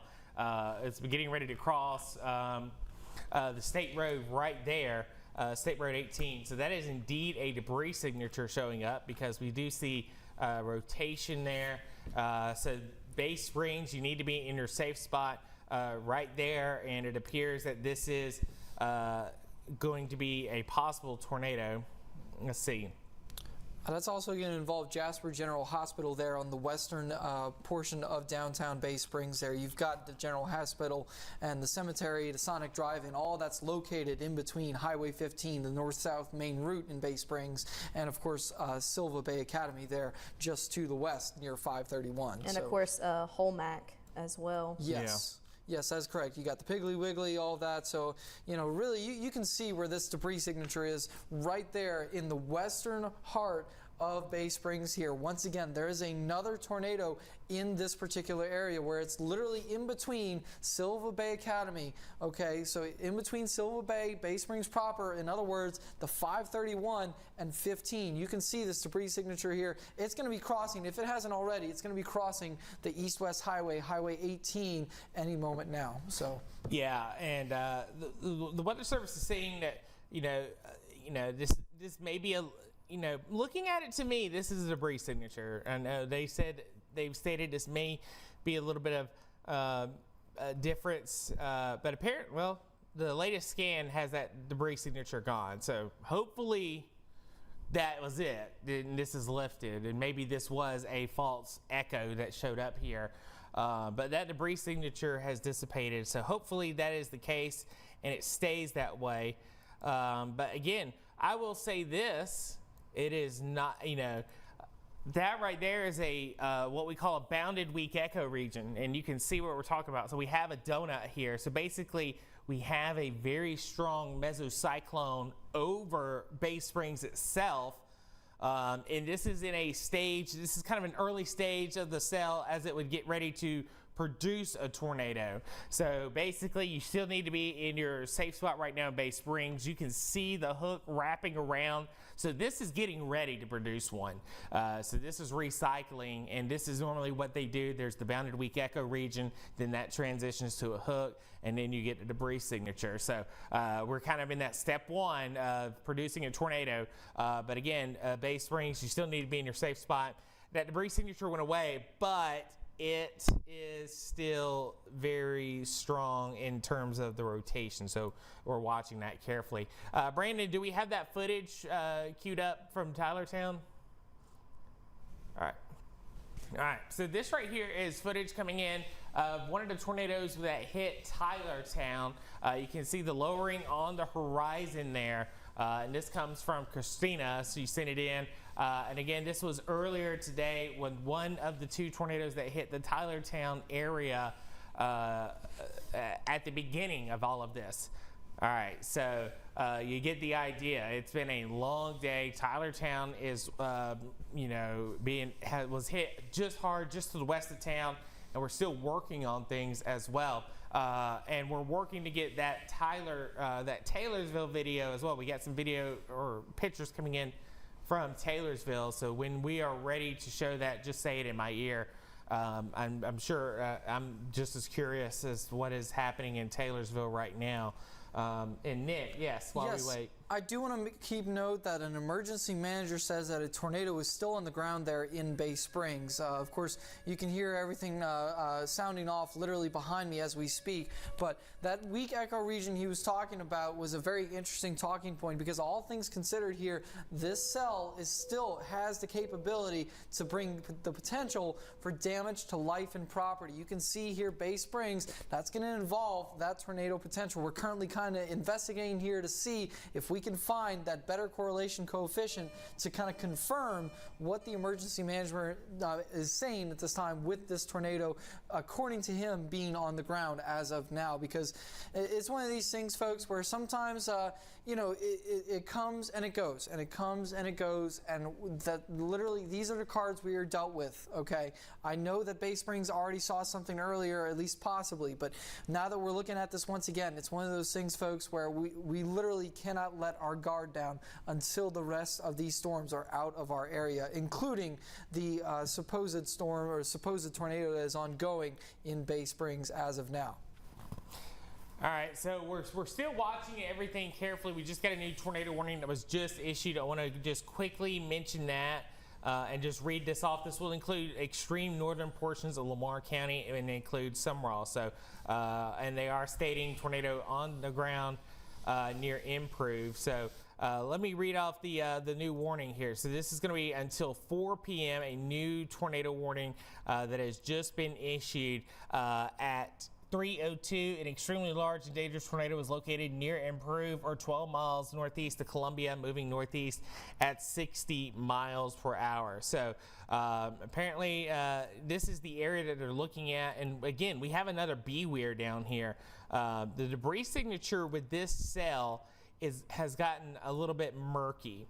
But it was there for a few scans, but we definitely see a strong correlation with that as it moves up towards the north. So Sumrall, Seminary, Collins, you're all in the path of this. I think this will go more south of Collins this time, so it may be more of a Seminary threat, but of course we're still watching it. Video coming out of Taylorsville now. Let's go ahead and rack that footage, Brandon, if you can, in Master Control. Oh my God. That is actually video of the tornado in Taylorsville. And as you can see, it is producing damage. And again, that's from Max Loper. Look at that. That is the tornado that was earlier that hit Taylorsville. This appears to be, coming in. He's apparently on the west side of town because it's moving from right to left on the screen, but that is the tornado that touched down in Taylorsville. It was apparently a large tornado, and it has done considerable damage in town. We don't know a lot about the tornado right now, or how much is damaged, or if there are any injuries. But as you can see, there's the town water tower, so that kind of gives you an idea and a reference of where this was. And it almost looks like that's the fire department right there too, with those open garage bays. But you can see the power go out. But that was it. The tornado just developing and moving into portions of the area as well. So again, thank you for everybody sending in. If you have videos you can send in, be sure to do so, but do it only when it's safe to do so. Very tight rotation out near Melba right now. Tornado warning in effect for extreme northern Lamar County. I'm sure the sirens are going off now in Summerall.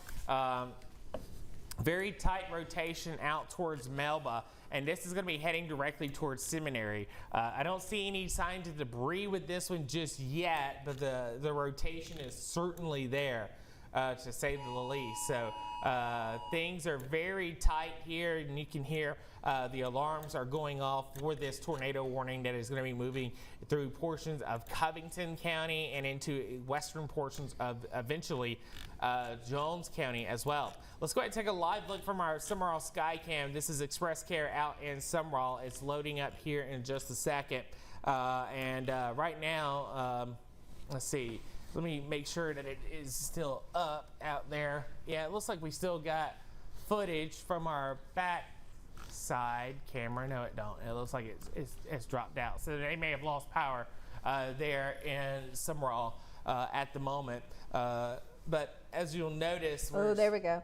We got a debris signature over Melba. Okay, so we're going to go back. And there it is. Yep, we have a debris signature right over Melba. Lord knows there ain't nothing in Melba except for the gas station that's out there, Melba Grocery, and it's right on top of you right now. Broome Road, McVeigh Road. This is a tornado that is crossing at Melba right now. In fact, it's only about a mile north of the NOAA weather transmitter for the Hattiesburg area. So we are seeing a confirmed tornado now on the ground in Melba. So that is what we are looking at this time, is that confirmed tornado on the ground in Melba. And because this is where the tornado is, I can tell you this is moving north and east. So this is moving away from Summerall. But if you have a Summerall address, you still need to be in your safe spot, especially if you live in portions of Covington County or in Jefferson Davis County. But there it is, tornado now crossing Melba, crossing 42 right now in Melba. And this is going to be moving very close to Seminary Summerall Road pretty soon. And eventually this will be crossing 589 should this hold together. And Riley, what is the forward speed with this tornado? Did they say in chat or? So the forward speed on this is 55 miles per hour. So this is moving at highway speeds. Yeah, this is pretty fast moving. And so this is moving pretty quickly now. So Melba at 309, Seminary at 332. Let me step out of the way here so you can read that. Sanford at 323, Eminence at 328, and then Oak Bowery by 330. And again, we just got a new scan in here, and the debris signature is getting bigger. And you can hear the thunder here at the TV station. This is actually the thunder that we're hearing is from that sail that is from the other side of the hood of the supercell. So we're getting some loud thunder here, but this is where the tornado currently is at the moment, and it is moving up towards the north and towards the east. So Seminary, you need to be in your safe spot right now. Basically 589 between Summerall and Highway 42, you got to be into your safe spot because this is a tornado that is on the ground currently at the moment as this races off towards the north and towards the east. So we're continuing to monitor that threat. I'm looking to see if, okay, it looks like that's probably going to be an update to this warning here. As soon as it comes up, yeah. So they just upgraded that to tornado confirmed. But of course, we are still watching it. And I want to go back over to the debris signature now. Again, very apparent debris signature with this one. So here again is Melba. And this is moving off towards the north and towards the east. And as it does so, this is going to be crossing over the county line. It'll be crossing the river. Tornado's getting bigger now. So we're starting to see a much bigger tornado with this storm as well. Tim Doherty, who works in our sports department, saying Taylorsville High School baseball diamond was hit and destroyed. Again, we're working to get more information, but we do know the town of Taylorsville was hit took a direct hit from a large tornado earlier today. The high school took a direct hit as well. Nick has info. I was actually able to figure out where we were looking at. I know you were talking about Taylorsville just a moment ago, and I think that was an excellent point. You were talking about the fire station. He is absolutely right. That video that we were looking at earlier was looking north. Wherever it was taken, it would have been facing Taylorsville City Park, Taylorsville Volunteers Fire Department, and of course just west, immediately east there at the intersection of both 28 and 38-7. So that video would have been looking roughly north when it caught that tornado earlier. Just thought for anybody wondering where that was in Taylorsville, now you know approximately we can get kind of our better bearings for where that tornado was earlier. But back to the current tornadoes, you can see the correlation coefficient here. It's deeply indicative of what's going on here with this ongoing tornado, guys. Yeah, and this is heading directly towards Seminary. So now, you know, it's not that far away. We're talking 10 minutes till Seminary at this point. And so basically, if you live between Melba and Seminary, Sumrall itself, the Lamar County part of Sumrall, you're fine. You can come out of your safe spot. Excuse me. The area there is moving off towards the north and towards the east, and it's going to stay away from you in Sumrall at this time. But it is heading directly towards Seminary. So Seminary, you need to be into your safe spot right now. Tornado heading your way out there this afternoon. It's already 3:12 right here. We've been on the air for already about 2 to 3 hours here at WDAM, and there are no signs that we're going to be stopping anytime soon as well. So we're still watching a tornado outbreak that is ongoing at this time. Large tornado on the ground near Melba, and it is now crossing the river. This is actually really picking up steam. And you know what? This is coming up to Cold Springs Road. God, I swear that road is the worst hit road ever, because it always seems that we are talking about Cold Springs Road during tornadoes. Ever since the 2020 Easter Sunday tornado, I've read Cold Springs Road so many times, and it is heading directly towards you again.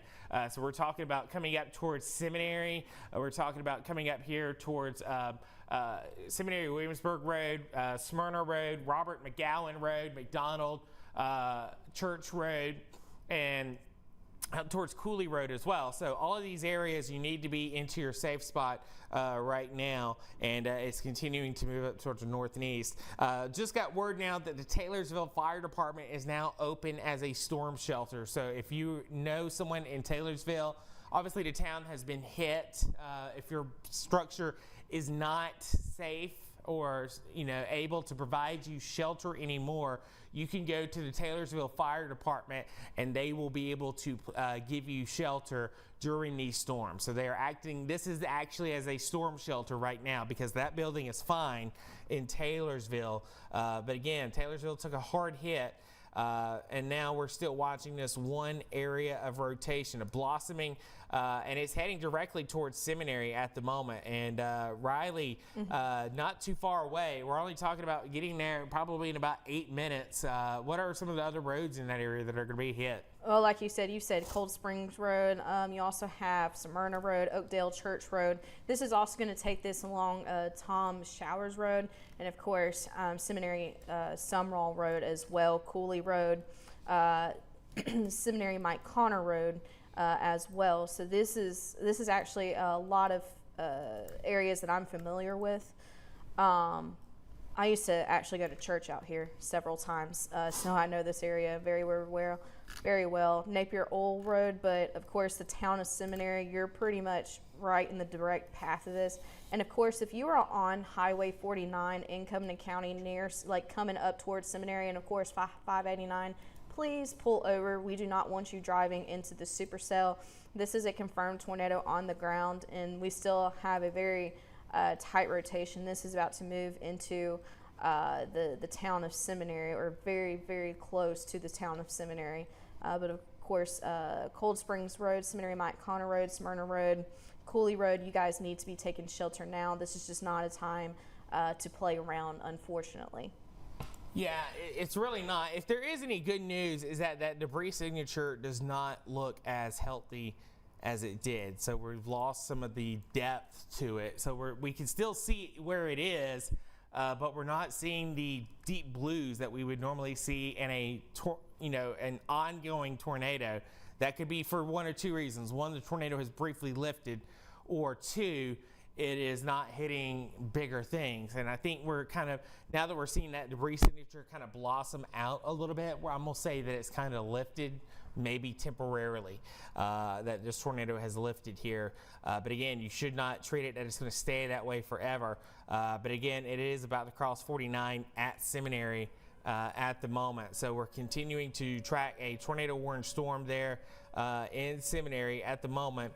Power out on 589 about a mile north of the football field coming out in Seminary. So we're getting reports of power outages out of the Sumrall community, and we are working to get more information that is coming out from them at this time. So apparently that Skycam has went down, and so we cannot see anything that is coming out of Sumrall at the moment. This right here is a new tornado warning that was just issued for portions of Montrose. This is for that storm that is now moving out of Jasper County into portions of Lauderdale County and Newton County at the moment. So of course we're going to continue to monitor that, but with that leaving our viewing area, and we'll stick with this one down here that is over Seminary. Quickly, I want to look down the pipe to see, is there anything new coming up?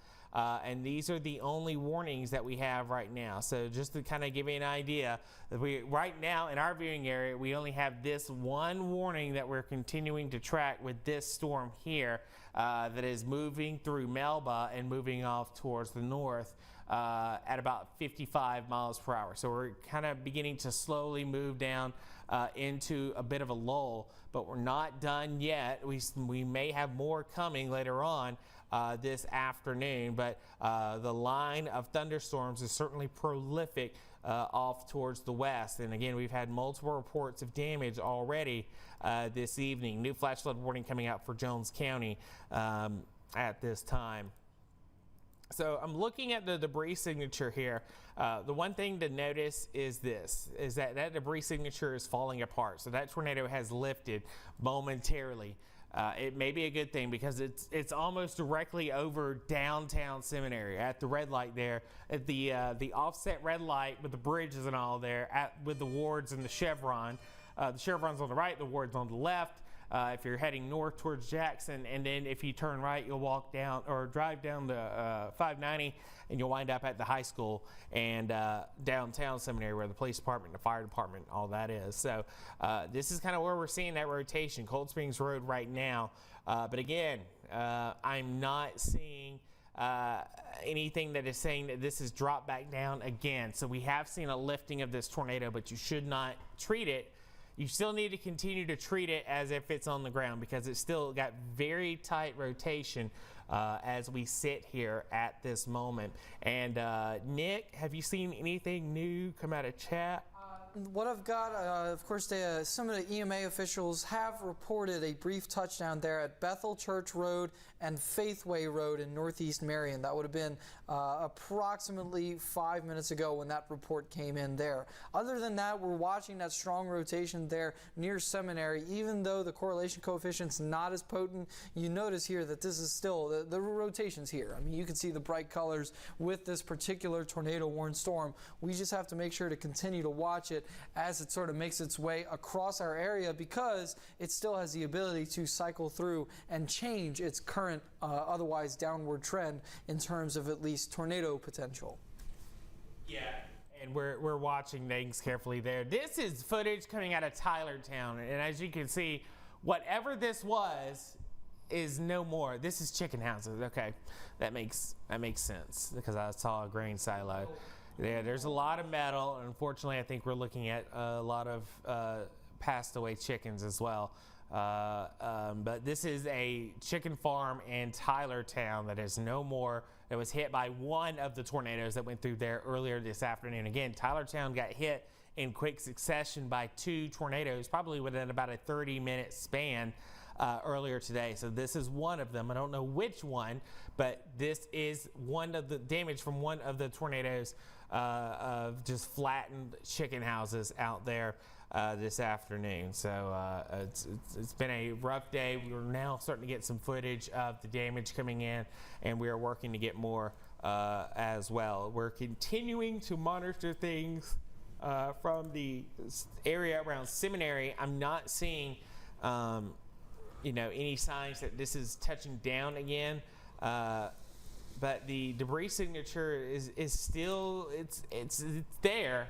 You still need to treat it as if it's there. Actually, it looks a little bit more tight to me, so maybe it is dropping back down. Once again, we may have a tornado crossing 49 now, right at Seminary as well, and so we're still watching this at the moment. We're about to get a new sweep in from the radar, so when that goes through, we'll see that jump most likely. So waiting to see when that sweep will come through. But apparently we may have a tornado trying to get you back on the ground once again, right at Cold Springs Road and Highway 49 at this time. So the Weather Service is continuing their message of a tornado on the ground until 4 o'clock for Covington, Jasper, Jones, and Smith.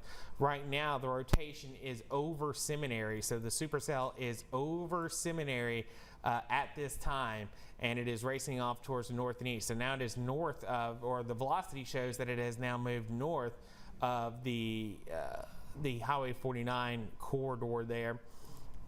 And yeah, it's back on the ground. All right, so we got a tornado that is on the ground. It is crossing over Willow Grove Church Road at this time. So again, this tornado is on the ground. Ray Harvey Road, Willow Grove Church Road, Charlie Sanford, Frank Speed, Abercrombie Knight Road. All of those areas are under this tornado warning, and this is a confirmed tornado once again that is on the ground. So this is a tornado. It has touched down once again at 49 and basically about a half mile north of Seminary. It is touched down. It is crossing over now.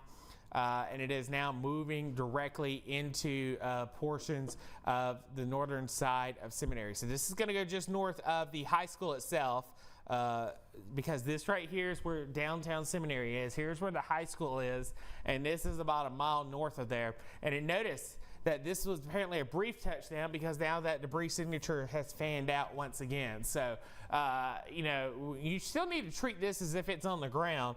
But that debris signature is kind of up and down at this moment. And have you seen anything else with this storm, Riley? So far, no. I mean, there's some tight rotation, of course, but I think it's just trying to cycle continuously to try to get more oomph, basically, to try to drop a tornado. I think that's what this storm is trying to do. I mean, it is still a pretty decent thunderstorm as well, pretty decent supercell. We are going to treat this as a tornado on the ground. So Willow Grove Church Road, Frank Speed Road, Haley Knight Road, Bill McQueen Road. If you guys live anywhere near this, along 588, 535 in Seminary, and then down towards Oak Bowery as well, you need to be taking shelter now. We're going to draw a cone on this just to kind of get you a good idea of where this is going to be heading. So the Eminence community around 329, Oak Bowery 333, and then Hebron, this is probably going to come towards you by 340. So we're going to treat this as a tornado on the ground. Mitchell Farms, go ahead and take cover as well. Lebanon Church Road. Again, I know several places along this road too. So it looks like it is kind of fanning out a bit.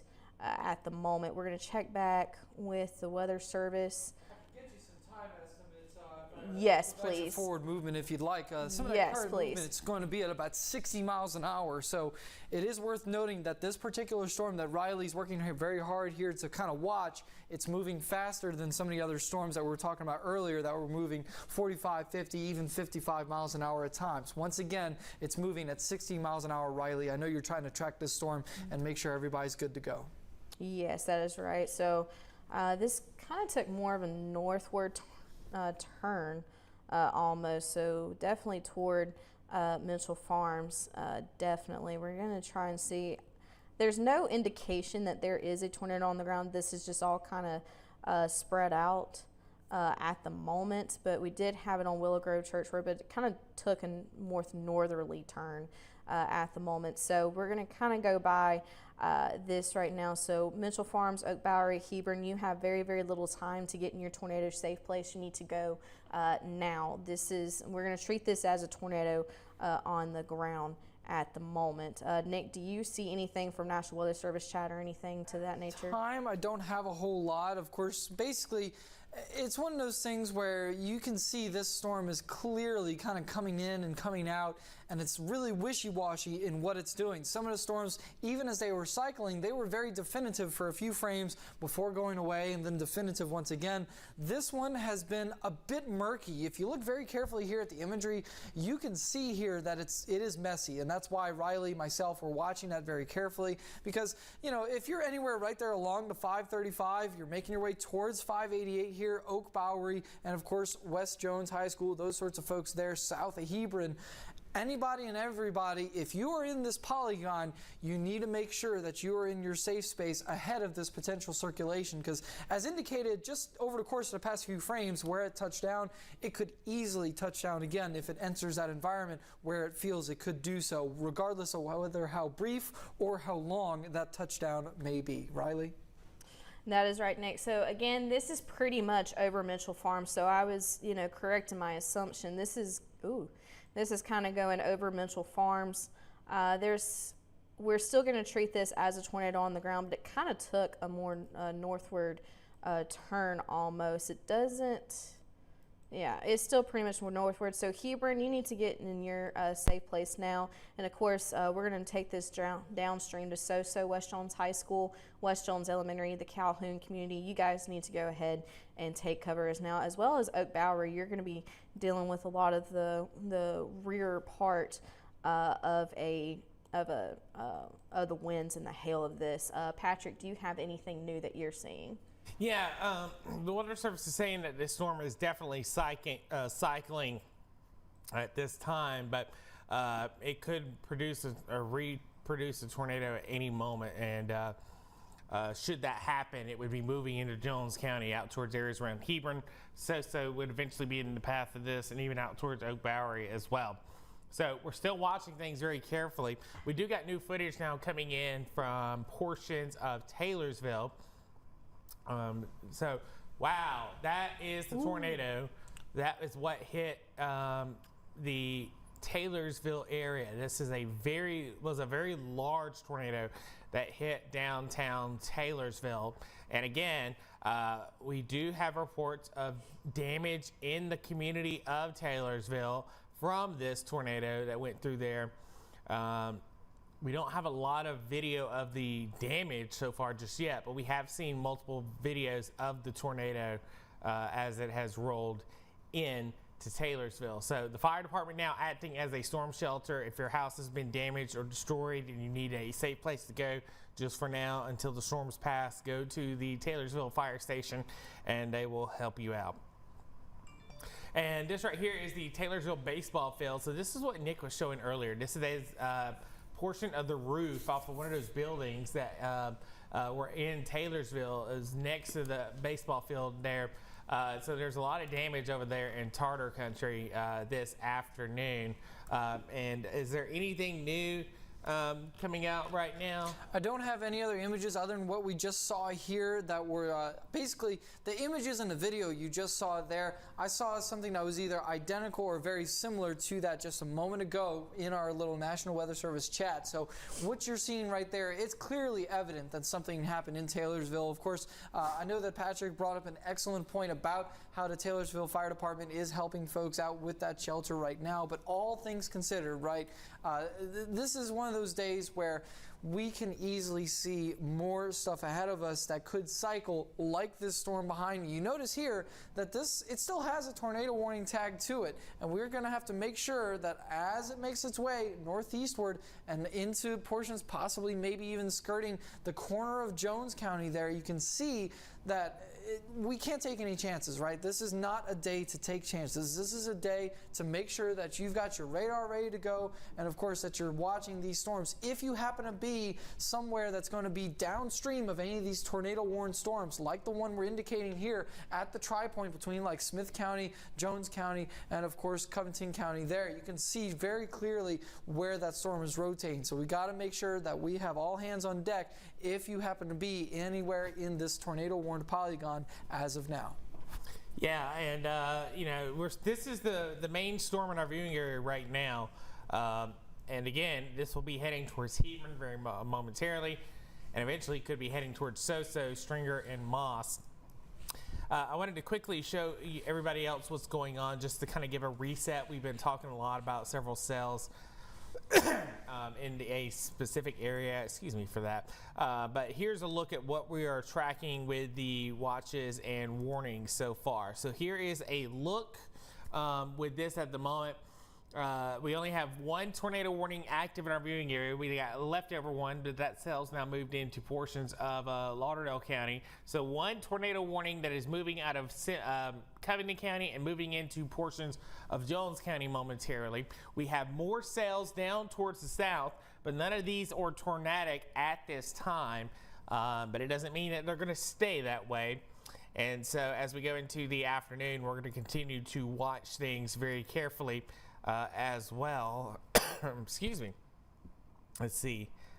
All right, so they're saying the rotation is picking up at the Jones Covington County line with that storm. So yeah, I would agree with that. So we are looking at a storm that is beginning. Yeah, it's wrapping up. So in fact, it may be trying to produce already, because I think we're seeing a little bit of debris signature right there. Big Ten Water Park, and basically where the 84 bridge goes over the Leaf River there. And this is moving up towards the north and towards the east. So they're still saying tornado on the ground at this time as it moves up towards the north and towards the east. So this is a tornado warning until 4 o'clock. The area of rotation is near Hebron at this time. And so as we're watching it right now, I think we're going to see a blossoming, but we definitely do see some very tight area of rotation right there at 84 and the bridge. And this is, again, moving northeast. So this will be heading towards areas out into northwestern Jones County, out towards just beyond Soso, near Hebron. And eventually, should this hold together, it could be heading towards Stringer and Moss on this trajectory. So we're definitely watching things very carefully at this moment. Again, the debris signature is it's kind of wishy-washy at this time. I would think that we have maybe a small tornado possibly on the ground right there at that bridge, and then everything is moving off towards the north and towards the east. So we're talking about Highway 529, Summerland Road, Carter D Road, County Road 3. You're all seeing these areas right here and moving off towards the north and towards the east at this time. So we're continuing to monitor a developing tornado right here, and we're going to see if that debris signature expands. But this is the only thing that we're watching at this time, and we'll put a path on this. And this one was moving at 55 miles per hour, correct? Yes, that's correct. All right. So we're talking about it'll reach Gitano by 341, Soso at 343, Spring Hill at 346, Stringer at 350, Moss at 350, and eventually maybe even Hoy out towards 351 at this time. So it's moving kind of northeast. And again, the rotation is wrapping up once again. So definitely, I do expect to see most likely a debris signature very soon near Soso. And this may go just to the west of Soso at this time itself. So there you can see this right here is 529. Here is Highway 28 going out between Soso and Taylorsville. And this is where that rotation is, out towards Mason Creek Road, Summerland Road. Very, very tight area of rotation with this at this time, and the debris signature again still remaining kind of wishy-washy.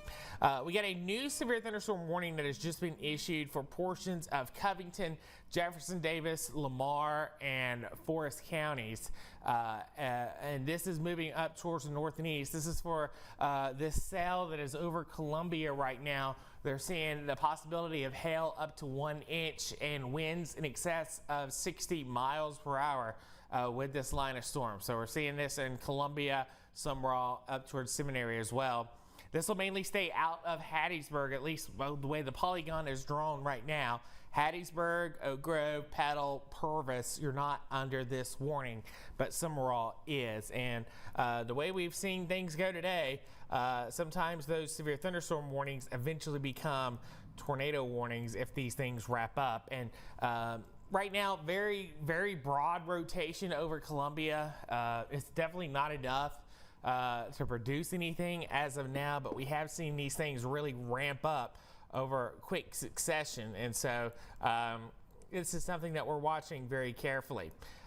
Near Soso at the moment, 529 and 28. That is where the tightest area of rotation currently is. Nick, have you seen anything come out with chats from any of the offices about this? I haven't seen anything in terms of any tornado updates for now. The latest we have there is going to be from 33 minutes after the hour. That will be 40 minutes ago. And you can see here that that tornado warning is still going to be in effect. But one thing to keep in mind here, some of the very recent scans, even though we were talking about that rotation being strong at times, you notice that the latest scan, it's not as strong. So some of this is deeply indicative of the cycling that continues to be that theme that we look at with a lot of these storms over the course of today. Some of them, there will be times when you have that couplet, you have that rotation, whether it's broad or pronounced or tight enough to warrant a lot of those tornado warnings. So you can see here that we are definitely going to be dealing with this as it makes its way kind of away from Hot Coffee, away from Hebron, and basically kind of skirting the far northwestern fringe of Jones County there, kind of making its way closer to areas like between Moss and Stringer there. So this storm, it really, if you're going to be anywhere downstream of this rotation, remember, you have to make sure that you treat this as something that things can change in a matter of no time flat, where you have moments where things appear less likely and things can appear more likely. So we really have to make sure that everything is good to go if you happen to be anywhere that's downstream of this particular tornado warned storm. Guys? All right, thank you so much, Nick. We just got a message from the Weather Service chat. Rotation not as strong on the latest scan. So, we still have, we're still watching things very carefully at the moment with this area of rotation, but it is not producing anything at this time. I can say that based off of based off of everything that is happening at this time. But we still have areas of tight rotation, and the rotation is now up in northwestern Jones County. It's right there where 28 travels between Soso and Taylorsville, coming up where the county line is. And so we're getting close to, if this were to continue on, we would be seeing this head more towards the Stringer area. And Gaetano. So Gaetano basically now, and then Stringer 348. So you got just a little bit more until this reaches Stringer. But again, that is where this is heading as of this time. So everything's still moving north and east at 55 miles per hour. Soso, the town itself, this is gonna pass to your north. But of course, if you have a Soso address north of town, you need to continue to stay in your safe spot. But if you live south of Soso, closer to Calhoun, you're fine. And again, this is moving off towards the north and east at a very fast pace at this hour. Again, we got a line of storms that is just off towards our west, and everything continues to move off from the west to the east. We are seeing these supercells now begin to kind of congeal more into a line of storms, and there is a little bit of a lull appearing to happen. I don't know that this is going to be a continuous lull, but at least this is a small, a little hold in our pattern as of right now. But again, you know, we're still in a very active pattern right now. We've seen multiple tornadoes touch down, and this is something that we're going to have to continue to monitor over the next little bit here across the area as these storms move from to the southwest to the north and east, and they're going to continue to roll across the Pine Belt. Again, the only tornado warning that we have is this one right here that is on to the northwest side of Soso, about to move into Jasper County. We'll have to see what the Weather Service decides to do there.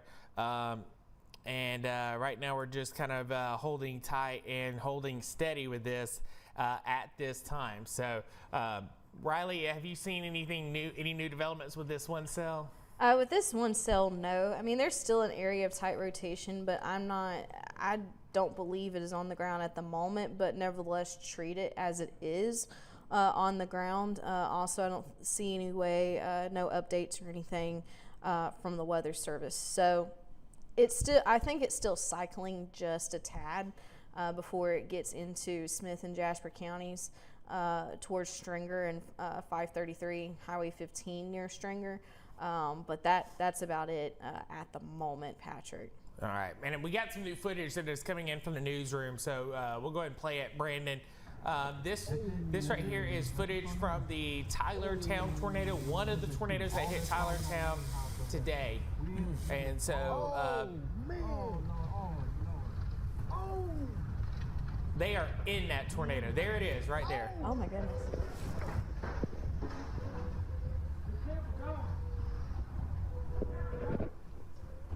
Man, that's a tornado. My car. Oh man. Camper gone, baby. Yeah. So there was something in that. Well, there was a camper right there when that footage started, right, Brandon? And that camper is now gone. That's crazy. So that was the tornado passing through Tylertown. Oh Lord Jesus. And now. So lives, Paul. Mama car, damn it. Your car, damn it. My car gone. Oh my God, man. Wow, man. Wayne Reed done came out. Roof done came out.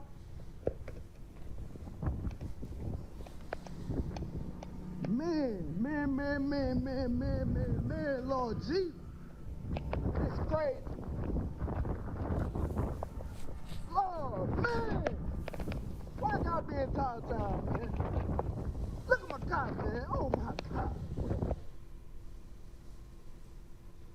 Oh, man, and it just happened that fast. You saw just the tornado happen and it's gone. And look at all the damage it's created. It's blown out every window. Of course, with rocks and debris hitting all those car windows, they were no match for that. But absolutely wild footage coming out of Tylertown this afternoon. And this is the next footage we have is from the RV resort that was hit. We don't know a lot that's coming out. I have heard that you know, we are getting some reports that are heading out there that there was damage out there. I know the mayor of Columbia, Justin McKenzie, has texted me saying that they are sending resources. The city of Columbia and Marion are sending resources to Walthall County to aid them, but I don't know anything else. But again, this was an RV, and oh man, look at those trees. They are chopped down. That was a very strong tornado that hit that area. And you notice all those trees they're just sticks. They're all cut down at almost the same height. That is the sign of a very powerful tornado as it rolled through that area. All right, so that is the latest footage that we have. And again, we're still tracking storms right now. The only area of rotation that we're watching is this one over here towards Stringer. But again, this rotation is not as tight as it has been, but the rotation is still there. So if you're in the Stringer community, you need to be into your safe spot right now. So State Road 15 at 533, and that is where this is currently at the moment, and it continues to move off towards the north this afternoon. So we're continuing to watch things. I just got a new warning coming out. Let's see, what is this going to be?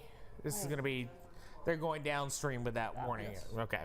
Yes. So this is going to be a continuation as we go downstream with Jasper. I have not seen this tornado produce here within the last couple of minutes, but they are continuing it as it moves up towards the north and towards the east. So I'm looking in Weather Service chat right now. I'm seeing one of the emergency managers from Covington County is reporting that there are trees down and houses damaged in Seminary. Don't know where in Seminary, but we are getting reports now of damage to homes in Seminary. So we're working to get some information on that as well, as this kind of continues to move up towards the north and towards the east this afternoon. So more damage coming out from already hard hit areas so far this afternoon. So we're still watching things at the moment as this moves up towards the north and towards the east here. But again, the only tornado warning that we have is for the cell that is near Stringer. It is producing, it has strong winds with it right now, but it is, we're not seeing any strong debris signatures, although the Weather Service did leave the observed tag in there. So they're saying because of its nature, how it's been up and down all day, that they're just going to leave that in there so that there is, additional wording, because this has a history of producing multiple tornadoes. But as we get downstream, I'm starting to watch this one storm. We're starting to get some little area rotation, maybe trying to develop here out in Marion County, out towards Improved. Nothing imminent at the moment, but I will say this, we've seen this before, so we'll just keep a close eye on it. Again, this is not, in danger of producing a tornado within the next minute or so, but of course we're watching it nonetheless. And Nick, do you have something? I do have something to add. I know that you were talking about some of that extensive tree damage there in that recent video, and that theme is going to be continuing with a recent storm report that has come in recently. I know we were talking about there in Bay Springs, in the 531 corridor, Highway 531, Silva Bay Academy, those sorts of areas there. This particular storm report is talking about how they have extensive trees down blocking Highway 531. So if you happen to be in the Bay Springs area, and of course any of these other areas where a lot of stuff is ongoing or has recently happened, just make sure, just stay home, right? A lot of these roads, a lot of these public spaces are going to be blocked. And of course, you have these emergency managers and other folks that are going to be working very hard to make sure that the roads are back open and clear as soon as possible. But it may take time, especially for some of these locations that may have been hit on either a consistent basis, or some of the other areas that may have been hit in similar areas twice, as indicated by the tornado warnings we saw earlier today. Yeah, and we're still tracking this line of storms right now. We're still in a very potent environment this afternoon. We've been hearing rumbles of thunder, some very gusty winds here at the TV station. But the only tornado warning that we're watching is this one up here. There are two tornado warnings, but they're for the same cell up here into portions of Jasper County out towards Stringer. So right now, tight rotation over Stringer, but again, the rotation has not appeared to be, imminently producing anything at this moment, and it stayed that way for the last couple of minutes. We did have damage reported with this cell when it passed over Seminary earlier, but it is kind of in a cycling standpoint at this time. But it is crossing 15 at the moment, and it will be crossing 528 very soon as it moves up towards the north and towards the east. So we're continuing to monitor this situation at this time. But again, it's been an active day here across South Mississippi. We have had damage already reported in Seminary with homes damaged there. We've had two tornadoes touch down in the Tylertown area. One hit an RV park, one hit other community homes. We're working to get information. Apparently, Marion County and the City of Columbia have sent resources to Walthall County to aid them So we are continuing on. And so this is kind of what we're looking at right now. But the Weather Service is still saying that this is some tight rotation out towards Stringer. And Nick, have you seen anything new? As of now, this rotation is something that they're going to kind of continue to watch, right? Because with these rotations, even if there's not necessarily something guaranteed on the debris detector, on the debris detector or correlation coefficient, right? These rotations, they're so tight that we just, you notice here that the bright colors, there's no arguing that all of these storms that have the ability to produce something, even if they're not tornado speaking, you can see here that these bright colors, I mean, at a moment's notice, things can change with these particular storms. Things cycle, things change, and they evolve all in real time, literally as you're seeing it right now. So we want to make sure that as you make your way you can see between Bay Springs and Heidelberg, Vosburg, you can see we roughly kind of parallel just west of the I-59 corridor here where this very potent rotation is here. So if you happen to be along Highway 18 there, you want to make sure that you still remain in your safe space with this tornado-warned storm that continues to show the potent ability to do something regardless of whether or not something is actually ongoing or not. All right, and this is some footage coming in of a shelf cloud. This was where? Out of Seminary or Sumrall? Just north of Sumrall. This is coming in from Sammy Herron of the storm clouds from earlier this afternoon. You can see that shelf cloud there on the horizon beyond that swimming pool right there. It's definitely been a rough afternoon.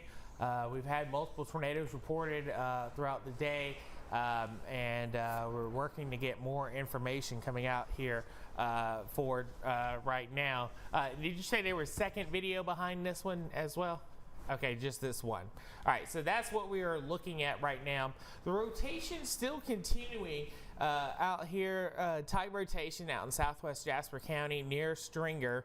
And again, it is somewhat tight, but it is not producing. This has not produced anything since it left Seminary. So this is the same storm that was over Seminary. It's still producing that tight rotation, but it is just not as intense as it has been over the past couple of hours. But we're still watching it nonetheless. It's still moving up towards the north and east at a decent clip here. In fact, take a look at this. 402 coming into Acme, 405 to Waldrop, Kelowna at 410, Paulding at 412, 417 at Barnett, and Pendleton will be coming into that at around 419. And again, that rotation is still moving up towards the north and towards the east. It's moving away now from Stringer, so it has already passed your location there at the moment. And as we take a wider look, again, we are noticing that is the tightest area of rotation. There is some gusty winds now coming into areas right around Sumrall and out towards Hickory Grove. If anything is to happen next down the line, it's probably going to be here, but I just don't see that being, the imminent, it's about to happen kind of situation. So most likely this will be our next system that we'll have to watch for out towards the Sumrall area, but right now it's holding steady at just very broad rotation as this moves off towards the north and towards the east. And it's been an active afternoon here across South Mississippi. We have been tracking these line of storms for almost 4 hours now. And the day is not over. We're still monitoring everything that is going on. The atmosphere is still primed for severe weather. And in fact, what we can do is just kind of take a very wide shot to show you everything that is happening across the southeast. In fact, here's a look at the radar. Over the past several hours, we saw those blossoming as supercells. They're now beginning to congeal a little bit. They're becoming more into a line, and this is moving up towards the north and towards the east here. And once this whole line passes you, your severe threat is over. So you notice back here towards Jackson and towards the Interstate 55 corridor, everything, the atmosphere is very worked over, and that'll be the end of the severe weather once all of that passes. But notice, it still hasn't made it to Hattiesburg yet, so we still got several hours to go, and then we still got several hours for our eastern counties as well. So we're continuing to monitor everything that is happening here into South Mississippi this afternoon with these cells that continue to roll through our area. Again, only one tornado warning right now. This is up into Jasper County for a tight area of rotation within this storm. But again, it has not produced a debris signature in some time, so it is kind of struggling a little bit. But that tight area of rotation is crossing 528 right now. So between Heidelberg and Bay Springs on 528, that is currently where we're seeing that area of rotation with this storm as it moves off towards the north and towards the east. So that's the latest that I have. Riley, are you seeing anything new on your end? I wanted to note this area of rotation near kind of Melba, Summerall, Hickory Grove area. I was going to ask the Weather Service real quick what they were kind of planning on doing, because that's just kind of tightened up within the last couple of scans, really. I don't see anything that would be indicating of a tornado yet, of course. I don't see anything by way of correlation coefficient either, but it is trying to rotate, but we are getting definite straight line winds. So even if a tornado does not produce out of this, there is some very, very significant straight line winds. In fact, on this severe thunderstorm warning, they have winds in excess of 60 miles per hour. So that could, still be indicative of very, very straight line winds. But I am going to ask the Weather Service kind of what they were looking at on this severe thunderstorm, Patrick. All right, and that was also an area that I was looking at too earlier, and that was the one spot I said if anything is to happen, it's going to be there. So we'll have to see what eventually transpires from here. Again, nothing imminent just yet, but it is our next concern area. But the rotation up here in Jasper County is still very broad. It's a very strong wind field up here with this system, but it's just very broad. So we're watching it. I haven't noticed any debris signatures or any overall tightening up of this wind field area, but it is sitting here at 528 and County Road 2233 at this time. So this is moving off towards the north, towards the east, County Road 29, County Road 16 as well, and this is continuing to move up towards the north and towards the east this afternoon. So we're still watching this.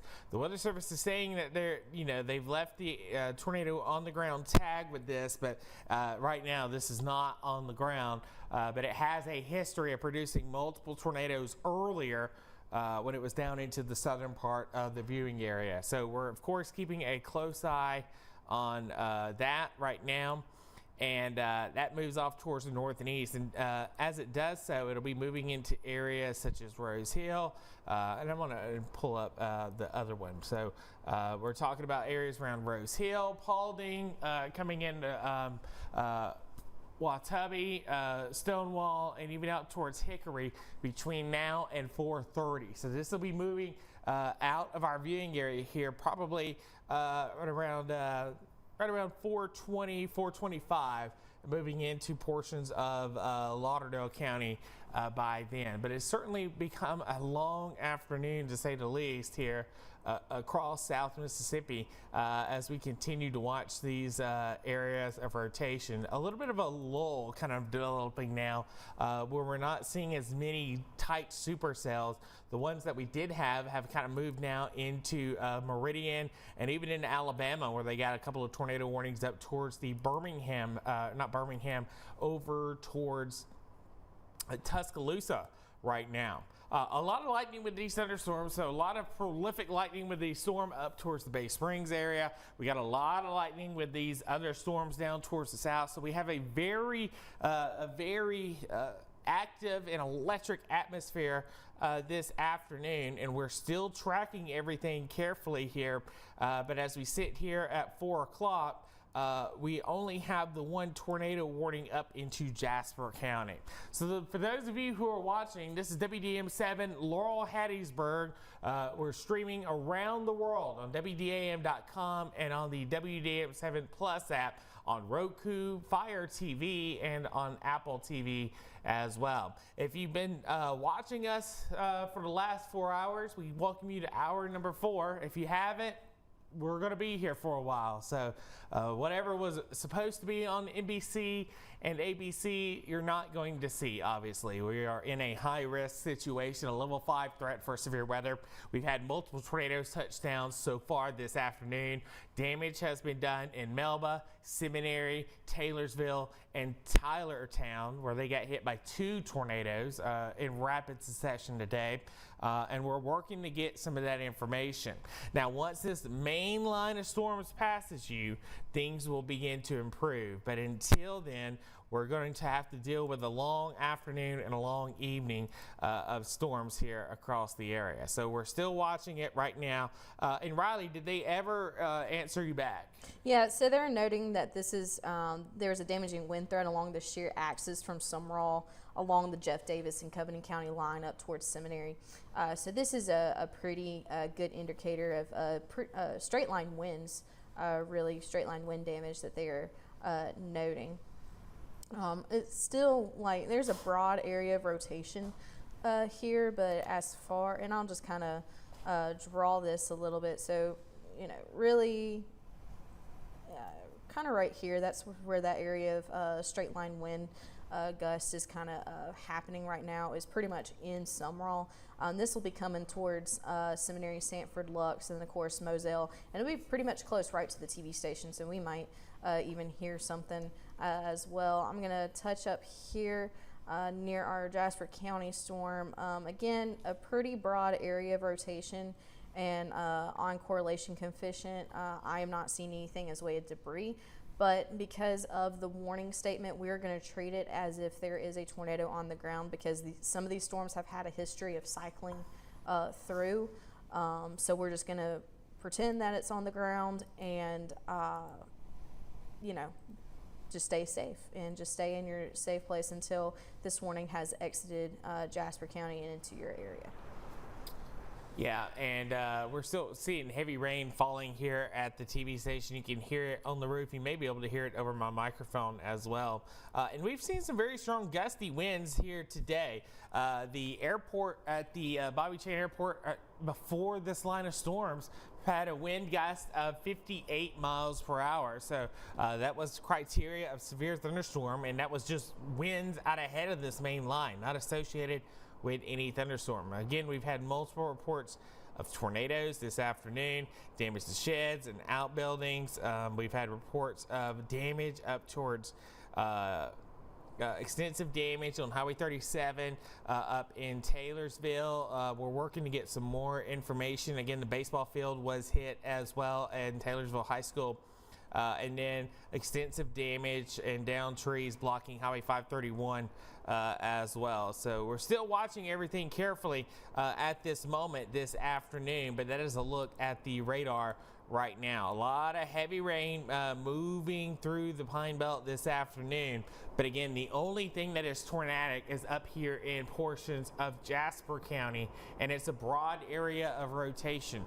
The winds are strong there, but they're very spaced out in a wide order. So that right there is why this has not produced a tornado over the last little bit, but we're still watching it nonetheless. And it's right there in central Jasper County between Bay Springs and the interstate. So this is moving up towards the north and east. They've now dropped the tornado on the ground tag. As you notice, our polygon went from red and white. Now it is just all red. So this is now just a standard tornado warning, and they are stating radar indicated rotation, what this truly is. As this moves up towards the north and east. And is that what you're seeing too, Nick? Absolutely, Patrick. I also noticed that it appears that we've got some trees down on the 600 block of Jasper Highway in Jasper on Highway 15, blocking both lanes there. We're also getting plenty of reports of power outages that continue to come in, because even as we're seeing a decrease in the tornadic activity as of now, things continue to be windy, and all the wind that we've had in the area, you notice here that it's caused a lot of power outages in the area. I mean, Covington County alone, I'm seeing over 3,000 customers that are out as of now, out of 9,000 total. And then, of course, Walthall, I'm seeing nearly 4,000 customers out of 8,900 total are out as well. Various other counties in the area, Jefferson Davis, you guys have plenty of folks out. I see some folks in northern Lamar, Marion, you guys are also out as well. So a lot of power outages, plenty of wind still affiliated with this main line as it makes its way through, regardless of whether or not we have a tornado warning or not. You can still plan for the possibility of gusty winds, possibly damaging at times, and maybe even enough to knock out the power in some more locations as it continues to make its way farther eastward across the Pine Belt. All right, so this right here is new footage coming in from Tylertown. This is a flipped over mobile home. This comes from Keela Strugner out of Tylertown. And as you can see, that is a mobile home on its side. If you remember, over the last day or so, we've said today was not a day to stay in a mobile home. This is why. And it does not matter, even if this was anchored to the ground, that is a large building with no matter how many anchors it is, that building is still not strong enough to stay on the ground, much less, provide sufficient protection. So that's why we say leave mobile homes on big tornado days like this. That is, again, out of Tylertown, and that was hit by a tornado. And then we also have other footage, something else coming in. Is that correct, Brandon? All right, so that one's, so we're still adding that one into the rundown. So it's being attached right now. And so when that's ready, just let me know that as well. So we're still watching everything at the moment. Again, the line, we basically now have a line of severe thunderstorms extending from Montrose down to Soso, Seminary, and eventually down towards Columbia and Tylertown. At the moment, and this is just slowly moving up towards the north and towards the east. Because this has been such a slow moving event, flash flood warnings have been issued, and we are starting to see some reports of some roads ponding out into northern parts of the viewing area. Nick, you got more on that? Just talking about ponding, but according to some of the emergency management officials down there in Jasper County, I am told that Highway 15 and 18, that's both the north-south as well as the east-west highway there that runs right through the heart of Bay Springs there, both Highway 15 and Highway 18 are both flooded according to emergency management officials. That depth right now is estimated at about a foot deep as we speak. So if you see water on the road, if you're driving out after all this, right, turn around, don't drown. You want to make sure that you don't drive through these floodwaters that can be enough to, flood a car. You don't want to drive through this as we speak. It is not worth the risk.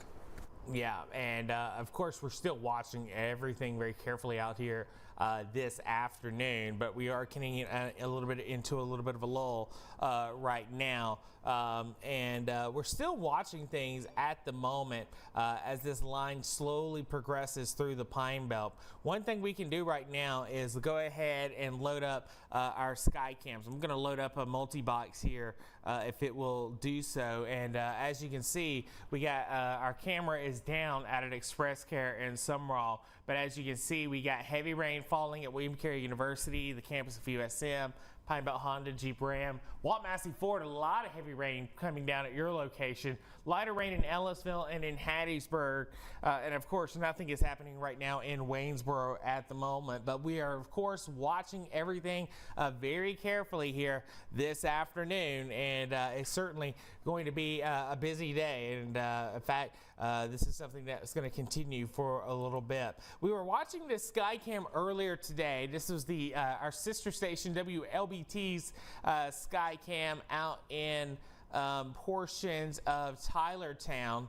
It's loading up right now, but that location may be down as well because just of the power outages that they were having here earlier today. So we've been continuing to watch everything this afternoon, and we're still watching this line of storms. Again, the only area of rotation that we have is broad area of rotation over here into portions of Jasper County, and it's now getting up towards Paulding and over towards Rose Hill. So we're talking about 503 and near 18 right now. Again, very broad rotation, but it is not imminent of about to produce a tornado within the next minute or so. And it appears that Brandon says our video is ready. All right, so this right here is footage from Ken Ashley. He sent this in, and this right here appears to be maybe the tornado that was near Seminary. He said this was near Seminary, and as you can see, there is some rotation there. So we definitely have some rotation. So that was either the tornado or the rain curtain around the tornado. But either way, this was earlier this afternoon when this cell that we're talking about was in Seminary. So, you know, these cells have been moving across the area. But Seminary was the last time we saw damage from this cell that is currently up into portions of Jasper County. So we're still monitoring this at the moment as everything moves up towards the north and towards the east. It appears we may be getting a little bit of a pinch point right here, so it may be kind of trying to maybe spin up something near Paulding. I'm watching it carefully here. I don't see, do we see a debris signature? We do not. So that is some good news. But yeah, the rotation is tightening up again right over Paulding as this moves up towards the north and towards the east. So we're continuing everything as it moves up towards the north and east. Paulding, Rose Hill, you need to be in your safe spot, especially if you live on 503 at 18, because that is where we're seeing some of the tighter indications of rotation, possibly trying to maybe trying to do something near the Paulding community this afternoon. But again, this is the only tornado warning that we have in our viewing area. We have been watching the possibility of some strong straight line winds moving through Seminary and Sanford. That has now moved up towards the north and towards the east here. It's been an active afternoon to say the least, and these supercells have been moving in, and now they're beginning to kind of congeal and run into each other, and that may help us out a little bit. It may help us out because you may have you wouldn't have storms just taking in all the energy as they please. They would then start competing for resources. So this may help us out. Hopefully it stays this way, but with today it's not a guarantee. Patrick, I know that we were talking about that storm over there in Covington. Yeah. We do have the potential for it to get another severe thunderstorm warning at this time. We're going to have to watch that weak rotation to see, but there you go. You can hear everything behind me in real time where we are expecting a new severe thunderstorm warning. That's going to include folks in Covington, Jasper, Jones, Lamar, those sorts of folks there. You can see that this severe thunderstorm, kind of like the last one, it's moving pretty fast. It's booking it at 60 miles per hour. So now you've got your updated time frame if you wish to put the forward speed in there to make sure we're good to go there. But like I said, you can expect 60 mile per hour winds, quarter size hail. Anything and everything in that realm is going to be fair game as of now. But this is just a severe thunderstorm warning over in Collins for now. I don't see anything in terms of the tornado warning affiliated with this because that rotation isn't necessarily enough. But if we pull up the map here, you'll be able to see exactly what I'm talking about with this severe thunderstorm warning, right? This is all orange with the exception of the green shaded regions as well. All this orange is a severe thunderstorm warning. This is not a tornado warned storm. The only tornado warned storm we're watching there is going to be up north. You can see that includes portions of Jasper and Clark there. Other than that, folks, though, we're going to have to watch for those gusty winds that have been highlighted as this line sort of congeals. It's going to make for some gusty conditions, especially if you're north of 98 along any of these severe thunderstorm warning areas. All right, and this is footage of Taylorsville. This is of the tornado. Is this video? Yes, this is video. It was hard to see on my monitor. Yeah, that is the tornado. This is almost at the same time as we saw the other video because we saw it pass by the water tower, and this was the first one that went through Taylorsville and produced damage. It did hit the high school. We're still working to get some information, but we do have footage of the tornado, and there it is that hit Taylorsville this afternoon. Absolutely incredible stuff there with that storm. Now that we are watching everything, I wanted to kind of go back quickly we're seeing near Paulding a little bit of area of rotation that could be trying to tighten up a little bit. No debris signature with this, but it is a small area right over Paulding. So this will be moving over Rose Hill pretty soon, and then moving into portions of Clark County this afternoon. But this is the only area of rotation that we have at this exact moment. And again, it's right there at 503, about 2 or 3 miles south of 18 there in northeastern Jasper County. So you need to be into your safe spot right there. The other area that we were talking about for straight line winds, we're seeing gusty winds, is out here in western Jones County near 590 out towards Oak Bowery, and that'll be moving out towards 29 and along 588 here at the moment. But otherwise, things have just really turned into a heavy rain event as this has kind of moved across the area this afternoon. Good news is that things have remained quiet, but as you'll notice right here, there is another area that we may see try to develop maybe something over the next 30 to 45 minutes out here into portions of Marion County. But Nick has something new. He has new data coming in out of portions of Jasper County. Yes, that is correct. I regret to say it looks like we have a tornadic debris signature that's just northeast of Paulding near like Lake Edens and that sort of area there on the northern end of the lake.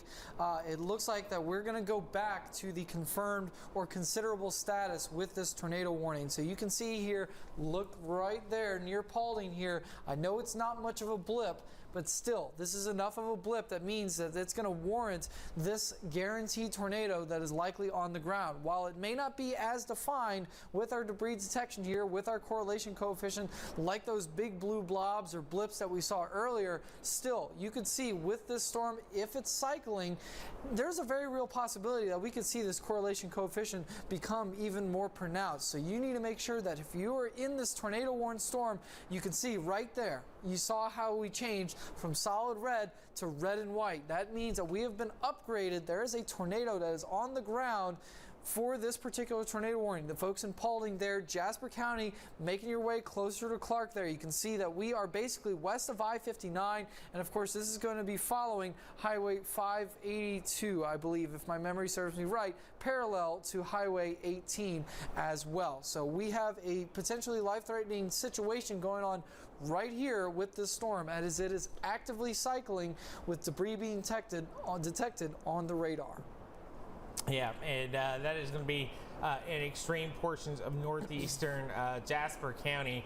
To kind of give you a heads up, we're talking about Lake Eden's Road, County Road 1634, County Road 1638, County Road 31, 18244, State Road 18, and County Road 1840 in those areas. So they have went down, let's see, so it looks like we got some new data coming in from the Weather Service in for this feature in Jasper County.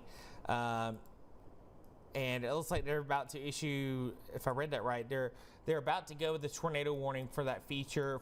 So we're starting to see some rotation here out towards Oak Bowery, and it's starting to become, enough that they need to go ahead and issue a tornado warning. So it looks like a tornado warning is forthcoming now for Jones County, which will most likely include Laurel, Glade, and out towards Sandersville. So that's what we are looking at here at the moment. And again, that should be coming out pretty soon.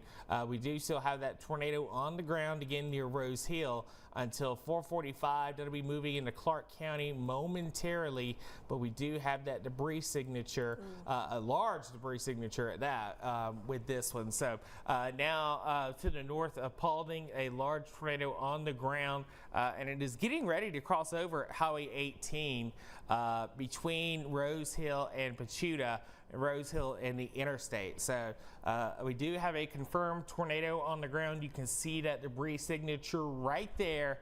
And this is moving off towards the north and towards the east here. And it's doing so at about 55 miles per hour. I think that was the last check that I saw with this at 55 miles per hour. So this is basically moving at highway speeds as it does so. All right, so here's that new tornado warning that has just come out for Jones County.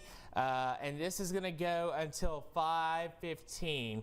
It's a lot here with all the radar info. So what I'm going to do is just turn off the radar so you can see this new tornado warning. So this is going to include the city of Laurel, Ellisville, and also includes southern portions of southeastern Jasper County until 5:15. So radar indicated tornado with this one. Let me read for you the data coming in off the warning. So it's coming in at 4:19. A severe thunderstorm capable of producing a tornado was located near Hebron, or 7 miles northwest of Ellisville, moving northeast at 50 miles per hour. So this is a quick moving storm as it continues to move off towards the north and east.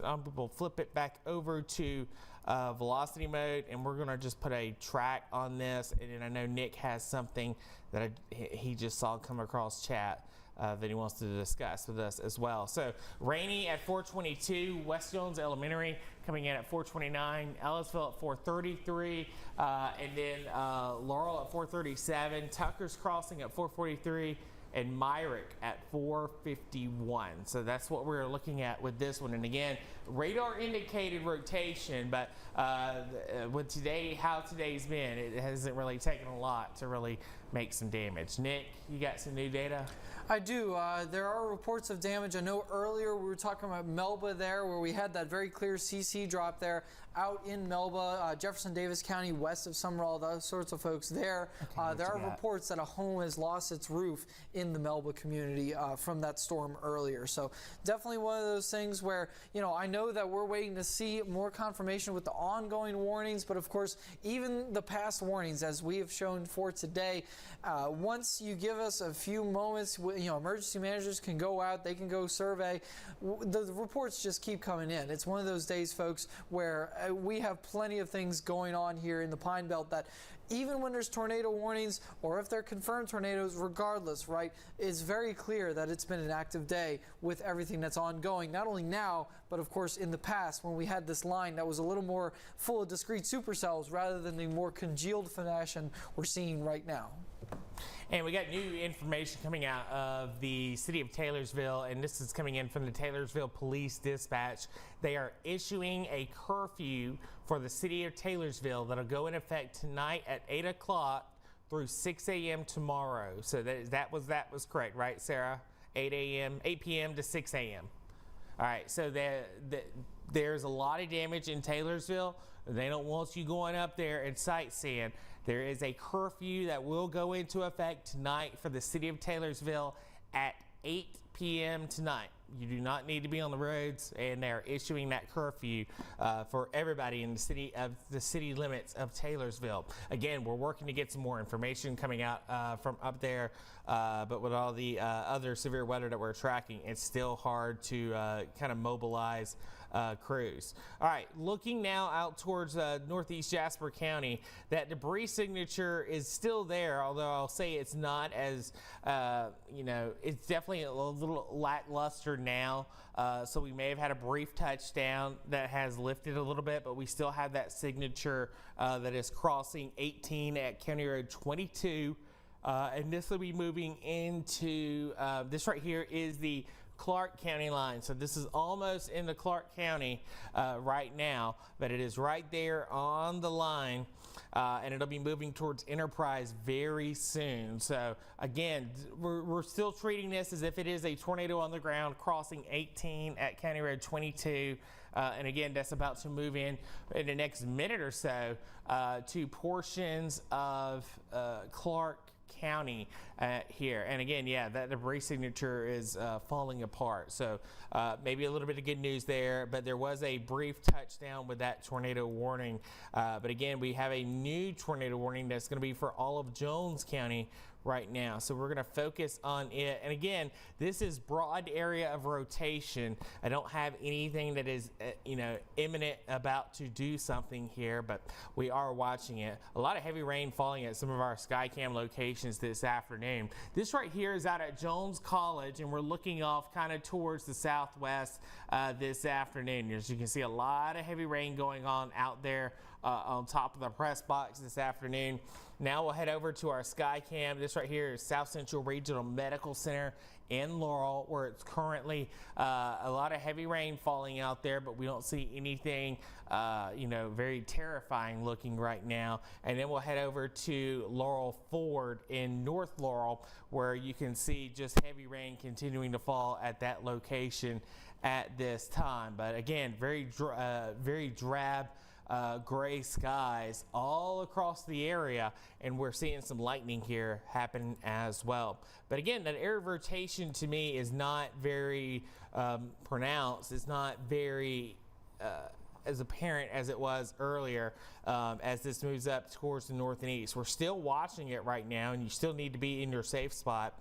But again, this is an area that could do something, and because of that, the National Weather Service went ahead and issued that tornado warning. So basically, it should reach you right around 4:30. And notice I had to draw just a line because this is just a broad area of rotation.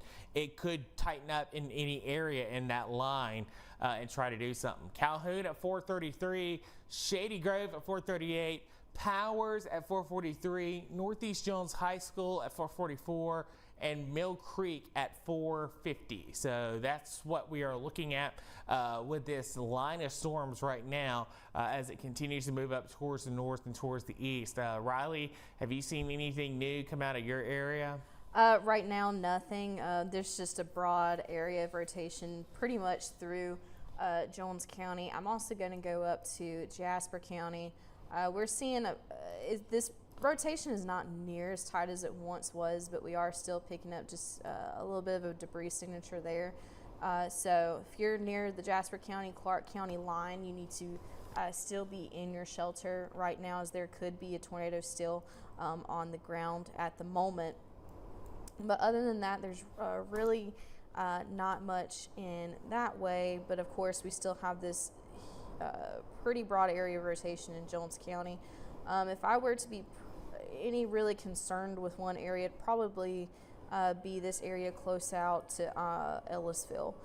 If I had to take, a wild guess, and I'll kind of draw that for you guys of what I'm kind of talking about. So this area around 590, that's kind of the area where I would probably be a little bit more concerned. That's where I have a little bit more conducive thought that there could be some rotation in that area along 590 and along Ellisville towards that area. But of course, if you are still anywhere between Calhoun, Laurel, Glade, Tucker's Cross, and Ellisville, you need to be in your shelter now.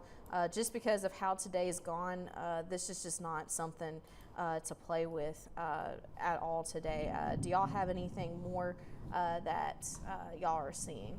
The only things that we have to keep in mind with these particular storms, like the ones that are moving eastward there away from Jones as they make their way towards Wayne and Clark, these sorts of counties, is that we're looking at imagery from the Jackson radar here. So sometimes one of the things to keep in mind with this radar beam rising with height as it leaves out of Jackson, sometimes we look at some of this, you notice it can be a little murkier, not only because the storm may be murkier or less kind of able to distinguish between yay or nay, but also it's harder just because the data isn't going to be as crisp as when we saw it earlier. So, this is one of those things where, we check things twice, 3 times just to see what's going on here. We have to make sure that we are still treating these tornado warnings as something that is serious, just because this potential imagery is something that, since it's moving away from Jackson radar site, we have to make sure that we look and see for any sort of hints here as these storms make their way eastward and closer to Alabama.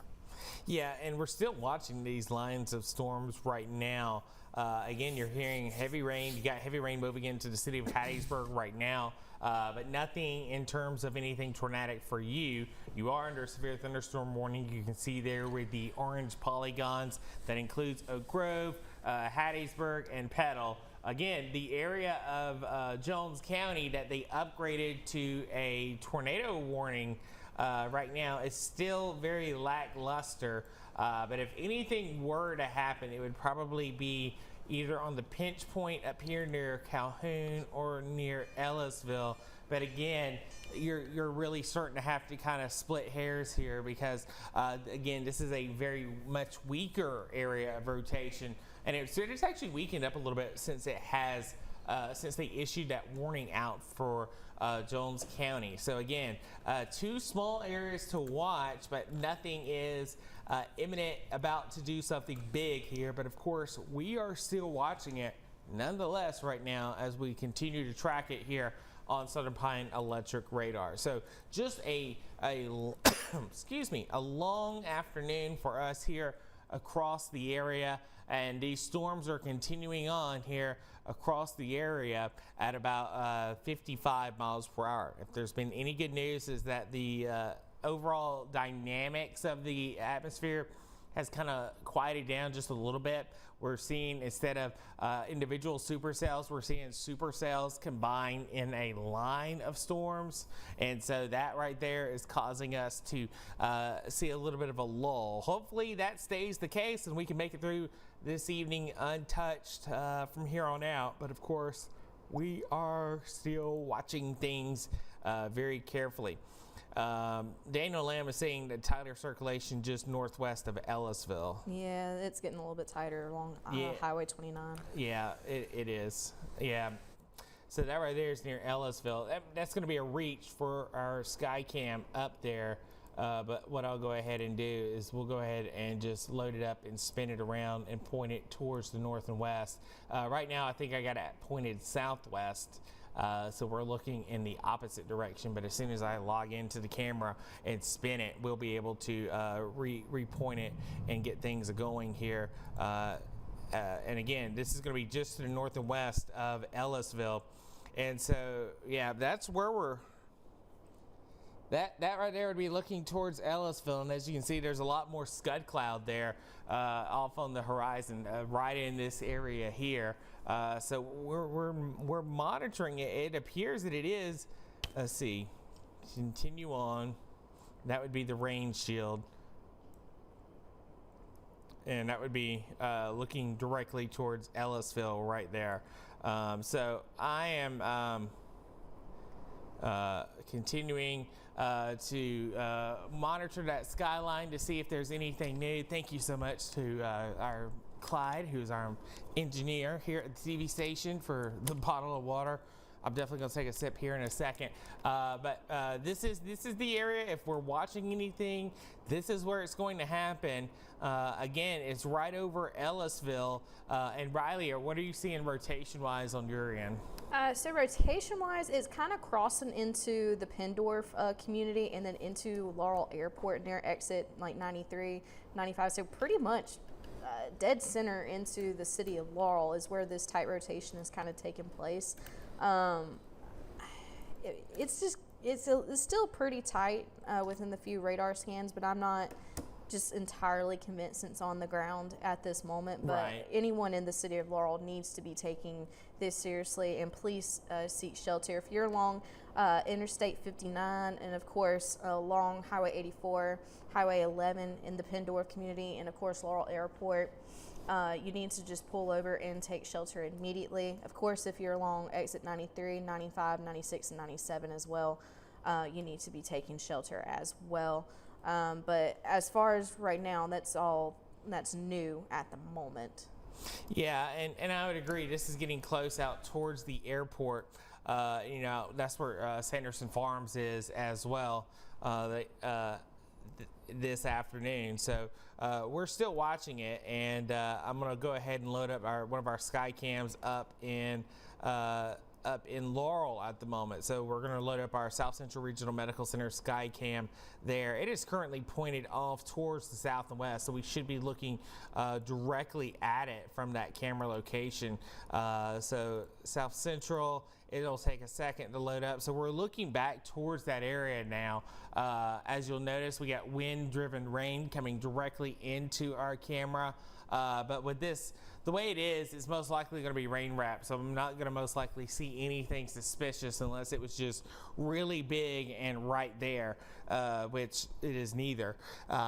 Because it's still a couple of exits down from this location, out closer towards Pendorf. But again, you can see that heavy rain continuing to fall out here this afternoon. We'll of course keep a close eye on that camera location, but out towards Pendorf right now, that's where some of the heavier rain is. And then out towards the Laurel Airport too, as everything kind of continues across the area this afternoon. But again, the rotation is very meager at best. I don't necessarily, I mean, there was a small little push out, but again, I just don't see that happening. It's right over the airport, but it's not imminent, right, as the best as I can tell, as we sit here at this moment. Again, the area of rotation we were watching earlier in Jasper County is now moved into Clark County. Nick, have you seen anything else come down the line? Right now, I know they plan on continuing that tornado warning there. That would be for the Jasper, Jones, and Clark there. They do plan on continuing this with this severe thunderstorm located near Laurel. It's moving a bit quicker than earlier. I know earlier we were talking about approximately 50 miles an hour or so. It's now sped up to approximately 60 miles per hour. And of course, you notice here that with this storm, that's going to be in effect for a while. Let's see, current time is 4:36 on the dot. And current estimates, that's going to put you guys at Laurel basically right now. Mill Creek 5 minutes from now, Heidelberg at 4:45, and of course you can see Stafford Springs and Goodwater there at 4:50, 5 till in Shibuya, and other locations as you make your way closer to Clark County, Quitman, those sorts of folks would be just after 5 o'clock. All right, so we're still tracking it this afternoon, but again, this is it's been a long day. At this moment, as it continues to move up towards the north and towards the east here this afternoon. And this is the only tornado warning that we currently have at this time here in our neck of the woods. So we're still monitoring the threat for severe weather. We are noting a couple of warnings down towards the south. One of them down here in St. Tammany Parish. This will definitely stay south of Hattiesburg for the most part. The rotation with it is not as incredible as we have seen earlier on, but of course it's still down into the parishes of Louisiana. It's that closer to I-12 near the Pontchartrain Causeway, so that one's still way out of there as well. And then again into the severe thunderstorm warning, we're still tracking just heavy rain in these locations at this time. In fact, we're seeing a little bit of a breakup here with some lighter rain across Hattiesburg, out towards Columbia as well. But the threat of severe weather still continues this evening. It's just this one tornado warning that is sitting up here over Laurel. The rotation with it has really dropped off. And it's had its little moments of trying to do something, but they've been very fleeting. But if it is rotating, if that rotation, it's right over the Laurel Airport now, and it isn't too far away. It's moving east at about 60 miles an hour, so eventually that'll be moving out towards Northeast Jones High School, Lake Bocoma, Bocoma Casino, and eventually out towards Interstate 59 and towards Powers as well along 84 East. So we're still monitoring this threat right now. It's continuing to move from the west to the east here this afternoon, and I'm looking to see if there's anything new coming in from chat, from any of the sources. I don't necessarily see anything coming in. Riley, are you seeing anything on radar on your side? Nothing on my side at all. This is just a pretty area of broad rotation, kind of stretching from, I would say, from about the north part of the county down into Ellisville. This is just I just don't really see anything that would be conducive. If you wanted to make an argument, maybe on the northern side of Laurel near the high school, but as far as just anything that we've seen today, I don't see anything. But, I will note that there is still, pretty gusty winds associated with this thunderstorm. And, of course, you do have the possibility of seeing some hail as well. Up here in Clark County, the threat is almost over for you guys. There is still an area of rotation, but it will move toward Lauderdale County shortly.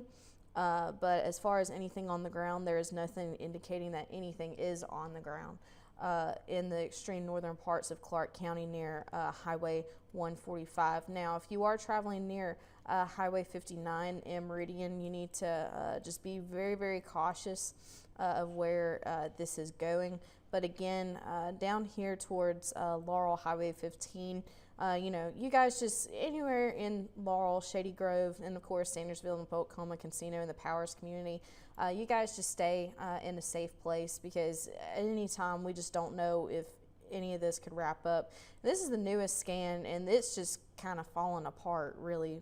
Wouldn't you agree, Patrick? Yeah, I would agree that this is quickly beginning to fall apart out there this afternoon, and in fact, we're still watching it. But again, this is not imminently about to produce a tornado, and truly, it does not look tornadic to me at all whatsoever. But the Weather Service is leaving this warning up for precautionary reasons, but it's right over the city of Laurel. If I had to make a best guess, it's somewhere right in here. Would be the tighter area of rotation, but we're still watching it. But the storm has definitely not cycled a lot over the last little bit here as it has moved off towards the north and towards the east. So we're still monitoring it. There's a lot of lightning with these thunderstorms this afternoon, and you can really pick out where the biggest activity is up here towards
it back up toward Brownville, beware, this is coming to you, and you need to be out of a mobile home up here.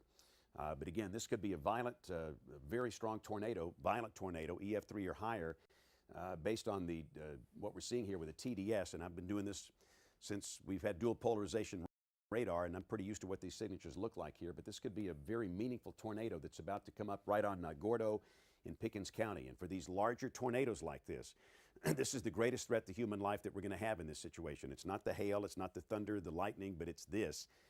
The potential for a violent long-track tornado. So again, Alabama 86, obviously nobody needs to be on that road. That tornado is basically on Alabama 86 now, and that thing is going to be coming right up toward Gordo. And that's just not a good situation here. So I understand we have a tornado warning in Walker, and we'll show that one in just a moment. But the good news, the Walker warning is still in effect, but the signature is much, much weaker there. The radar has broadened out the circulation. But again, there's the new volume scan, and the TDS continues to be there. And here's your new warning. So we have a warning now for northern Tuscaloosa County. Let's look at the Tuscaloosa County and the Fayette County warning. So we have a warning in effect now for southern Fayette, northern Tuscaloosa counties for this, what could be a very meaningful tornado that's approaching Gordo. In Tuscaloosa County, this does not include Tuscaloosa, Northport. This includes Samantha, it includes Brownville, New Lexington. In Fayette County, it does not include the city of Fayette. It does include Barry and Fayette County. You're in this tornado warning polygon. And again, we'll take that banner down right there. That's the tornado that's moving up in this direction right in through here. And again, it's going to cross US 82 in a matter of minutes. Again, this is Highway 171, this is US 43, and I know that if you're in these areas, you have been sheltered earlier in the day today. But I just would encourage you to please take every warning seriously, and I promise you won't regret taking a shelter for this thing. So it's going to come out to Highway 171 at 5:03. It's currently 4:46. US 43 at 5:12. And from there, it's going to wind up maybe moving back into Walker County out of Fayette County. But again, the warning, northern Tuscaloosa. This is far north of the city of Tuscaloosa and the southeastern part of Fayette County that includes the city of Barry. But let's go back to our correlation coefficient product, the debris tracker. And yeah, wow. So again, this is coming right up on Gordo. It's going to be a situation where you've got to be sheltered. You've got to be sheltered right now if you're in the city of Gordo. And again, from there, it's going to cross into Tuscaloosa County. And if we by chance have any traffic cameras on US 82 and Gordo, if you guys would let me know, I'd love to see that. Again, we want to get a visual on this if we possibly can. We've got our field crew, Aaron and them. They have inched their way down 82. I think they might be closer to Holman right now. If they inch a little closer to Gordo, I know there's shots up right there, and there's really not a whole lot to see. It's very, very calm. But this, James, is one of the scarier. I mean, look at the size of that debris signature. Just continues to grow near Bostic and Bell. Yeah. Well, let's go to Coleman County real quick because I think they've extended the tornado warning for the Walker County storm. Let's go back to the graphics here into Coleman County. So again, this is a potential circulation that is near Interstate 22, and the Weather Service in Huntsville has issued a tornado warning now for parts of Coleman County. So let's look at Coleman County. Let's show you who's in and who's out. So the city of Coleman is in, barely. Holly Pond is in. Baileyton is in. Hanceville, Dodge City, Good Hope, Bremen, Brushy Pond. If we're calling out these communities, you're in this polygon. This is a new tornado warning polygon for the southern and eastern part of Coleman County, basically from Coleman South and Coleman East. This does not include places like West Point, Battleground, Jones Chapel. You're not in this. It does include Coleman, South, and East. So let's look at that circulation real quick. It's coming, it's along Interstate 22. And if we can take John Brown's camera real quick, Dennis, he's on this storm. And let's see what he's got. It looks relatively broad at this point, but again, it has produced some damage. And again, that is John Brown in the vicinity of that couplet on Interstate 22 that is in Walker County, not too far from Cordova. And again, based on the projected motion, that's going to come out towards Sipsey, Empire, then into southern and eastern Coleman County. So again, back to the graphics. So again, if you're in Coleman County, understand we have a tornado warning in effect now for southern and eastern Coleman County. This includes the city of Coleman and points south and east. Coleman over to Holly Pond, all the way down to the county line. This includes Hanceville, Dodge City, Brushy Pond, Berlin. All of these communities are in this polygon. So you now need to be sheltered in a small room, lowest floor, near the center, away from windows, helmet on, no mobile homes. You need to go to a shelter if you're in a mobile home. And these are approximate arrival times to Interstate 65, 509, US 31, 517, US Highway 278 at 525. And more than likely, this will be passing south of Cullman, but still, Cullman is in the polygon. So if you're in Cullman, we advise you to respect the polygon and be sheltered. So that is, and again, it's a fairly broad circulation, but it's produced damage in Tuscaloosa County, North Tuscaloosa County earlier. It's looked much better than this, but the circulation is now north of Alabama Highway 5, which is right here. That's the old US Highway 78. It's out here towards Sipsey, and that'll be crossing over into southern Cullman County around Arkadelphia, Bug Tussle here in the next 5 to 10 minutes. So let's go back to Pickens County, and again, we're working multiple tornadoes here, and this is a very, very nasty looking situation here. We could have a very meaningful tornado down very close to Gordo. And let's look at our correlation coefficient product and see if we're still seeing debris being lofted, and we are. Wow. That's not good. And so this is a situation where you've got to be sheltered. We hope everybody in Gordo is sheltered. This is bad. Yeah, National Weather Service is overemphasizing you got to take cover in Gordo, most dangerous cell we've seen. Right. This by far is the most intense signature of the day in terms of tornadoes. And again, from there, it'll be coming out across Highway 159. 159 runs up to Fayette.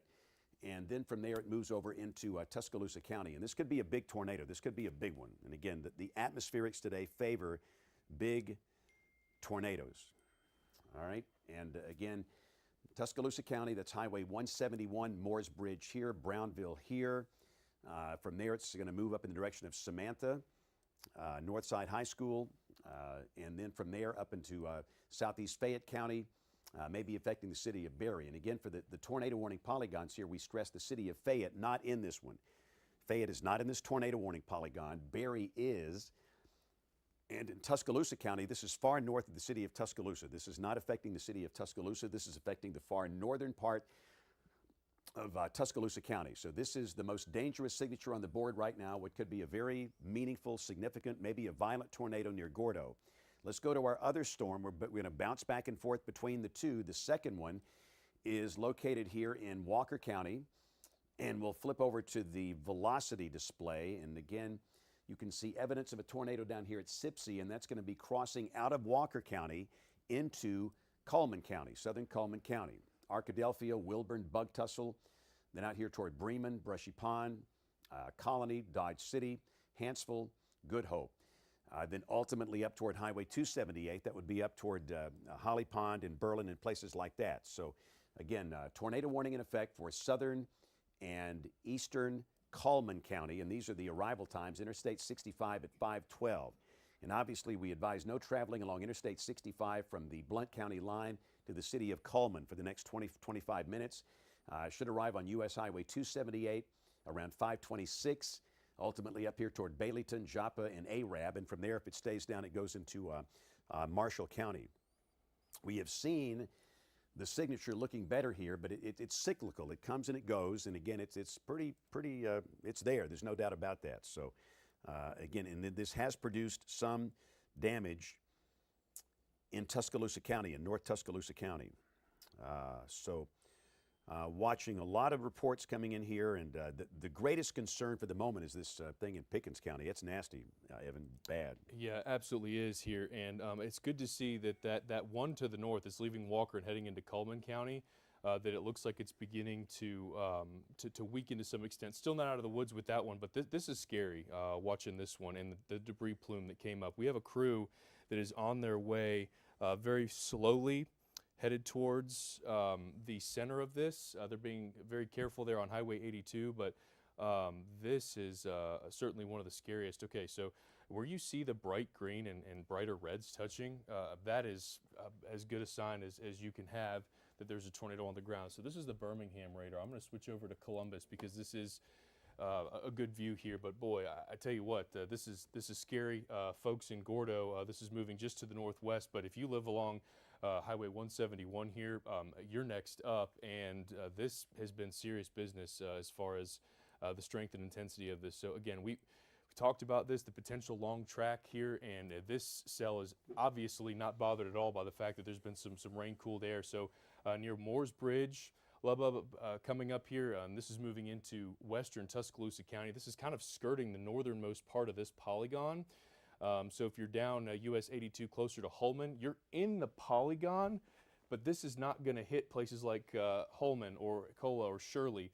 This likely passes just to the north of Brownville. Again, stay in your safe place for now. This will continue to move away from these areas, but eventually Highway 171 and then 143 again, we'll be looking at the potential of a tornado crossing here. So this one's been pretty scary. There's a look at the debris, and what you're noticing is because of the winds aloft, this is actually the debris being carried north of the center circulation, and it's continuing to produce debris.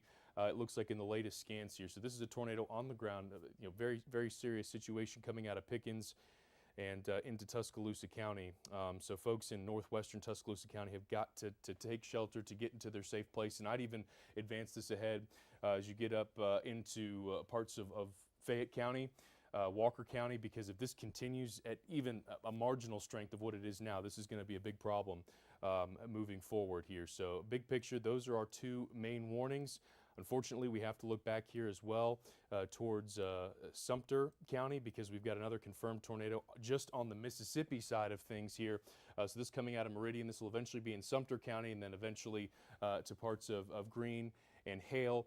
And again, these are confirmed. They're blinking pink because we know they're there. We know they've touched down and they're a serious issue as of right now. So zooming back into our northern one here near Arkadelphia. This one's been one that's, as James mentioned, has been cyclical. And it does look like, once again, it's cycled better here. This is Wilburn, Arkadelphia. This is headed up towards Dodge City, and eventually will be coming up over I-65 here momentarily, not too far from now. And I could do a little time of arrival on this. And this can vary, but we've been saying about 10 after 5 for I-65 here as this arrives. So again, there's history with this one. There's been damage back in Tuscaloosa County. This is a very serious cell that's really gone all the way back into Mississippi. This went back and had damage reports in Kemper County, Mississippi. Let's look at WEX 05. This is going to be some video from Summerton. And again, this is the storm that's prompted the tornado warning for Cullman County. And once again, that could be a wall cloud. That does look like the right part of the storm for where there would be a tornado if it was down. But it's already come through the Doris, Summerton, Sipsey Empire. That's the storm that is crossing over into Cullman County. So again, we can't say for sure there's a tornado there, but we certainly have seen some damage. In fact, this is some of the damage from that storm when it came through northern Tuscaloosa County. You can see obviously the location there was Tierce Patton Road. Looks like that sign is kind of stuck in the tree there. And we're getting a lot of tree down reports. This is Lewiston. This was in northern Greene County earlier today. And again, it's been a situation where we've seen a lot of damage like that. That fence down, that is up in North Tuscaloosa County around Lake Tuscaloosa County. So let's go back to our radar. We're at 4:58, and we have tornado warning polygons in effect now for southern and eastern Cullman County. Tornado warning polygons in effect now for northern Tuscaloosa and southeastern Fayette counties. Let's begin with our storm that's coming out of Pickens County. And again, it seems like there was a very meaningful tornado for sure. We saw the debris being lofted on radar here. And again, we've still got the what could be a debris signature right in through here.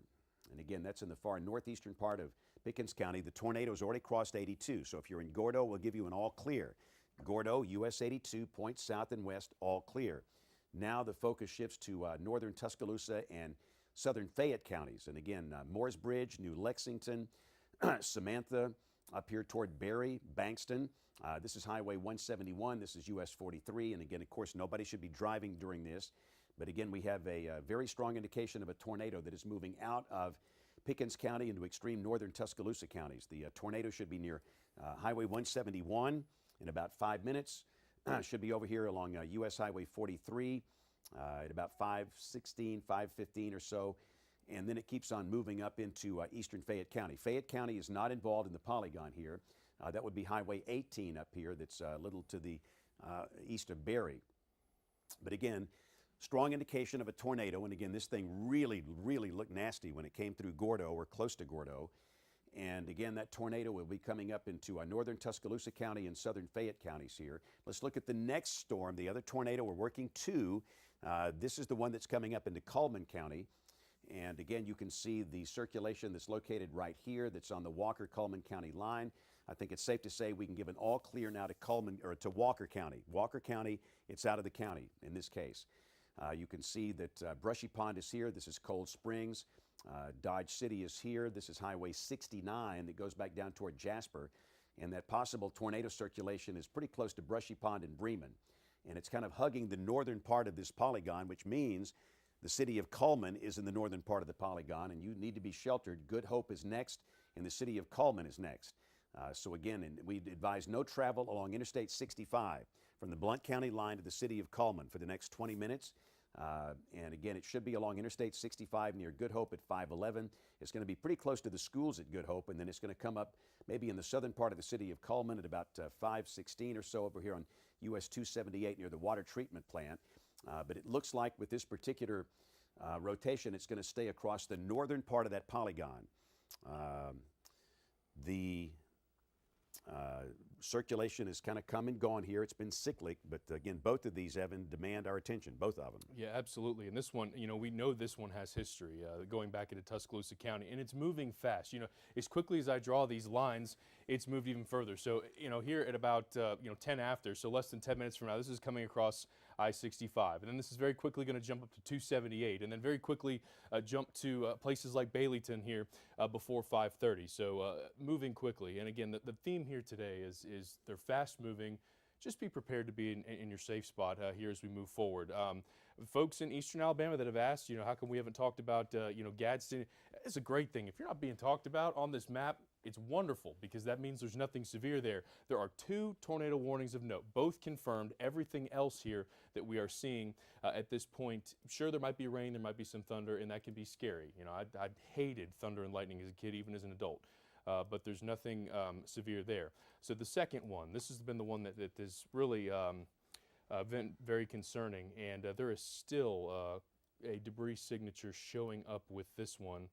So this is the Birmingham view, and this is really almost splitting the difference between the Birmingham and the Columbus radar, but this is still producing a debris signature, and this is as it crosses into Tuscaloosa County. This is near Moore's Bridge. Here's 171.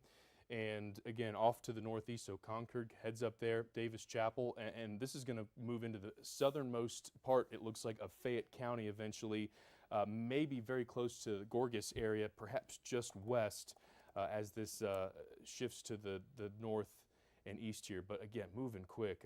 If you're in northern Tuscaloosa, southern Fayette, just go ahead and get prepared because this will be on you quickly. This is the Fayette County line here, Tuscaloosa, Fayette. This looks like it'll be just to the south of Berry, but we've seen this oscillate. We've seen these cells move. Wyndham Springs, you're in the polygon. Samantha, you're in the polygon, but on the current trajectory, this potentially will be to the north of you. Stay in your safe place for now, but we'll be watching this. And again, you can see another spike in that debris signature here. So now you're getting even more of those colors, those blues in there. So there's absolutely tornadoes on the ground, or a tornado on the ground here, it would seem, and this is headed right up towards 43, and we'll be moving into either extreme northern Tuscaloosa County, southern Fayette County here. There's 43, there's 18 as you head towards Berry, and this will be one that we absolutely need to watch. There's been no sign of weakening with this over the last 20 minutes. Let's go back to WEXO 5. This is going to be the storm that is moving into southern Cullman County right now, and this is probably some of the best video we've seen. And this was taken from the vicinity of Sipsey and Empire, and that looks like that's the best tornado video we've seen right here. So again, this was, and there you see the power flash. So we've got a tornado down right there. That's a really good look at the tornado that came through Walker County, and that's the one that's coming into Cullman County right now. And again, that just increases the fact that this is a serious situation. So this is the storm that is in southern Cullman County around Brushy Pond, and this is moving up in the direction of Good Hope in the city of Cullman. So again, if you're in Good Hope, if you're in Cullman, you've got to stay sheltered. You saw the power flash there, and that thing's down. And again, that is in Walker County, not too far from Sipsey and Dora. Again, there's another look. That's from, looks like the Piggly Wiggly in Dora. But again, that video is the best tornado video that we have seen so far today. Evan, wow. So, and that's what's going on here. Yeah. You can't fool with this stuff. A firefighter with Sipsey Police is saying confirmed tornado with damage. And obviously, we're looking at it. That is a confirmed tornado, and obviously it's going to cause damage. So again, this is Sipsey in Walker County, which is north of Interstate 22, north of Alabama Highway 5. Yeah, this is our crew, Aaron and them. They've just rolled up on 82 here where they've got the road blocked. And I mean, it's hard to see. Quality's not great, James, but that looks like something of decent magnitude has rolled through there. Yeah, this, and again, we're starting to see some other traffic in that there's been major damage around Gordo. We can't be specific, and at this early phase of the game, we have to be careful about what we say. We'll tell you what we know, and we will not tell you what we don't know. But again, there's been some very significant damage at Gordo, and again, both of these we've got to take seriously here. These are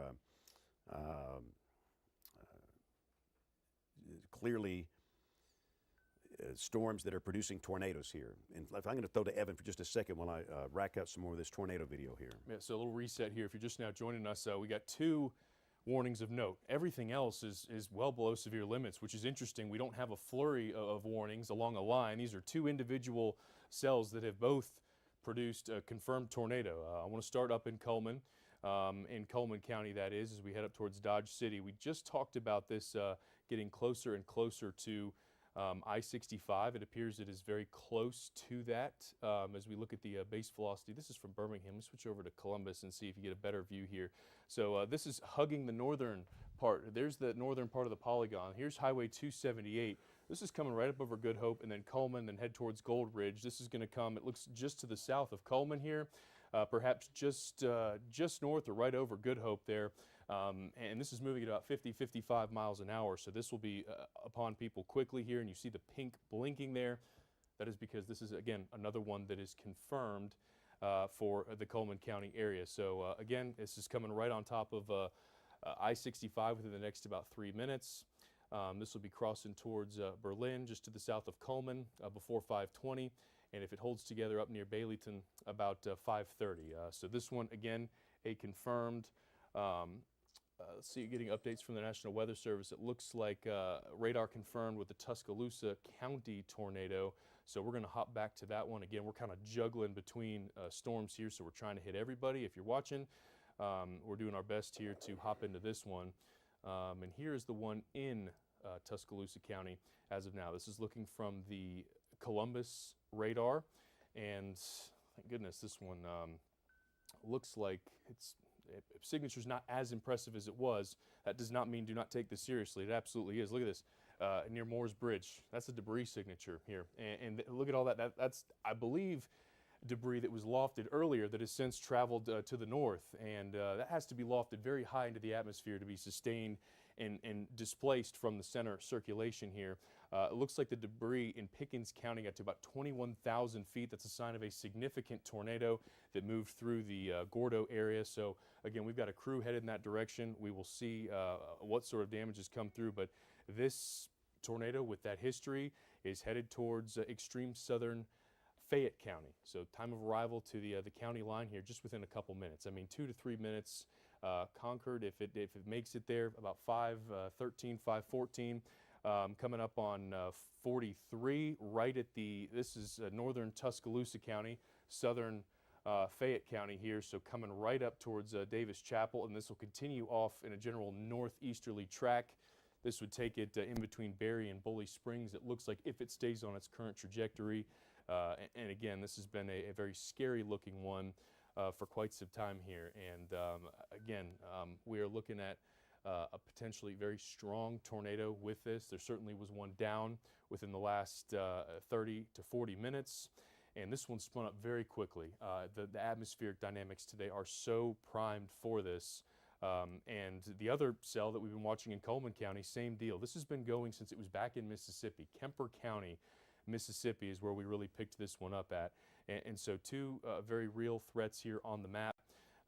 For the big picture here, there are still some that we're going to watch coming out of Mississippi, and we will get to those as soon as they move into our viewing area, or into Alabama here. So back up to the Coleman cell, and again, this blinking pink here, or purple, whatever you want to call that, means it's confirmed. This is hugging the northern edge, so if you're in Coleman, heads up, this is coming towards Coleman. This took more of a northerly track with respect to the polygon, and looks like it is coming in that general area here. And Good Hope as well, heads up, and I'm going to draw a time of arrival here, assuming it hugs this northern edge. Let's take WEX 05 real quick. This is Bremen. That is in southern Coleman County. That's our storm that came out of Walker County, and this is some video coming from Bremen.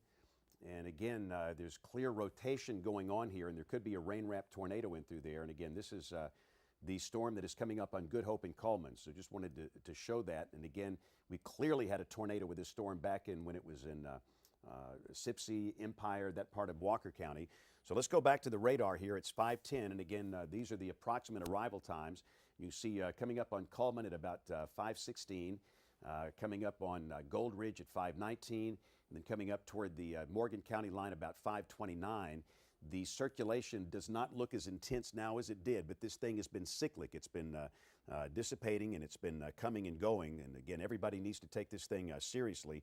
So again, a tornado warning in effect now for southern and eastern Coleman County. This includes the city of Coleman and Good Hope. And again, that broad circulation is pretty much at Good Hope. It's going to be in Coleman here in just a matter of in just a matter of minutes.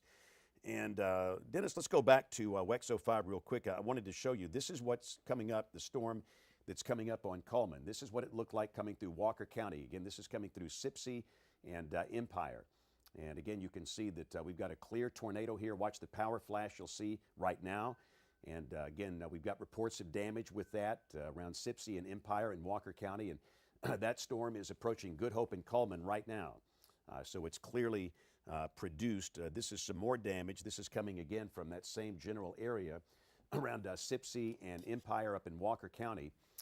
And we'll show one more quick video before we go back to the radar, and that could be a pretty sizable tornado that came through there. So again, back to the radar here at 5:12. We have tornado warnings in effect now for southern and eastern Coleman County, extreme northern Tuscaloosa County, and southern Fayette County. So let's go back. Let's start with the storm that is in northern Tuscaloosa, southern Fayette. And this came through Gordo, and it produced a lot of damage. In fact, let's look at the velocity first off and see what it looks like. And again, we've still got that rotation right here that's on the Tuscaloosa-Fayette County line near Highway 171, not too far from New Lexington. And that'll be coming up, probably passing near Barry, which is right here. It'll be crossing US 43 south of Bankston, then coming up pretty close to Barry. And from there, that circulation is going to wind up going into Walker County. So again, this is a tornado warning in effect for southeastern Fayette in extreme northern Tuscaloosa County. The circulation is basically on the Tuscaloosa-Fayette County line. Now let's go to our Coleman circulation. We're working two different tornado warnings here. And this is the circulation that is basically coming up into Coleman. And it looks fairly broad at this point, but again, you saw the video. This is the one that produced the tornado you saw down at Sipsey and Empire. And again, as a course of least regret, you want to take this thing seriously and stay sheltered. So again, the broad circulation is very close to the city of Coleman right now. And obviously, if you're in the city of Coleman or points south, you need to stay sheltered. And the same thing downstream, including Highway 278, which is right here, and then ultimately up here toward Joppa and Arab. That's Highway 69. Fairview is right here. Fairview, you need to be sheltered. You're in the polygon. And we'll see if that is extended out, even though the circulation for now, Evan, looks relatively broad. But Dennis, do we have the Gordo crew by any chance? So what we'd like to do, if we can double box, I'd kind of like to stay with the Gordo video in a smaller box and put us in a larger box. Maybe flip the two, that would be helpful. I want the people to be able to see the radar. But again, we've had significant damage in the vicinity of Gordo. This is in Pickens County from a tornado that was very visible. To many, it was very obvious on radar with debris being lofted to The debris was being lofted to 21,000 feet. That's a strong tornado. And again, that's what it looks like here. So you're watching the damage in Gordo, and we're still going to keep working these tornadoes. And again, the tornado that is in here is in Fayette County. And like Evan says, we can cross out Tuscaloosa County. So if you're in northern Tuscaloosa County, you can come out of your tornado safe place and go about your business. The concern now is here in southern Fayette County. And again, specifically, the largest community in the path of this is Berry. So if you are in Berry, you've really got to be sheltered. Again, you've been under a warning for a while, but the circulation is going to come right up through here and then ultimately keep going into Walker. So the ETA for Berry around 526, that's about 10 minutes away. And so, again, no mobile homes. You've got to be sheltered in a community shelter or find a business that's open 24/7 that can serve as a shelter. And of course, in a site-built home, small room, lowest floor, near the center, no windows.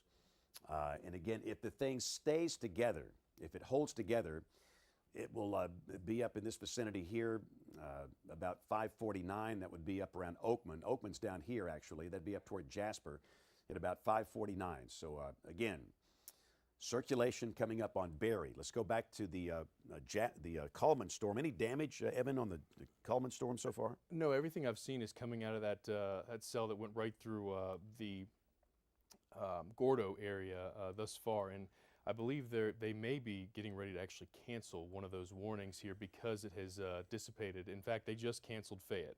Okay, so in a matter of 20 minutes, that went from having a incredible signature, debris signature, to they're going to let this tornado warning actually drop. And again, we're watching this. It does not mean it can't, re-intensify. But one thing to note, and we talked about this earlier, this is moving into an air mass. Remember, when this was back here in Pickens County, it wasn't as disrupted by the rain. Look at all this stratiform rain taking place here. This is a perfect example of a cell that was very organized, had a very good signature on it, that's moved into an area that no longer supports a tornado. So I believe this is about to disappear, this polygon, at least according to the National Weather Service. It does look like there's a new warning, though, down in Sumter County for that stuff coming out of Mississippi. So again, now it appears two warnings, this one up near Cullman, and then there's a new one coming down here in Sumter that includes the town of York. I believe Livingston, you're in here as well. Looks like Scratch Hill, Brewersville, Moortown, as this is the latest to move across the state line. And unfortunately, where this is, we just don't have a great view on radar. It's going to be a very odd look to it while we've got it down here. But this is headed towards the Warrior River here and eventually Forkland, Sawyerville, and those spots here as you get into southern Greene and southern Hale County. So we've just canceled a tornado warning for Fayette. Again, that one pulsed up so quickly and then dissipated so quickly. What you're seeing on one side of your screen is the damage from that cell that moved through Gordo, 82 West. Can't confirm exactly what the damage was there. There was a tornado debris signature there. This did move across Highway 82, and that's where our crew is right now, just to the west of Gordo. But that warning's been canceled. That's how quickly these things can fire up and then dissipate. And then this is our newest warning that will be worth watching right on top of York. Again, this is a ways away from both of our radar sites here, so it'll be tough to see, at least for the short term. But we'll do some time of arrival. Again, if this gets into southern Hale County, southern Greene County, or rather, by about 5:45, into central Hale County, perhaps near Highway 69 by about 6 o'clock. And then if this continues, this will head into Bibb County. This will be further south than we've seen our other storms track to this point. And this would take it a little bit closer to Brent, to Centerville, to West Blockton, and way, way, way down the line, if this holds together, this would be something moving in the direction of Shelby County. But that is way downstream here. We'll stress that at 7 o'clock. But we want people to note, if it's been a quiet day so far for you, that's great.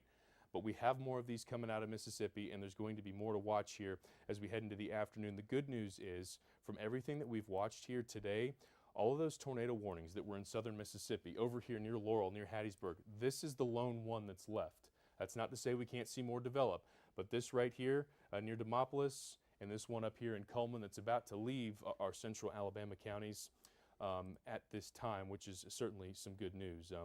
I'll zoom back into that one. We haven't done a little update on that, but this is right on top of Cullman and moving again in the general direction of, I believe, Morgan County here, which would be just to the north of the viewing area. But there's a look, just not really a whole lot of rotation left on this. Very, very messy. And again, this moving into a more stable air mass.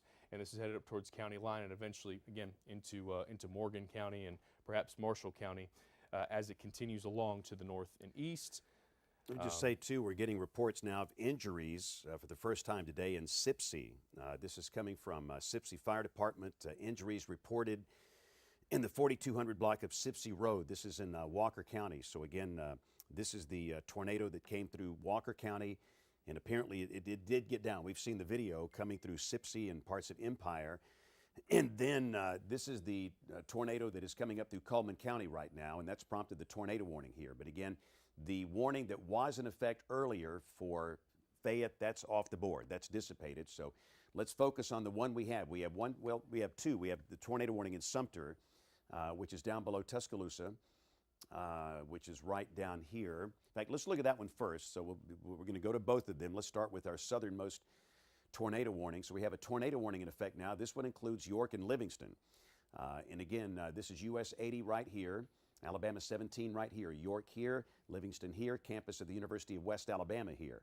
So this is a southern Sumter County tornado warning. And again, this will be moving out toward the Tombigbee, ultimately crossing over into southern Greene County if this holds together. So just wanted to point out we have a tornado warning in effect now for southern Sumter. This includes York and Livingston. So let's go to the Cullman County storm. And again, this is the storm that produced the damage in Sipsey in Walker County. Let's look at the velocity display. It certainly looks less organized at this point. And again, it's going to be pretty tough to find any circulation. Let's look at high top just for the fun of it. We'll take a look at a second opinion here. And again, you've got broad rotation that's pretty much east of Cullman on US 278. Berlin is here, Cullman here, Holly Pond down here. You've got Fairview and Baileyton up here, up Highway 69. So again, we would advise clearly to stay sheltered. It's clearly not as organized as this was when it came through Walker County that produced the damage at Sipsey. But got to report all is good in southern Cullman, which is good. But again, so for a little while longer, stay sheltered. Soon we can give an all clear to Cullman. Not quite ready to do that yet. But again, this broad circulation is just east of Cullman on US Highway 278. And it seems like it's want to go down Highway 69 or up Highway 69 up toward Fairview. So if you're in Berlin, Fairview, Baileyton, you want to stay sheltered here for the next 15 minutes or so, and hopefully this will not be extended. And again, it's moving into a rain-cooled air mass up in here. But the dynamics are very strong today. The dynamics can often overcome weak thermodynamics. So let's go back to WEXO 5. I want to show some quick images coming in. And again, this is from that Sipsey, Empire, Walker County tornado that came through earlier today. And we've got a lot of images, and of course, a lot of the tree lines, they're going to block the view of the tornado, but we've had some pretty good views. In fact, that looks like a pretty decent wall cloud right there. But again, all these images were captured earlier today. Now, there's an Alabama storm pit right there. That might be old school, but it's good school. You go in those things and you're in good shape. But again, it's been a pretty rough day. So back to the radar. It is 5:23. James Spann here with Evan Chickvera working the tornado situation in Alabama today. At the moment, there are 2 active tornado warnings. 2.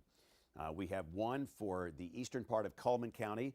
We have one for the southern part of Sumter County. That's the Sumter County tornado warning, and that is the eastern Cullman County tornado warning. Other than that, that's it for now. We have no other warnings in the entire state, which is certainly a good thing. Evan? We got one to the north is what I was trying to point out earlier. This one is for the Shoals area. All right, well, let's pop on Columbus and we'll take a look at this. So we have a new tornado warning in effect. And boy, it's noisy up here. This is just a big rain mass. Let's take a look at the velocity and see if we can find it. It's not the most impressive signature we've seen here. Let me go over to the Huntsville Weather Service chat and see what's the thinking on this.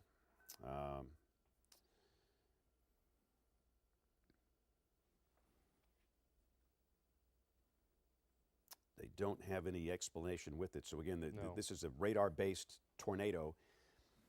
And again, we don't see a lot of strong evidence of anything here. But having said that, even when we don't really quite know the reason they're issued, you got to respect these things. So again, Florence, Sheffield, Tuscumbia, Muscle Shoals. I know you've been there earlier today, but it's the same thing. We're asking that you go to your safe place now and no driving. The tornado warning includes, obviously, the Shoals. It includes Killen and Lexington. So just like the one we had earlier today, tornado warning in effect, that is until 6 o'clock this evening for the next 35 minutes. And that is for our friends up in the Shoals. So now we have 3 tornado warnings in the state. We have this one, we have the Eastern Cullman County tornado, and the Sumter County tornado warning. So again, Muscle Shoals, Florence, Sheffield, Tuscumbia, tornado warning until 6. That would include Killen, Green Hill, Lexington. Let's go down to Cullman County while we're up in this part of the state. We'll take a look at our warning for Eastern Cullman County. And again, thankfully, this is not as organized as it was. And quite frankly, we just don't really see strong evidence of a tornado here at this point. Is this High Top or Shelby County? I'm switching to High Top now. Yeah, we'll take a look at High Top. And again, there's broad circulation here north of Berlin, up Highway 69 toward Fairview. Again, this is 69, goes up into Marshall County up toward Arab. So again, there's broad circulation near Fairview. And again, as long as the tornado warning polygon is in effect, we encourage people to remain sheltered, and we'll tell you when the warning goes away. And it's going to go away soon, whatever. The broad rotation will be out of Cullman County soon. This is Morgan County, and this is Marshall County right here. Arab is here, Joppa, Ruth right here. So again, potential broad circulation, maybe a tornado down that's approaching Fairview in Cullman County, moving to the northeast. Let's go down to Sumter County. We're going to bounce back and forth between 3 different tornado warnings this afternoon. So down in Cullman County, we have a tornado warning in effect, or in Sumter County. This is for the southern part of Sumter County. And again, this will include York, Livingston, University of West Alabama. And that's pretty noisy. I think this is coming from Shelby County. We'll maybe try the Columbus radar looking down in through here. And again, there's evidence of broad circulation down in through here. And that's really a little south of York and Livingston. But again, York, Livingston, UWA in the polygon. This is the Tombigbee River.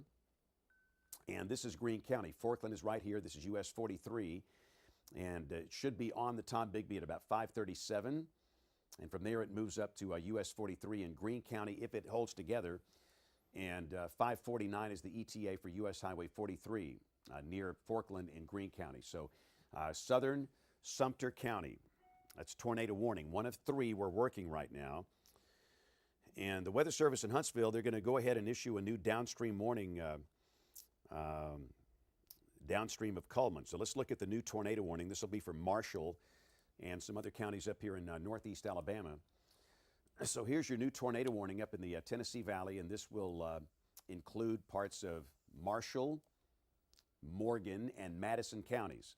This is the extension of the tornado warning that's been in effect for Cullman County. And again, the circulation is near Fairview, and it's going to come out like this. This is US Highway 231 right here. Arab is here. Of course, you've got Lake Gunnersville over here, but this clips the far southeastern part of Morgan County. It affects a pretty good little chunk of Marshall County, and it clips a small part of Madison County, south of Huntsville. And again, it comes up on US 231 at 5:44 this afternoon. Currently, it's 5:28. So again, the new tornado warning in effect for parts of Marshall, Madison, northeastern Cullman, southeastern Morgan. That's in effect until 6:15 this evening. And this is the tornado that did, or the storm that did produce a pretty meaningful tornado earlier today down at Sipsey. In fact, let's roll that video, WEX05, one more time. I want to show what it looked like coming through Walker County. This is probably the best tornado video of the day that we have seen here. And Sipsey is located north of Alabama Highway 5, north of Cordova, north of Dora and Summiton. And you can see the power flash there. Obviously, it's down. And that's a pretty sizable tornado. And unfortunately, we've had reports of injuries in Sipsey, with several homes damaged by this tornado. And again, this was about 1 hour ago. This is some more video, as we can see here. And again, that's the same tornado. So back to the radar. How are we doing on the, let's take the Gordo shot full real quick. And Evan, there are now reports that we might have some people trapped in structures in Gordo. And typically when you have reports of that, those are trees that have come down on homes. Aaron, if you could talk to us, tell us real quick what you've got going on there. Yeah, James, we're on Highway 82 here on the western side of Gordo, and there are several large pine trees down. Malik, if you'll just give them a view of what we're seeing. I mean, this is probably for about, I don't know, a 4 to a half mile stretch of road on Highway 82 on the western side of Gordo. That's got these trees down there, EMS out here. We also hear sirens that are not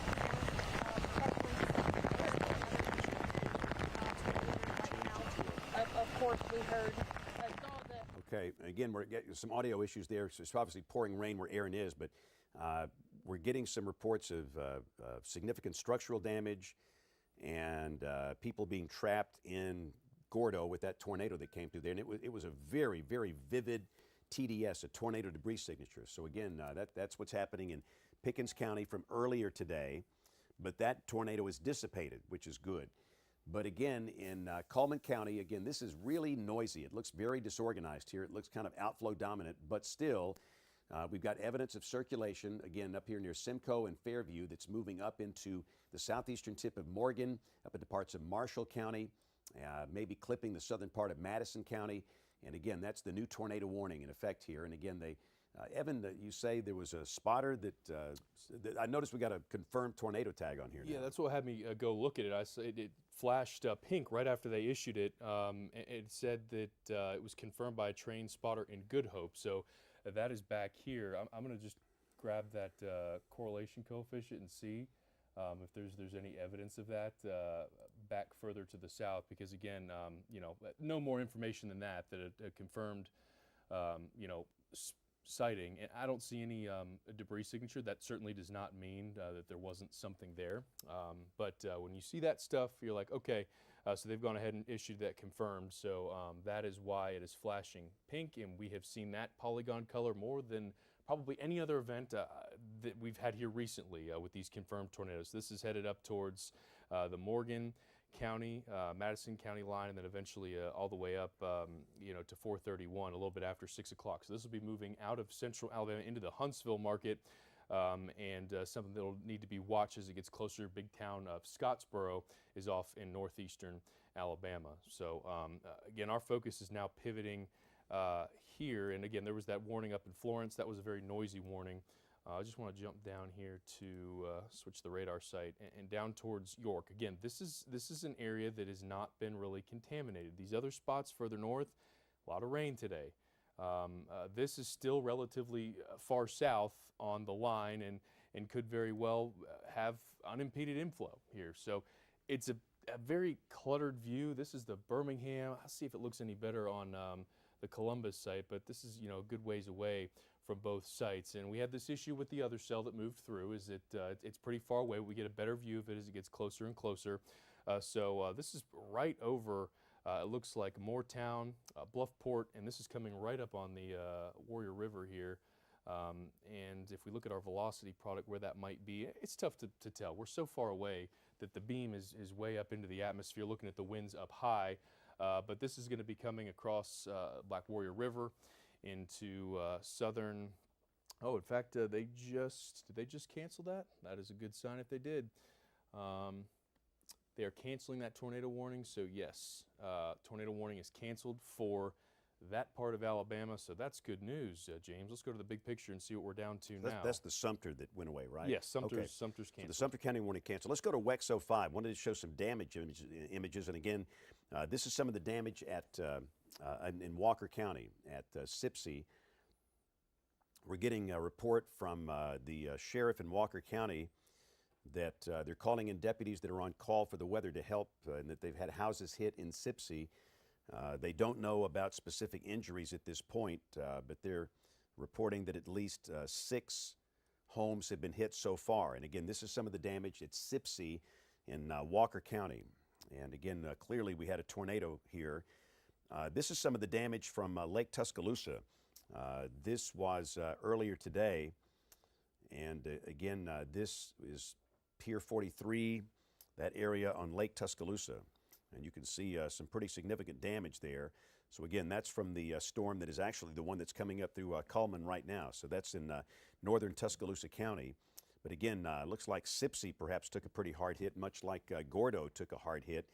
And again, this is the storm that is moving through northeastern Cullman County at this point. And again, you can see obviously a lot of debris strewn about here from a tornado that came through, and we've seen the video of the tornado is clearly down. Let's quickly go back to Aaron. Aaron, I think your audio has been fixed. If you would just kind of give us an update on Gordo, a lot of people are asking.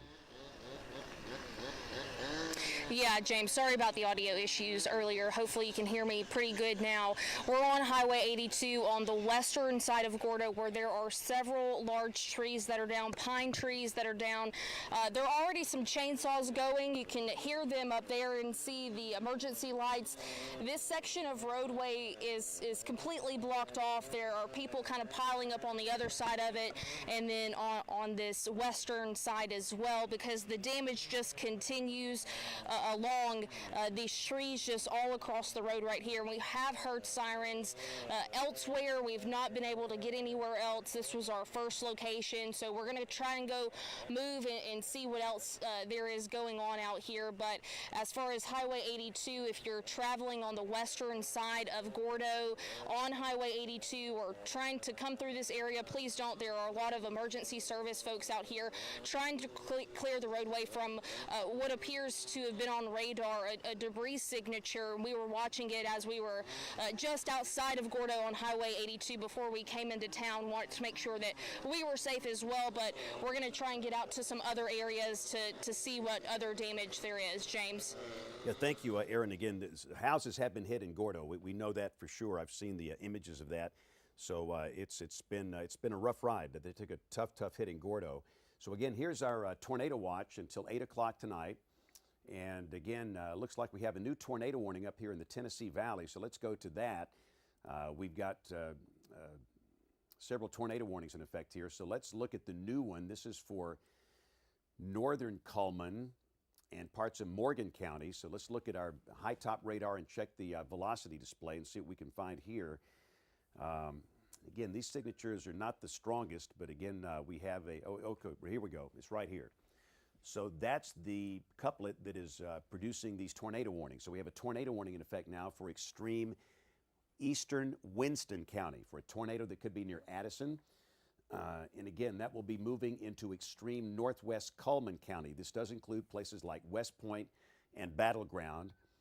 And from there, it's going to move up into Morgan County. This does include Hartselle, Priceville, Decatur, Falkville, and the Interstate 65 corridor. So a new tornado warning in effect now for extreme northeastern Winston, for northwestern Cullman, and a pretty good chunk of Morgan counties here. This will likely reach Interstate 65 about 6 o'clock. So again, if you are in any of the towns we just called out, now you need to be sheltered. And again, some of the larger cities in this would be Decatur, Priceville, Hartselle, Falkville, Battleground, West Point, and of course, the tornado itself is pretty close to Addison right now, and this is a radar-indicated tornado. But again, tornado warning in effect for these counties, and that's the brand new one. That's our new tornado warning.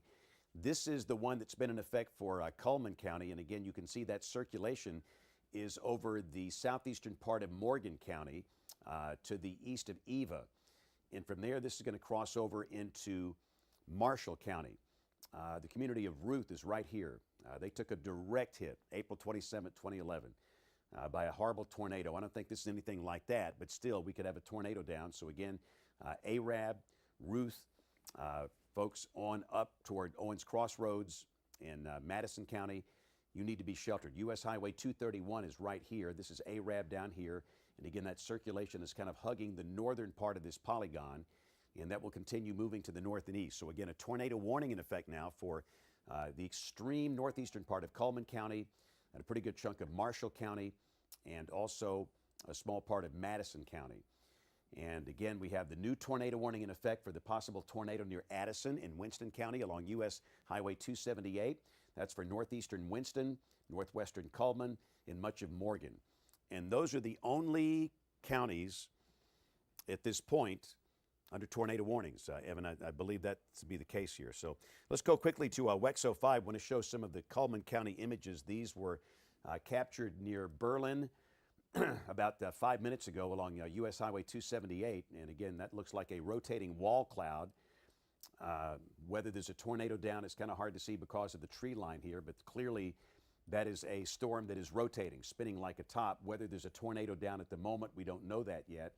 But again, that's what it looked like a little to the west of Holly Pond about 5 minutes ago. This is some more video coming from also from Cullman County. And again, the tornado, if it's there, it's going to be rain wrapped. It's going to be very, very hard to see. So let's go back to the radar here. It's 5:40, and we have multiple tornado warnings in effect up here. And we should mention the third one. You're right, Evan. We got the third one up here. This is for Lauderdale, the eastern part of Lauderdale. In fact, let's look at the velocity